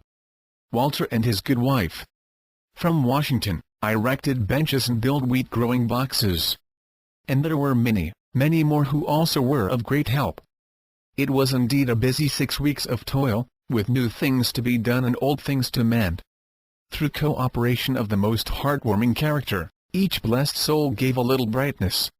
Through combined efforts, the homestead became a living symbol of religious principles in action. And so on August 1st, this haven was ready to receive the first guests from Boston. It was a gala opening, with the devoted helpers clustered around as Henry, Gilbert, and Clarence, they referred to themselves as the Three Musketeers, unpacked their bundles and selected the beds on which they would sleep comfortably during their indefinite stays. We all hoped for their successful rehabilitation with care, the wheatgrass juice, and other good nourishment. Late that night I departed from my room in Boston, my heart filled with thanksgiving. At long last, I might be able to prove with these unfortunates what I had already demonstrated so well in my own body, that the regular taking of the wheatgrass juice each day, coupled with a simple, fresh food diet, would enable these elderly men to once more enjoy a measure of their one-time strength, which they had believed was gone forever. Through the weeks which followed, it became evident that my expectation of the ambitions of elderly men springing once more into life needed revision. I had thought of the homestead as a temporary habitation for men and women well along in years, where, through the simple menu and the regular taking of the wheatgrass juice, old bodies might receive renewed strength, and old ambitions halted momentarily by ill health might be once more alerted. I had pictured each of these guests feeling the new strength in his or her muscles in seeing the world again as an exciting challenge. I had hoped that each might swing back into a productive life, regarding the interlude as a respite in which they had become rested so that they could now re-enter the lists and win. It was a beautiful picture, the result of wishful thinking. And so, at the homestead, as the weeks ran into months and the three musketeers again found vitality and stamina, there slowly developed a situation about which even my rose-colored glasses could not deceive me. There were now 6 elderly men who appeared capable of being out in the world once more, but were not as anxious to do battle as they had vowed when their bodies were racked with pain and their muscles debilitated. They seemed to prefer snuggling down in the easy chairs before the TV set or reading from the many books which were piled around at convenient intervals. Their bodies had been strengthened, their minds stimulated, but the comfort of the warm house appeared to them far more inviting than facing the spring blasts outdoors and pushing into crowded buses for trips to the city. The first few months of operation of the homestead were not only enlightening but in some respects alarming. Folks from many sections of the country were clamoring for accommodations while the oldsters in residence, the selected 6, seemed disinclined to leave the comfort of this abode which they regarded as a sort of permanent haven. Such use of the homestead was not my plan. It was against all that I was seeking to demonstrate with my wheatgrass regimen. I had visualized this place as a temporary human rehabilitation station which could help so-called incurables to again face the world, strengthened in both body and spirit. But the facts spread before me were plain and could not be ignored, and so, without hesitation, I altered the pattern. The homestead became an institute, a school, a temporary home for ailing folks where they 68 could learn by doing. I felt that even a visit for a few days, during which they became a part of the routine, might help equip them to return home more qualified to help nature battle whatever health impairment might be afflicting them. Just a short stay could enable them to see the health potential of the wheatgrass juice and appreciate the ways and wherefores of the simple diet. My experience up to that time had convinced me of the truth of certain fundamentals concerning ill health in both human beings and animals. There is an outstanding cause of many sicknesses, the lack of certain necessary nourishment. This absence results in such signals as pain, shortness of breath, chills, weakness, etc. While the absence of some of the essential nutrients of the body may be discerned through diagnosis, and efforts may be made to supply this lack through diet, special-purpose foods, pills, etc., the fact remains that these efforts often fail. It is essential that the causes of ill health be discovered and removed. The improvement in health evident in those to whom I had regularly furnished the drink made from freshly gathered, freshly juiced wheatgrass, seemed to indicate that this simple liquid food may indeed be helpful. These persons were struggling with a variety of ailments, from cancer to rheumatism. Yet in not a single instance, where the regimen was followed, was there a failure to improve. The foregoing conditions, which I had observed and evaluated tentatively in the beginning, convinced me that there is truth in Dr. Herb Thomas' characterization of freshly squeezed wheatgrass juice as the richest nutritional liquid known to man, containing a little of every nutrient needed by the body. These fundamentals explain to me why so many instances of better health resulted from the wheatgrass regimen. 2 Henrys after Henry regained his touch on the piano keys and found he no longer needed to wear glasses, one might have thought that he would give all his attention to practicing on the grand piano with a view, perhaps, of becoming a teacher. But ambition did not return with his recovered health. Henry was constantly wishing for a golden future, but was unwilling to work for it. And then another Henry, a banker from Chicago, arrived for a stay at the almost empty homestead when the cold weather repairing was in progress. Only the musketeer Henry was there to welcome him. During the month that the financier from the Windy City worked to strengthen his run-down body after 45 years of toil without a vacation, the 2 Henrys became well acquainted, spending their evenings together. Henry the musketeer had been born in Brooklyn, the son of a lawyer and a most ambitious woman. Through her influence the father's hope that the boy become a lawyer was lost as the lad was trained as a pianist. The instruction had borne good fruit. The boy had been a success on the concert stage, and money had come to him in large amounts. But some 12 years before I had met him, arthritis had shortened his career, and for 6 years he had been living on a stipend furnished by the Commonwealth of Massachusetts. Through a comparison of notes, the two Henrys found that they had been born in the same month, in the same year, but approximately 900 miles apart. They also discovered that each was the only child in a family of German extraction, and both had been influenced to a marked degree by ambitious mothers. But while Henry the Musketeer had led a pampered life and been given a costly education, Henry the banker had been pushed at an early age into a railroad job, where he had worked his way up by working long hours for a small salary.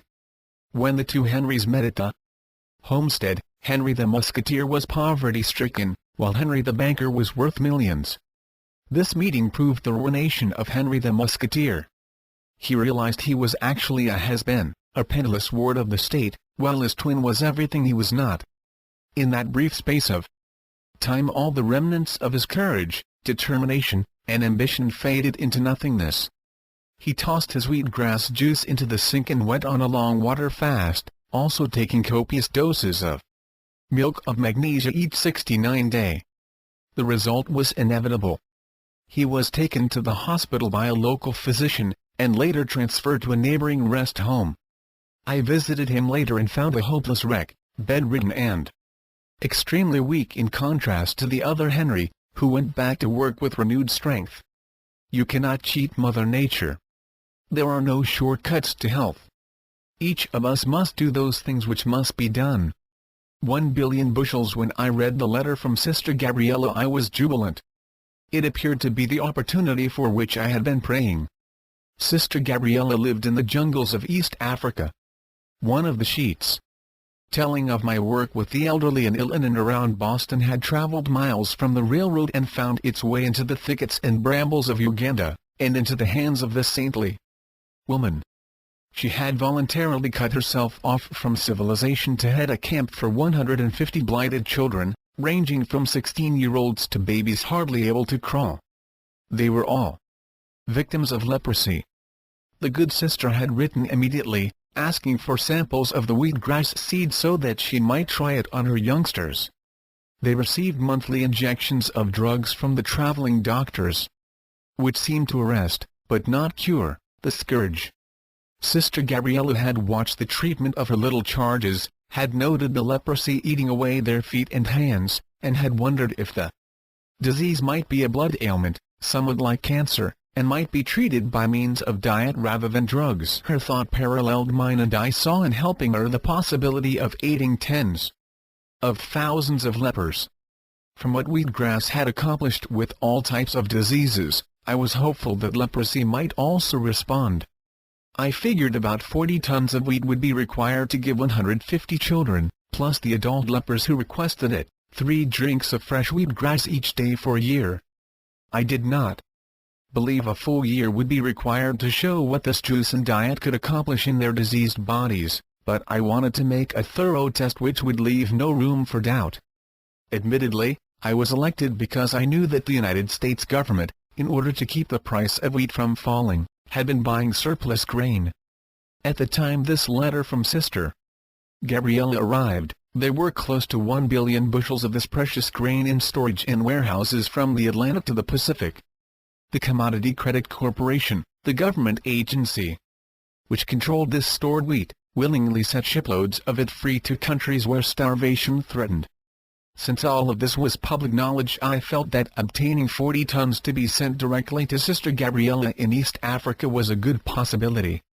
I wrote a half-dozen letters to appropriate sources in Washington, inquiring how best to approach the official of the Commodity Credit Corporation with my request for 40 tons of this wheat. To my dismay, most of these persons to whom I had written replied that obtaining seed wheat from the government store was practically impossible for an American. Several suggested that I begin by writing to my senators and representatives in Congress.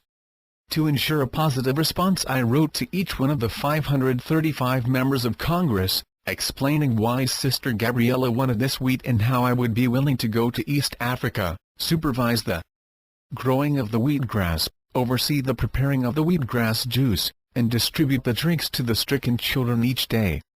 I received many replies, most of them saying that the writer had transferred my request to the Commodity Credit Corporation and adding that each had attached a personal endorsement of the plan.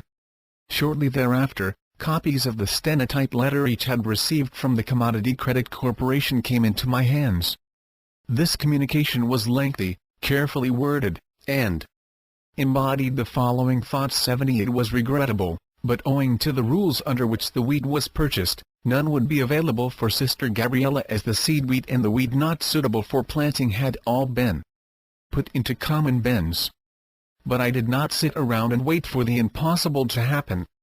I purchased and sent 2 tons of wheat myself to Sister Gabriella, which she used to grow wheatgrass to feed her children, with often remarkable results.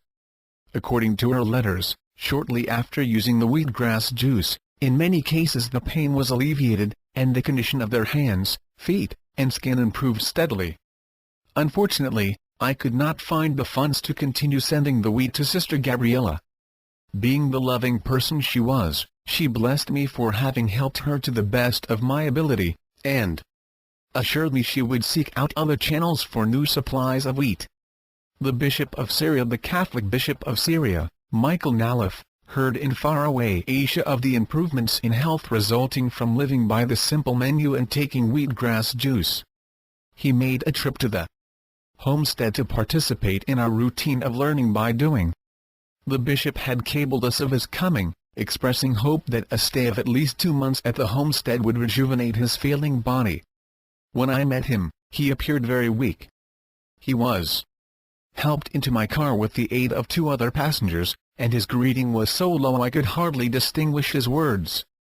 I was thankful that I had made arrangements for each of our new visitors to undergo a checkup at a cooperating medical clinic, toward which I now headed. Within a little over an hour we were again on our way to the homestead. Having learned that the man beside me suffered from chronic constipation, poor circulation, a painful throat condition, and weakened lungs, I was eager to see what our simple menu and the regular taking of the wheatgrass juice could do. About 10 days later I told the bishop, who had already experienced an encouraging change in his body and was finding once again his powerful voice, about what I was trying to do. The good bishop listened carefully, and when I paused he made this comment: "We will speak of this again. But now let us consider what the simple diet and the wheatgrass has accomplished for me in less than 2 weeks. I arrived here much discouraged. I had consulted physicians in Europe and Asia, and although several of them prescribed various types of medication, my voice continued to get weaker and the pains in my throat increased. Here my throat has eased and my voice is much improved. My constipation has almost been eliminated, and new life, new ambition, new hope is rising in me. It is almost like being born again. But let us pass over these troubles of mine which are daily growing less and turn our attention to the woman who has made this possible. Frankly, Ann, I have learned more about health in the short time I have been at the homestead than I learned in the long and exciting life I have led." 2 days later, around daybreak, the bishop was asked to take a long-distance telephone call from the Middle East. He was requested to return at once as he was needed at an important meeting in Damascus at 10:00 a.m. 2 mornings hence. There was no thought on his part other than to comply, and arrangements were quickly made for a private plane in New York City to rush him to Italy, where connections for Syria would be waiting. It was a tearful farewell. I was sorry to see him go when he was just showing the results that I was sure would blossom wonderfully into renewed health and strength. He, too, was reluctant to leave, and as we sat in the living room, just before his departure, he took my hand and spoke: "We shall meet again. And I shall never forget what I have learned here. I shall take home to my people ideas that will seem strange to them but which will mean so much to livelihood and happiness. I am sure, after all your struggles, a new and even more rewarding existence awaits you. Know that my 71 blessings will always surround your efforts." A visitor from the South. The evening of September 26, 1961, after I had left my office, a telephone call came for me from a nurse in the New England Deaconess Hospital in Boston saying a cancer patient there had been trying to find me for a week. He had only my post office box number, could not find my name in the telephone directory, and the post office substation would not divulge the street numbers of its box holders. He feared to write me a letter, thinking I might refuse to see him. This patient was bedridden, with a paralyzed tongue, and could not speak. I assured the nurse that I would call upon him on the following morning without fail. I visited the hospital the next day, met the patient, and learned the full story. He informed me by means of a typewriter that he had been a sufferer from neck and face cancer for about 14 years, being now 65 years old. He had sought help from many sources, and finally, X-ray, radium and surgery had caused most of his jaw to disappear. He fed himself by slipping a rubber tube down his throat and pouring liquid food into a funnel at the top. In the Deep South, he had found one of the sheets telling of the wheatgrass juice and was determined to try this homemade beverage. He had entered his car in Columbia, South Carolina, and though he could not drive more than 100 miles a day, had somehow managed to make the 900 miles to Boston. He was then confronted by his inability to obtain my street address. While waiting, he had consulted a prominent plastic surgeon in the hope that his jaw could be restored. The doctor informed him that no lasting surgery was possible because of his condition. Then, through a chance telephone call the nurse had made to a friend of his some 50 miles distant, my telephone number was obtained. On Saturday, September 29, the man was released from the hospital. Our trip to the homestead, 17 miles away, was enlightening to me. I knew the surface cancer odor, and during this short journey my car was filled with it. I had nursed the sister of the remarkable woman who had bequeathed to our work the Stoughton property. This was before we knew of wheatgrass juice. And the sister had died of breast cancer. That evening the new visitor received 4 large glasses of wheatgrass juice and other juices, spaced about 2 hours apart. The next day, Sunday, September 30, 4 more were poured into the funnel at the top of the rubber tube, and on Monday another 4. Tuesday, October 2 was a memorable day. The cancer odor had vanished from the room. Astonished, I hastily telephoned one of the leading cancer specialists in the area, told him what had occurred, and received his incredulous reaction. It is unlikely that this could take place in so short a time. But the disappearance of the cancer odor indicates the malignancy may have been halted. Please keep me informed. The record is plain. The wheatgrass juice drinks were continued, along with the frequent application of wheatgrass poultices to the neck and face. During the second week the 2 deep holes in his neck, which had been exuding pus for a long time, suddenly ceased flowing. The third week, the apparently paralyzed tongue, which had permitted only a few unintelligible words, loosened. We were able to converse. The fourth week brought a condition I had been watching for carefully, something my friend the cancer specialist could not believe. The 2 neck holes of several years standing were gradually growing smaller and now were completely scabbied over. The chalk-like flesh about them had turned pinkish and good red blood showed at the edges of the sores. Friday morning, November 23, less than 2 months after he became a visitor at the homestead, our guest insisted on leaving for Florida, saying he would be back in a few months. He hoped plastic surgery would be feasible, now that his condition had so improved. Of course, we would have preferred that this man remain with us for several months longer, as SSA seemed to be benefiting him so. But that decision, obviously, was for him to make. 72 many months thereafter, I learned that the seemingly rejuvenated individual had returned from the South and was busily engaged in remodeling his old home in Pennsylvania. It was evident he expected to be around for quite a number of years. New beginning. It was in August, 1961, shortly after I had taken possession of the homestead, that a dispirited-looking man, with drawn features and the typical chalk-like cancer skin, was brought to me by his wife. Head drooping, he sat in an easy chair, while she explained the situation.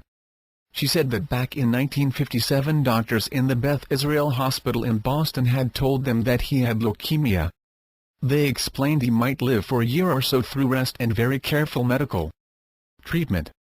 He quit work as advised, but despite that and the use of medication he had gradually failed. She went on to say that while her husband received medication during the past few years, she took him to the hospital periodically for checkups. Yesterday she had had a terrible shock. Observing her husband's weakness, the doctors had told her privately that she must prepare for the inevitable. And in some manner, her husband had caught the import and collapsed in the car on the way home. That night, a neighbor had given her a leaflet describing the successful use of wheatgrass, and they had come to try this method. I explained that wheatgrass juice was mere nourishment, not a medicine, and could cure nothing. But it apparently helped nature rebuild the body. I showed the woman how to grow wheatgrass, and thanking me for my gift of seed, the couple left. About 6 months later, on Tuesday, February 19th, the same car stopped in my driveway and an elderly man sprang out, ran up our front steps, and burst into the house. "You don't know me," he exclaimed with a laugh, holding out his hand. "I'm the human wreck who slumped into that chair there when my wife brought me here last fall." I could hardly believe it. The chalk-like skin was gone, he was pink-cheeked, spoke with vigor, and his eyes were shining. His wife had suggested he come to tell us that he had gone back to work the previous day, the first time in 7 years. He told how his wife had planted the wheat seed the very afternoon they arrived home, and within a week was giving him 4 drinks of wheatgrass juice a day in addition to the other necessary dietary changes. On January 20th he had felt so good that they had gone down to the Beth Israel Hospital for a recheck. The doctors appeared puzzled by their findings. They conceded he looked healthy, carefully studied his old charts, and examined him with interest, but made no comment. He thanked me again and left, and on his next visit, 4 months later, showed continued improvement. There seemed to be no sign of leukemia. Was that the end? Well, those same doctors at the hospital have examined him periodically since that January 20th, and they admit they are still puzzled. Our Mary. A number of years ago, the well-known author Jack London wrote a tragic story about a sled dog in the far north, who, feeling the call of the wild, deserted civilization for the hazardous existence with a roving wolf pack. This saga has much in common with the true story of our Mary, the white mother cat of the homestead. Some circumstance, perhaps ill-treatment in this civilized New England community, forced her as a kitten into the safety of the brambles. Here she managed to survive by catching fish in the nearby ponds and trapping birds, rabbits, moles, and wild mice. For more than 7 years she was just a fleeting bunch of white in the distant shrubbery, allowing no one to approach within 100 yards, and vanishing like a ghost when anyone happened upon her in the tangled patches of thorny vegetation. My acquaintance with this remarkable cat began some years ago when I visited the friend who then possessed the homestead. I would catch a momentary glimpse 73 of the thin white body, and then it would be gone like a shadow. Food left out for her in the paths near the pond was never touched. She had apparently severed all connection with civilization. Dogs, irrespective of size or savagery, made no attempt to intrude upon her privacy. Then, in the early spring of 1963, she deposited 3 tiny kittens in a half-rotting stump in the brambles near the edge of the pond at the homestead. It was a bleak spot, and sheltered from the rain, sleet, and snow. How this wild creature kept her tiny brood warm while she ranged the frozen countryside for food is a mystery. I discovered them one chilly, blustery morning while cutting a path through the tangled brush to the pond. By chance I cleared the thickets from around the open stump home. The mother cat, spitting a warning, her back arched, and her tail swollen, faced me without fear as her 3 tiny babies peered curiously from the hollow stump which her thin body blocked. A pan of warm milk was left untouched, and I found it frozen on the following day when I sought to coax the wild creature with some choice bits of fish which I spread on the icy ground near the crude habitation. But when the mother cat was finally convinced I had left the vicinity, she ventured forth in search of food, and my opera glasses framed a picture near the stump: the 3 kittens, all munching contentedly upon the larder their mother had disdained. That was the beginning of the disintegration of parental authority in that household.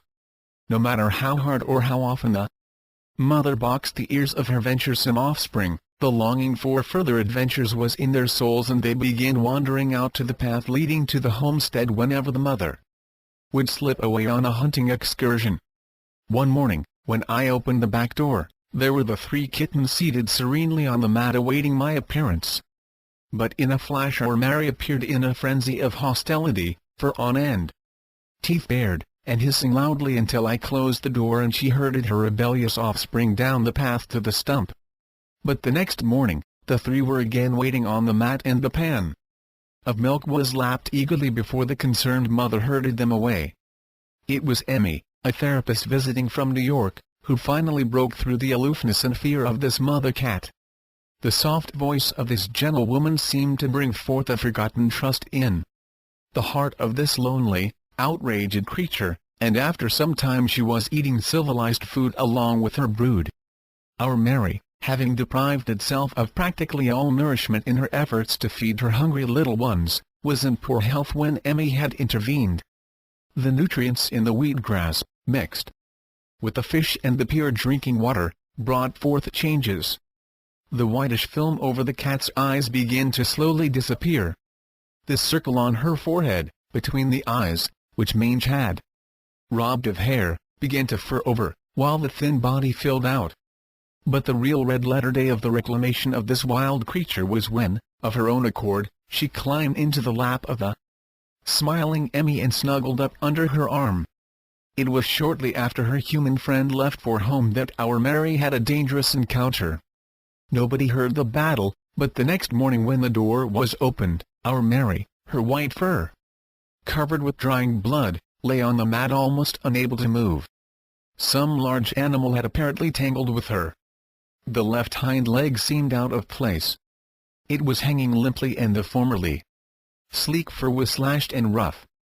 A cupful of freshly juiced wheatgrass was poured over the wounded animal and the injured leg was pushed back into place and bound with strong bandages. For the next week, the wounds were soaked periodically with wheatgrass juice, and when the bandages were removed at the end of 2 weeks, our Mary seemed to be as good as new. The veterinarians who watched the rejuvenation of this maltreated animal through wheatgrass were surprised at the unexpected healing power which seemed part of its natural qualities. The eye condition and the spreading mange had vanished completely and never returned. Our Mary taught us wonderful things, including how love and kindness can induce a wild creature to trust her former enemies. We human beings can learn much from such experiences. 74 Honeysuckle. I met Honeysuckle in a pet shop in Boston. I did not intend to acquire the little animal, but while waiting for the clerk to find parakeet seed, I became involved in a distressing situation that ended only when Honeysuckle, tucked into a large carton, was placed on the back seat of my car.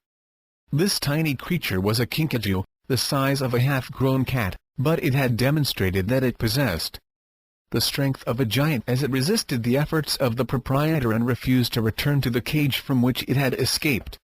The elderly keeper of this miscellaneous commercial zoo was the victim of arthritis.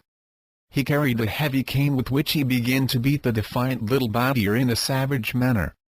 It was at this juncture that I intervened. A bargain was soon consummated which made us both happy, he to get rid of this pest, and I to add to my household another semi-wild animal on which could be tested the efficacy of the wheatgrass juice. When I got Honeysuckle to my office, I began to look through my books in an effort to learn more about this new member of my family. I learned that the long, sharp teeth which had proved so devastating to the gloved hands of the pet shop owner indicated that my acquisition was a meat-eater which dwelt among the treetops in the tropics, preying generally on birds and lizards. However, a footnote added, ripe fruit and honey were a regular part of its menu. With this data, I cautiously began some experiments. It was necessary to proceed slowly because although the book stated the kinkajou was gentle and affectionate, the harsh treatment Honeysuckle had received during her short life had changed her into a mean-tempered beast who required careful handling. But it was a challenge. Could this little demon be remolded into a good-natured, playful creature in the same manner that Emmy had transformed our Mary? During this attempt at domesticating honeysuckle, I felt that I might learn something of benefit to human beings. First I tried ordinary honey as food. The little animal took a few licks with its long tongue and turned away. I inspected the label on the jar and found that the product had been heat-treated. So, I purchased some honey in the comb in a health food store, and honeysuckle found this acceptable. Since my new pet was a carnivore, I tried pieces of uncooked beef, lamb, and chicken. All were passed aside in favor of fresh fruit. Knowing her preference for fruit, I tried an experiment using frozen juice, which I placed in a saucer after diluting it according to directions. Honeysuckle merely sniffed and left it untouched. Then I squeezed a little fresh orange juice into another saucer and the little creature lapped it up promptly.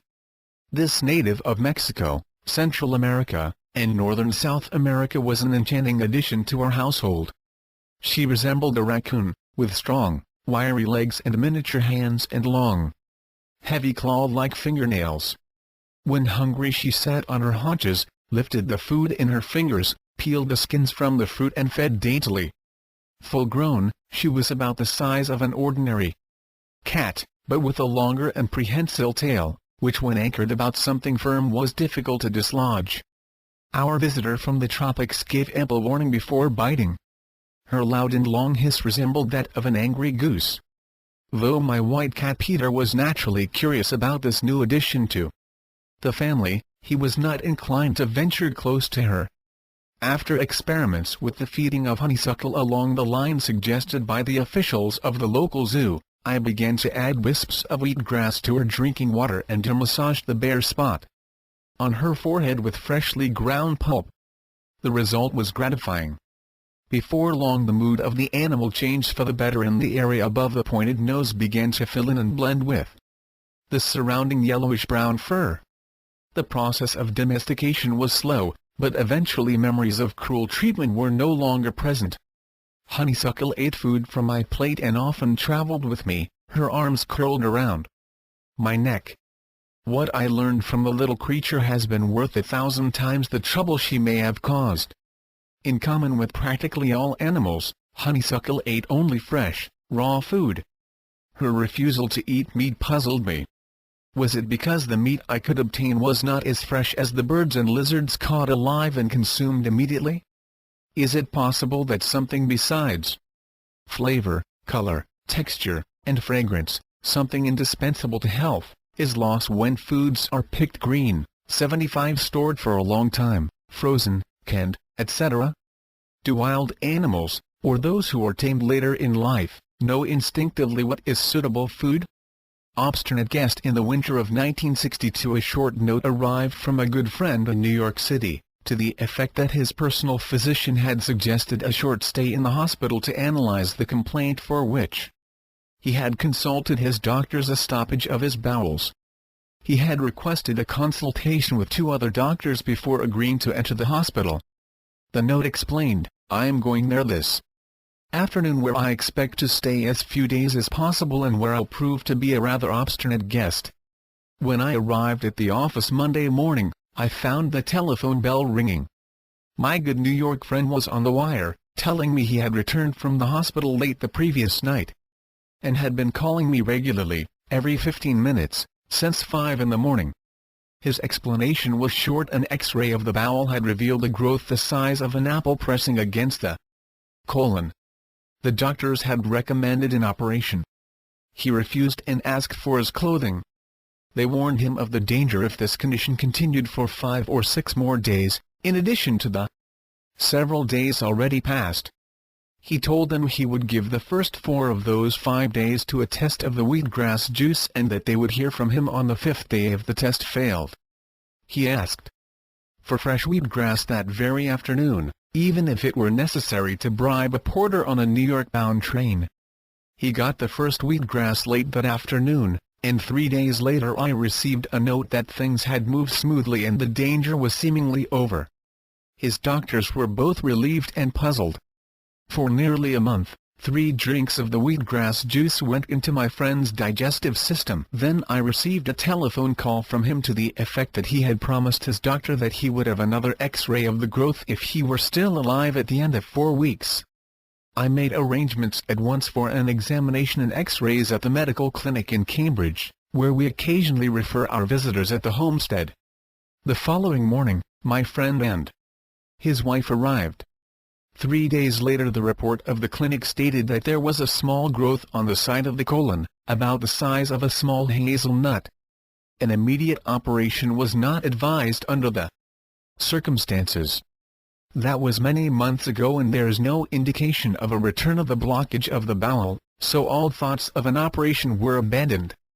Can the growth of unknown origin in the interior of the body, where malignancy has not been determined, but which interferes with digestive processes by blocking the colon, be rendered harmless by anything but surgery? I make no assertion, but simply present the facts and let them speak for themselves. Turnabout: the following summer a couple from Arizona arrived at the homestead. The woman suffered from chronic sores on the inner side of her plump legs, and had been informed that skin grafting was painful and dangerous, although her only solution. She persuaded her husband to drive her to Massachusetts to see what might be accomplished with the wheatgrass therapy. For years she had been an invalid, lying in bed all day watching television and reading paperback novels, while her husband went to work and did the housework. She had even managed to see that he carried into the car a television set that she might be amused during the long miles of travel. Frankly, I was shocked at their appearance. The woman was blonde, well-built, plump, and, except for the painful leg sores, a picture of health, stretched out at ease in a hinged front car seat. The husband was a man over 60 who was frail, nervous, and as solicitous of his wife's comfort as the proverbial mother hen with a single chick. 76. It was easy to see that every whim of this woman was a command to him.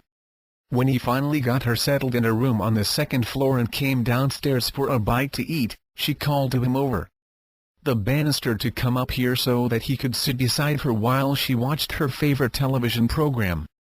Halfway up the stairs, he stopped to get his breath. In the 2 days which followed, I saw that the wrong person was stretched out on the comfortable couch on the floor above.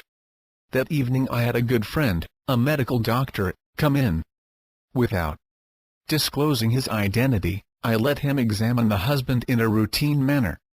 His report made the resolution I had half decided upon take definite form.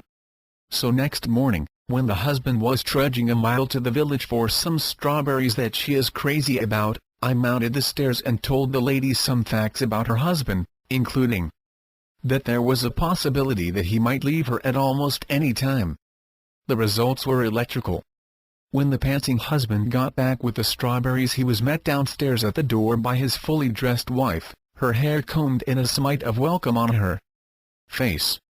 And for the ensuing 20 minutes, the bewildered man let himself be pushed out into the open air for a sunbath, a pillow plumped under his thin shoulders. During that short interval he probably received more personal attention from his partner than had been his lot during the entire trip from Arizona. When his wife finally retired upstairs to rest, clutching her strawberries, the man sat in a sort of unbelieving stupor, gazing at the flower garden by the porch, and shaking his head slowly back and forth in puzzled ecstasy. Later, I explained what I had done, and cautioned him to take it easy. The wife took her wheatgrass juice 3 times a day, so my good husband will relish his, as she put it. Several improvements resulted. The sarcastic tone left her voice, she began to smile instead. A frown, and the sores on her legs healed rapidly. When the couple left 3 weeks later, she wept on my shoulder, calling me the savior of her home. They vanishing down the road, both waving goodbye from the car. And then silence. Months passed and not a word of any kind was received from them. But a friend of the husband, living in a nearby trailer, wrote me that the couple was continuing the use of wheatgrass and living food and the woman was up and about for the first time in years. But beyond that brief statement more silence. We do not expect appreciation, but I do regret that we have no letters from either the husband or wife telling of the improvement both had experienced through the wheatgrass regimen.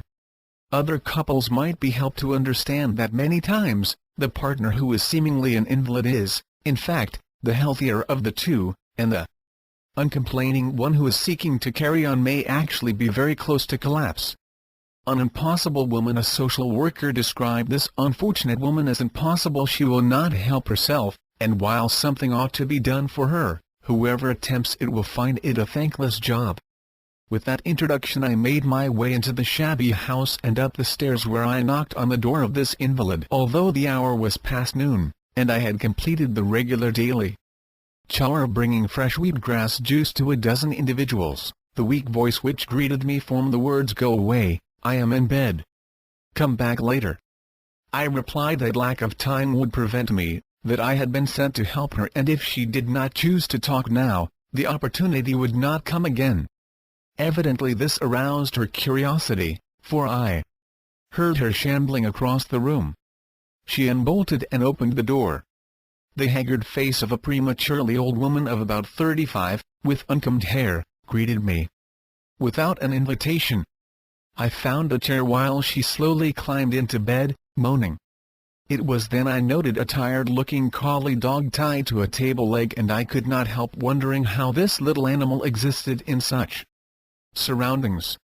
Accustomed as I was to the disheveled, hopeless human beings who were receiving the daily wheatgrass beverage, I was nevertheless shocked by this disintegrating wreck of a young body, listless, and without the vestige of a desire to help herself. For weeks she had been practically bedridden, with 77 neighbors walking the dog at uncertain times. On the nearby table I saw the array of bottles of medicine, which according to the report kept the poor thing in an almost continuous stupor. I realized that convincing this semi-invalid to take the wheatgrass juice each day would be a most difficult task. But I wanted to see for myself what it might be able to accomplish for this individual, whose illness had been diagnosed as multiple sclerosis. So I stayed with her for a while, took the dog out for a walk, and was back the next day with a sample drink. She took it reluctantly, I believe just to please me, because her wry face indicated her dislike for the flavor. That was the beginning. Within 2 weeks the sufferer was out of bed, usually waiting beside her door in the upper hall when I arrived. Her smile of greeting paid me for everything. The change was really amazing. Within a month the pajamas had been discarded and the usually cluttered room was neater than it had been in a long, long time. I celebrated with her on the morning she greeted me with, and I took Pal out for a walk yesterday afternoon myself. In 2 months she was at the beauty parlor, her first visit there in several years. The old lethargy was gone, her eyes were bright, and the lines in her face had softened as she put on the new dress. Her sister had said she was really an attractive woman. Incredible as it may seem, within 6 months she was married. Can you wonder that I look upon this God-sent wheatgrass juice and new diet as something precious? Since the above situation, which ended so well, I have had many letters from others with this dread affliction, and all seem to have benefited by using the simple diet and the regular wheatgrass juice. However, the real, convincing proof for all multiple sclerosis victims is to use this approach under their doctor's supervision. As we know, nerve tissue cannot regenerate itself. It is significant, though, that there are medically verified cases of remission, some of years standing. My friend John, a former diabetic according to today's health guide, published in 1968 by the American Medical Association, diabetes is a disorder in which the body fails to make proper use of sugar. The sugar accumulates in the blood and often passes into the urine, which is discharged in excessive quantities. Diabetes is believed to be the result of the failure of the pancreas gland to produce enough insulin regularly to keep the sugar level of the blood down to the point scientists have determined is normal. There seems to be no medicine which will permanently and completely cure the disease, but relief is afforded, and the sugar content of the blood is decreased when insulin, taken from the pancreas of a cow or pig, is injected directly into the bloodstream at regular intervals. Insulin therapy must often be continued for the lifetime of the diabetic. Oral or tablet treatment is limited to milder cases in older people. Diabetes may be controlled by diet alone in at least half of the patients who develop the disease after the age of 30, says the same guide, as in some cases the disease improves with treatment. Recently, however, a group of researchers kept the pancreas of a deceased diabetic alive outside the body for more than 6 hours. They found that it would produce all the insulin necessary to keep the sugar in the blood at a safe level. It appears that this ample insulin is unused in the diabetic because of an interference somewhere, possibly a stoppage of the two tiny tubes that are supposed to carry the insulin into the top of the small intestine. It may be that this blockage prevents the insulin from getting into the blood and it is thrown out of the body as waste. This permits the sugar level of the blood to rise, resulting in diabetes. The researchers in this field are now looking for a drug which will correct this blockage and permit the insulin to flow normally. A score of years may elapse before this development is brought about so that diabetics can make use of it. In the meantime, we have found that the diabetic who regularly takes wheatgrass juice and follows the simple raw food diet is able to cut down on the dose of insulin. One diabetic under the supervision of medical doctors in a large Massachusetts hospital was able to cut down his insulin intake in 1 week using wheatgrass juice. 78 Here is the history of a good friend, let me call him John, who came to the homestead in 1962. According to the record, his health failed in 1957 and the period at a Midwestern hospital disclosed diabetes. When he was discharged, at the end of 6 days of testing, he carried with him a hypodermic needle and the information that it was likely that he must inject insulin into his body each day. For the next 5 years he followed the injection routine stolidly, but in 1962 his condition worsened. The future seemed black indeed. He became interested in natural methods for achieving health. About April of that year a sheet showing what the simple diet and the wheatgrass juice was doing for others, came into his hands. The regimen seemed logical to him as his own physical condition had become noticeably better when he had increased his use of organically grown vegetables and fruits. He decided to try wheatgrass and planted a large area of wheat seed. Within 7 days he had ample wheatgrass for his purpose. Then came the test. He stopped his insulin and drank 2 large tumblers of wheatgrass juice with water, and he did this each day for 6 weeks. His new vigor and increasing optimism sent him hurrying to his regular physician at the end of 21 days. His doctor could find no trace of diabetes. But of course, John and the physician could not be sure. So for the next month and a half weekly tests were made which disclosed the sugar content of his blood to be normal, indicating that he was receiving all the insulin from his pancreas that his body required. In the several months John stayed at the homestead, his tests for diabetes were negative. And following his departure, the same condition held true. It is my hope that other sufferers with diabetes, who have grown tired of the seemingly endless taking of insulin, will decide to make the wheatgrass test on their own bodies, under their physician's supervision, of course. It is important to remember that you will need to take the wheatgrass juice regularly and adopt the living foods diet permanently. Sufferers with kidney troubles who have tried the diet and the wheatgrass juice also find it beneficial. Malfunctioning kidneys are an extremely serious problem. It may be that something has clogged the tiny fiber-like tubes of the sensitive organs, and only nature, supplied with the nutrients she requires to swab out the thousands of minute passages, can once again free the intricate mechanisms so it may run properly. The diet and the wheatgrass juice have proved to be successful cleansers of the kidneys.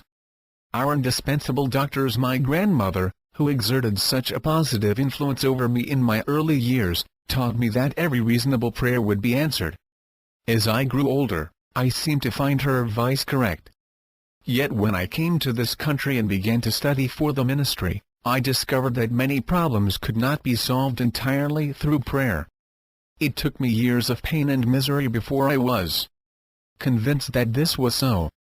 The enlightenment began when I was feeding my chickens one winter's morning in 1960 and made too great an effort to break loose a pail frozen to the snow-covered earth. A great pain suddenly swept through my groin and I doubled up on the ground, hardly able to breathe. Some way I got into the house where I spent hours of agony on my couch.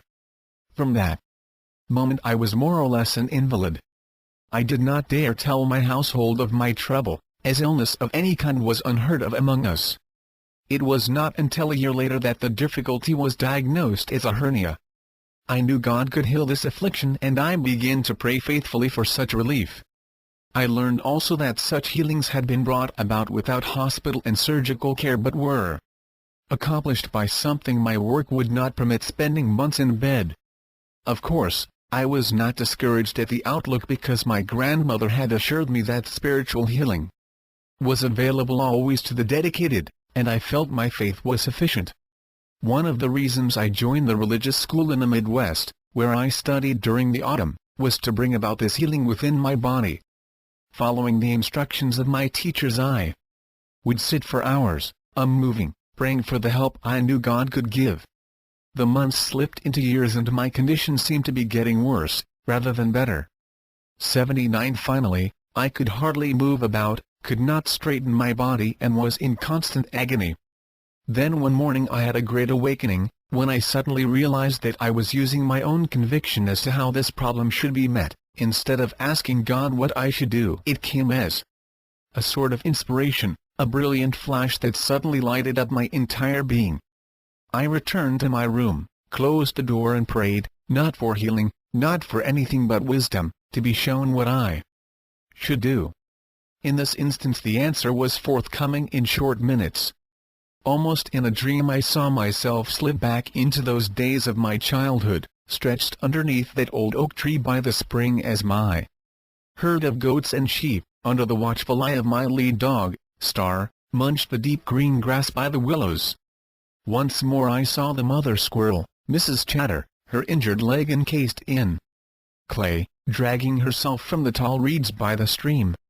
And just beside her, in the deep swamp, was Whitey, my grandmother's little dog, his leg deep in the black mud, standing patiently as the poison of a snake bite were somehow neutralized by the soft muck. Then I was back in the present and once more heard the chattering of the blackbirds in the hollow behind the garage. But in that momentary flashback, the wisdom I prayed for was manifested. Now I understood. God, with his limitless power, could have healed these little animals of my childhood days.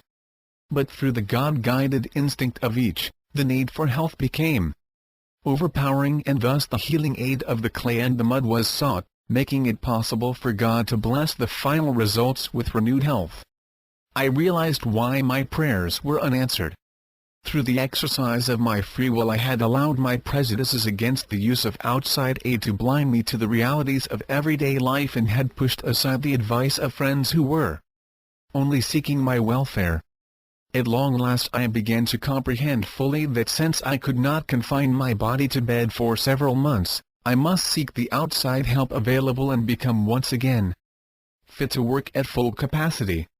As the force of my folly burst upon me, I sat there on the couch with my mind flitting back and forth between my childhood experiences and the facts of everyday life, and there took shape within my being a simple instruction: have an operation. The impact stunned me. My relatives had suggested this method of relief, as had my good friend Dr. Alonzo J. Shadman.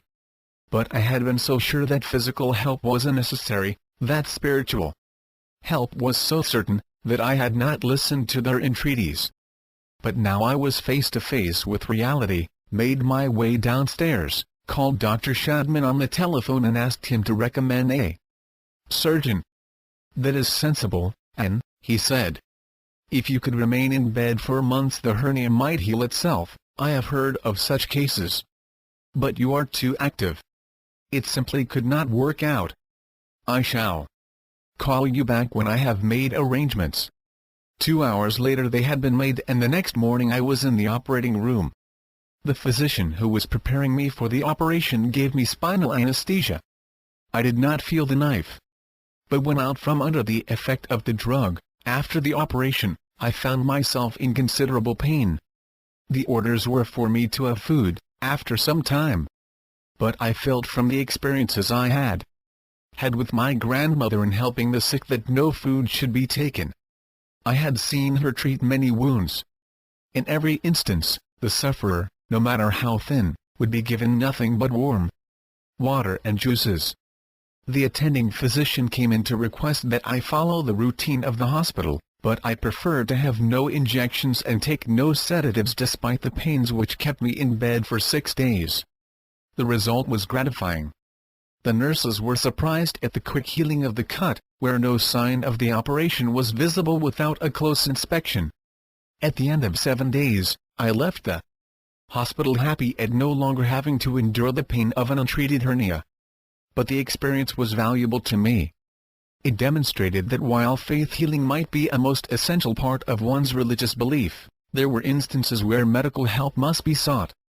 When there are broken bones, it is far better to allow an expert to reset them than for the sufferer to try to accomplish this purpose through prayer. Where there is a cut artery or a severed vein, skilled assistance is required. I could enumerate scores of instances where a common-sense procedure should take precedence over religious means.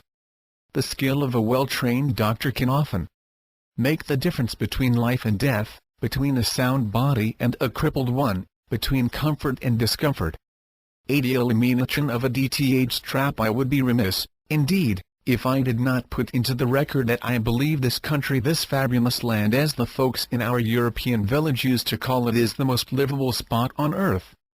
I am glad I was not born here, because if I were, I could not appreciate the opportunity spreading before everyone.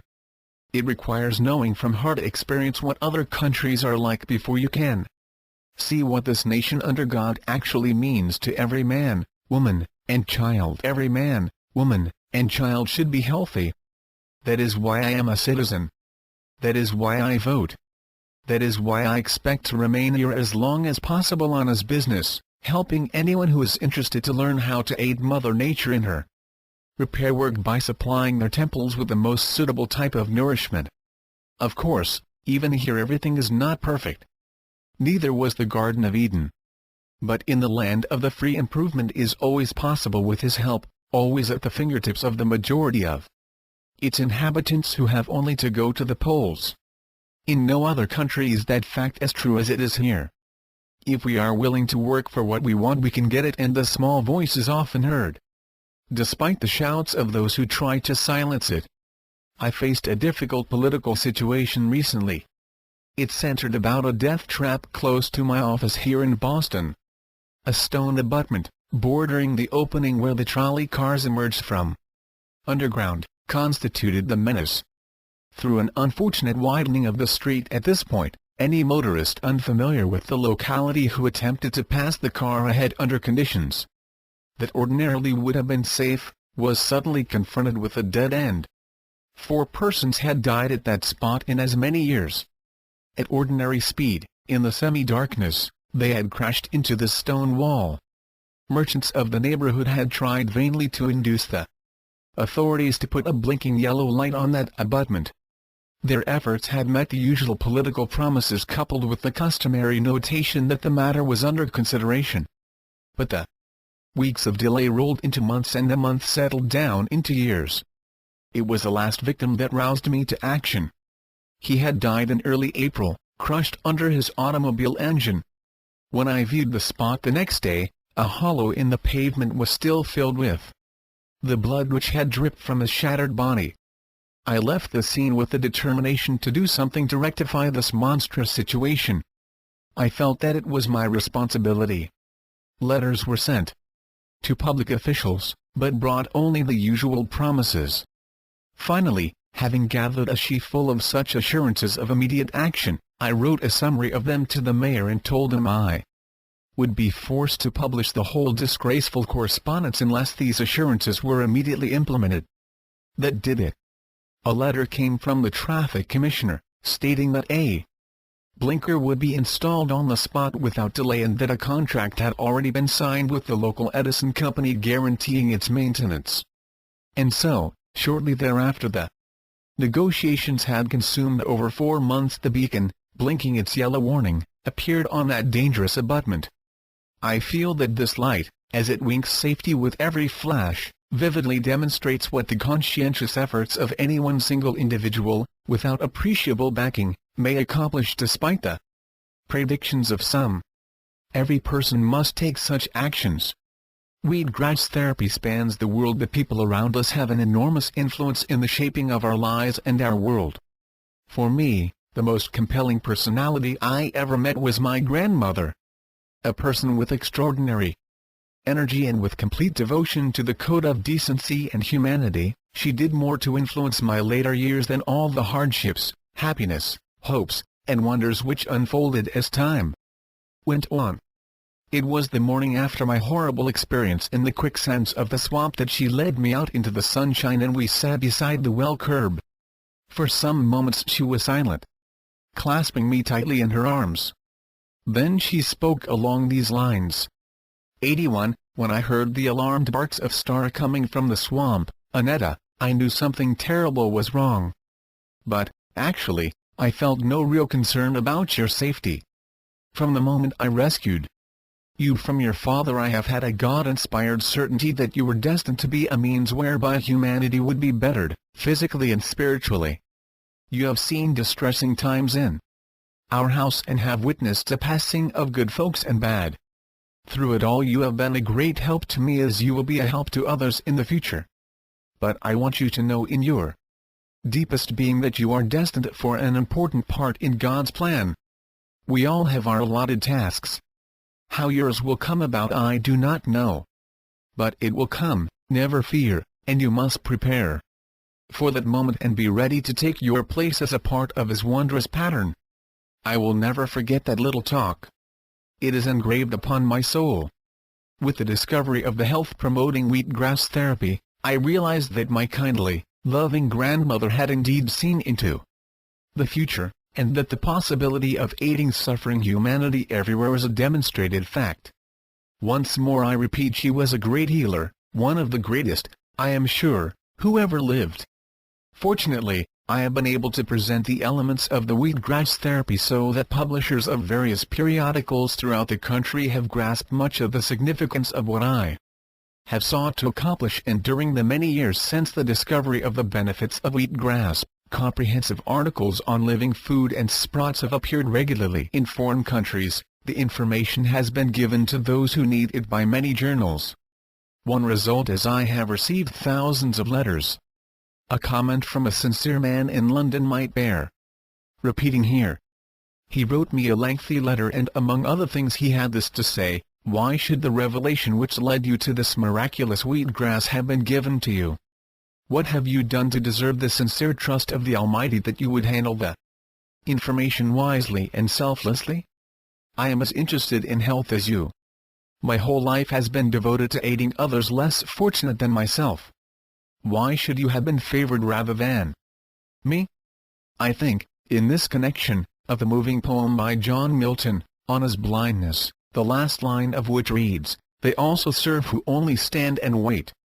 And is it not true that we all contribute in our own way, and that we are all equally important? But each of us are given tasks which we are ready to undertake.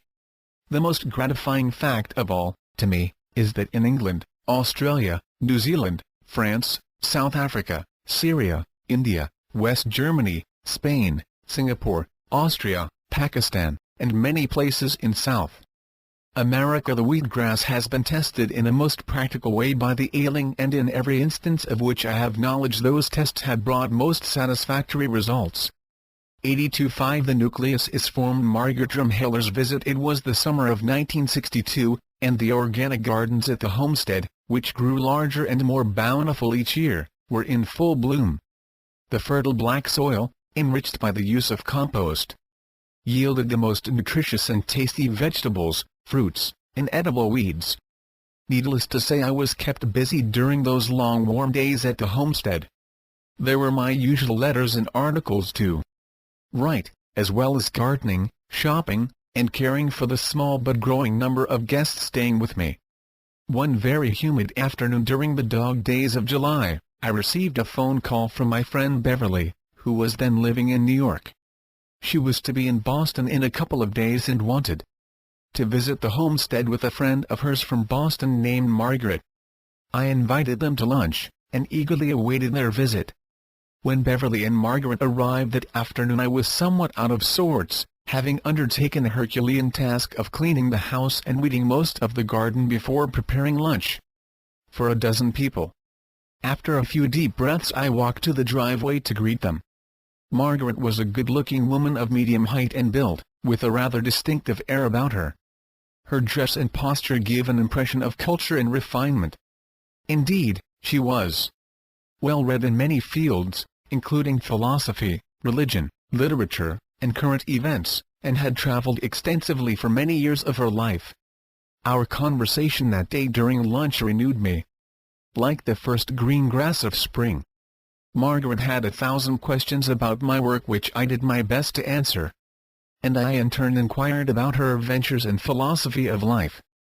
It was getting late, and I was thinking about starting dinner, when Margaret broke in and, she said, "If you really want to help people to become well again, why not come to Boston where many more people in need of your knowledge can more easily reach you?" I explained that I had often thought of returning to Boston to live and further expand my work. But I had little money, and the homestead could not function without me.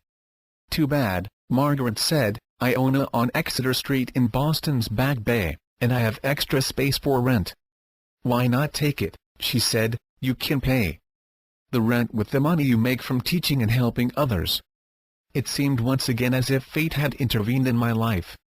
Here was this wonderful woman offering me a chance to bring my work to a new level, to reach out to a greater number of people and to form an organization with her help in the city.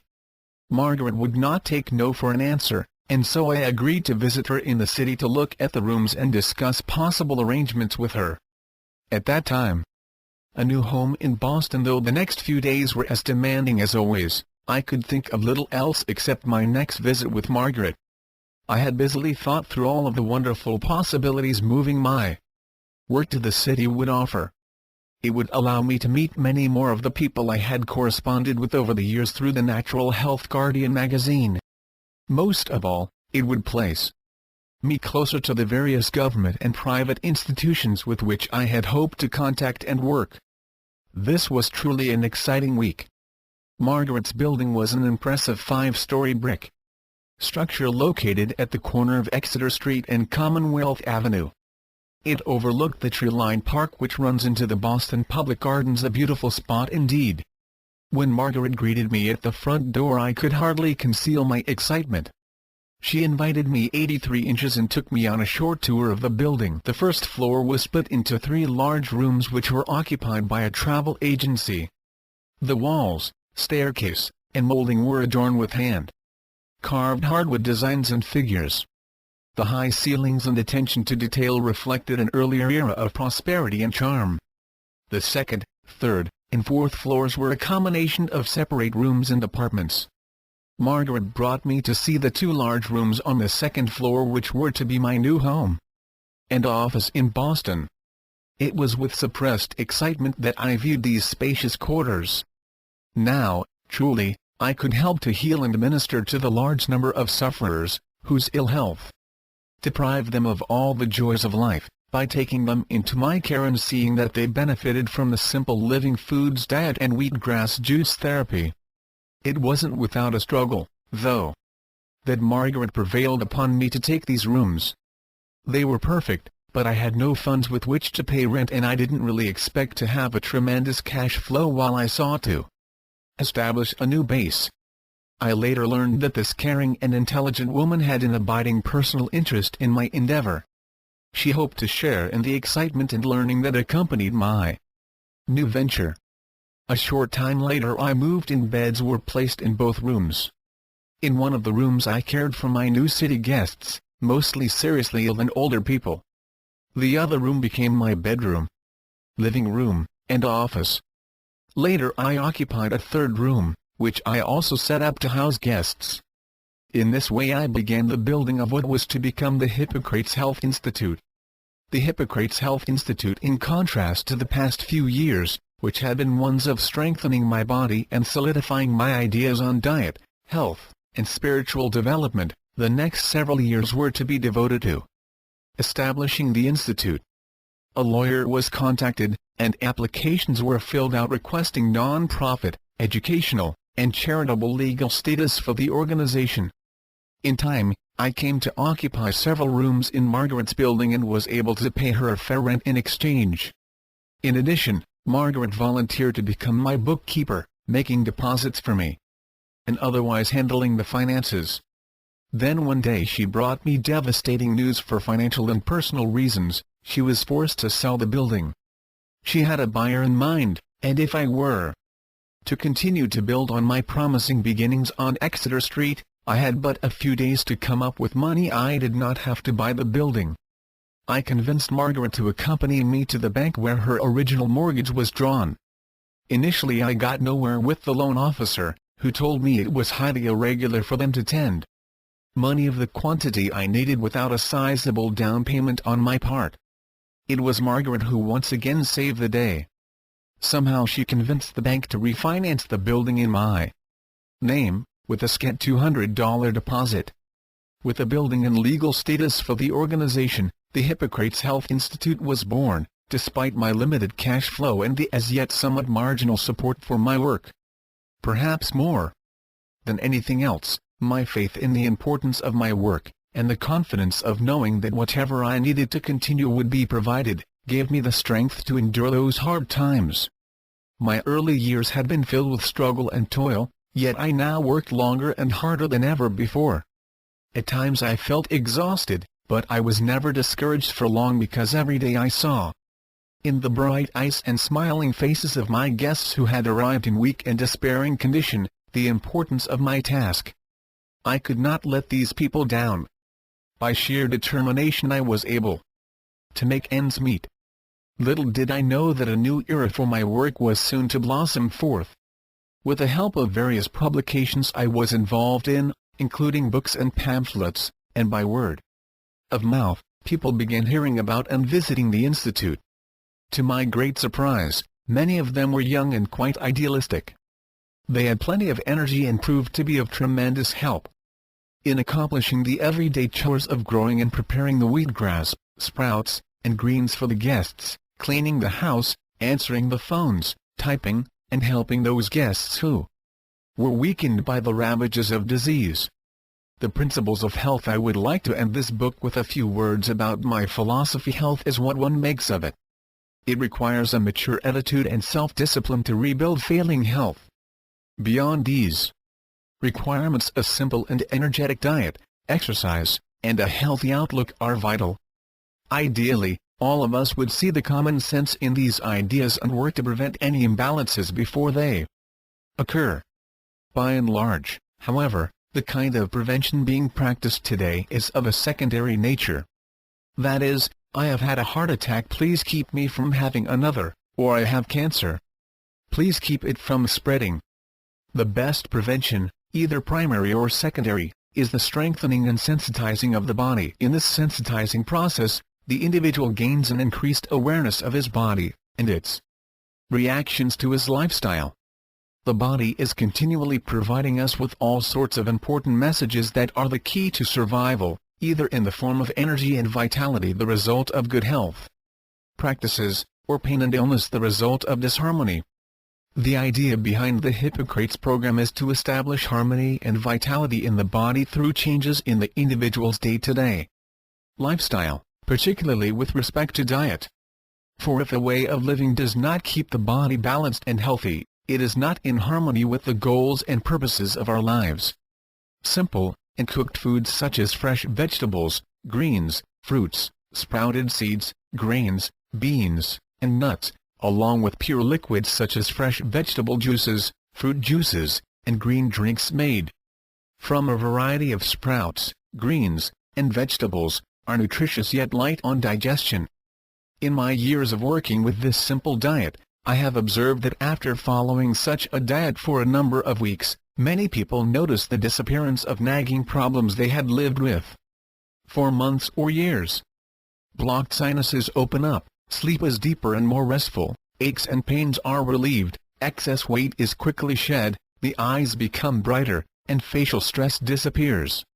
After a few months on the diet, The development of an entirely new attitude is not uncommon when it reflects self-confidence in matters of health, rather than submission and dependence on others.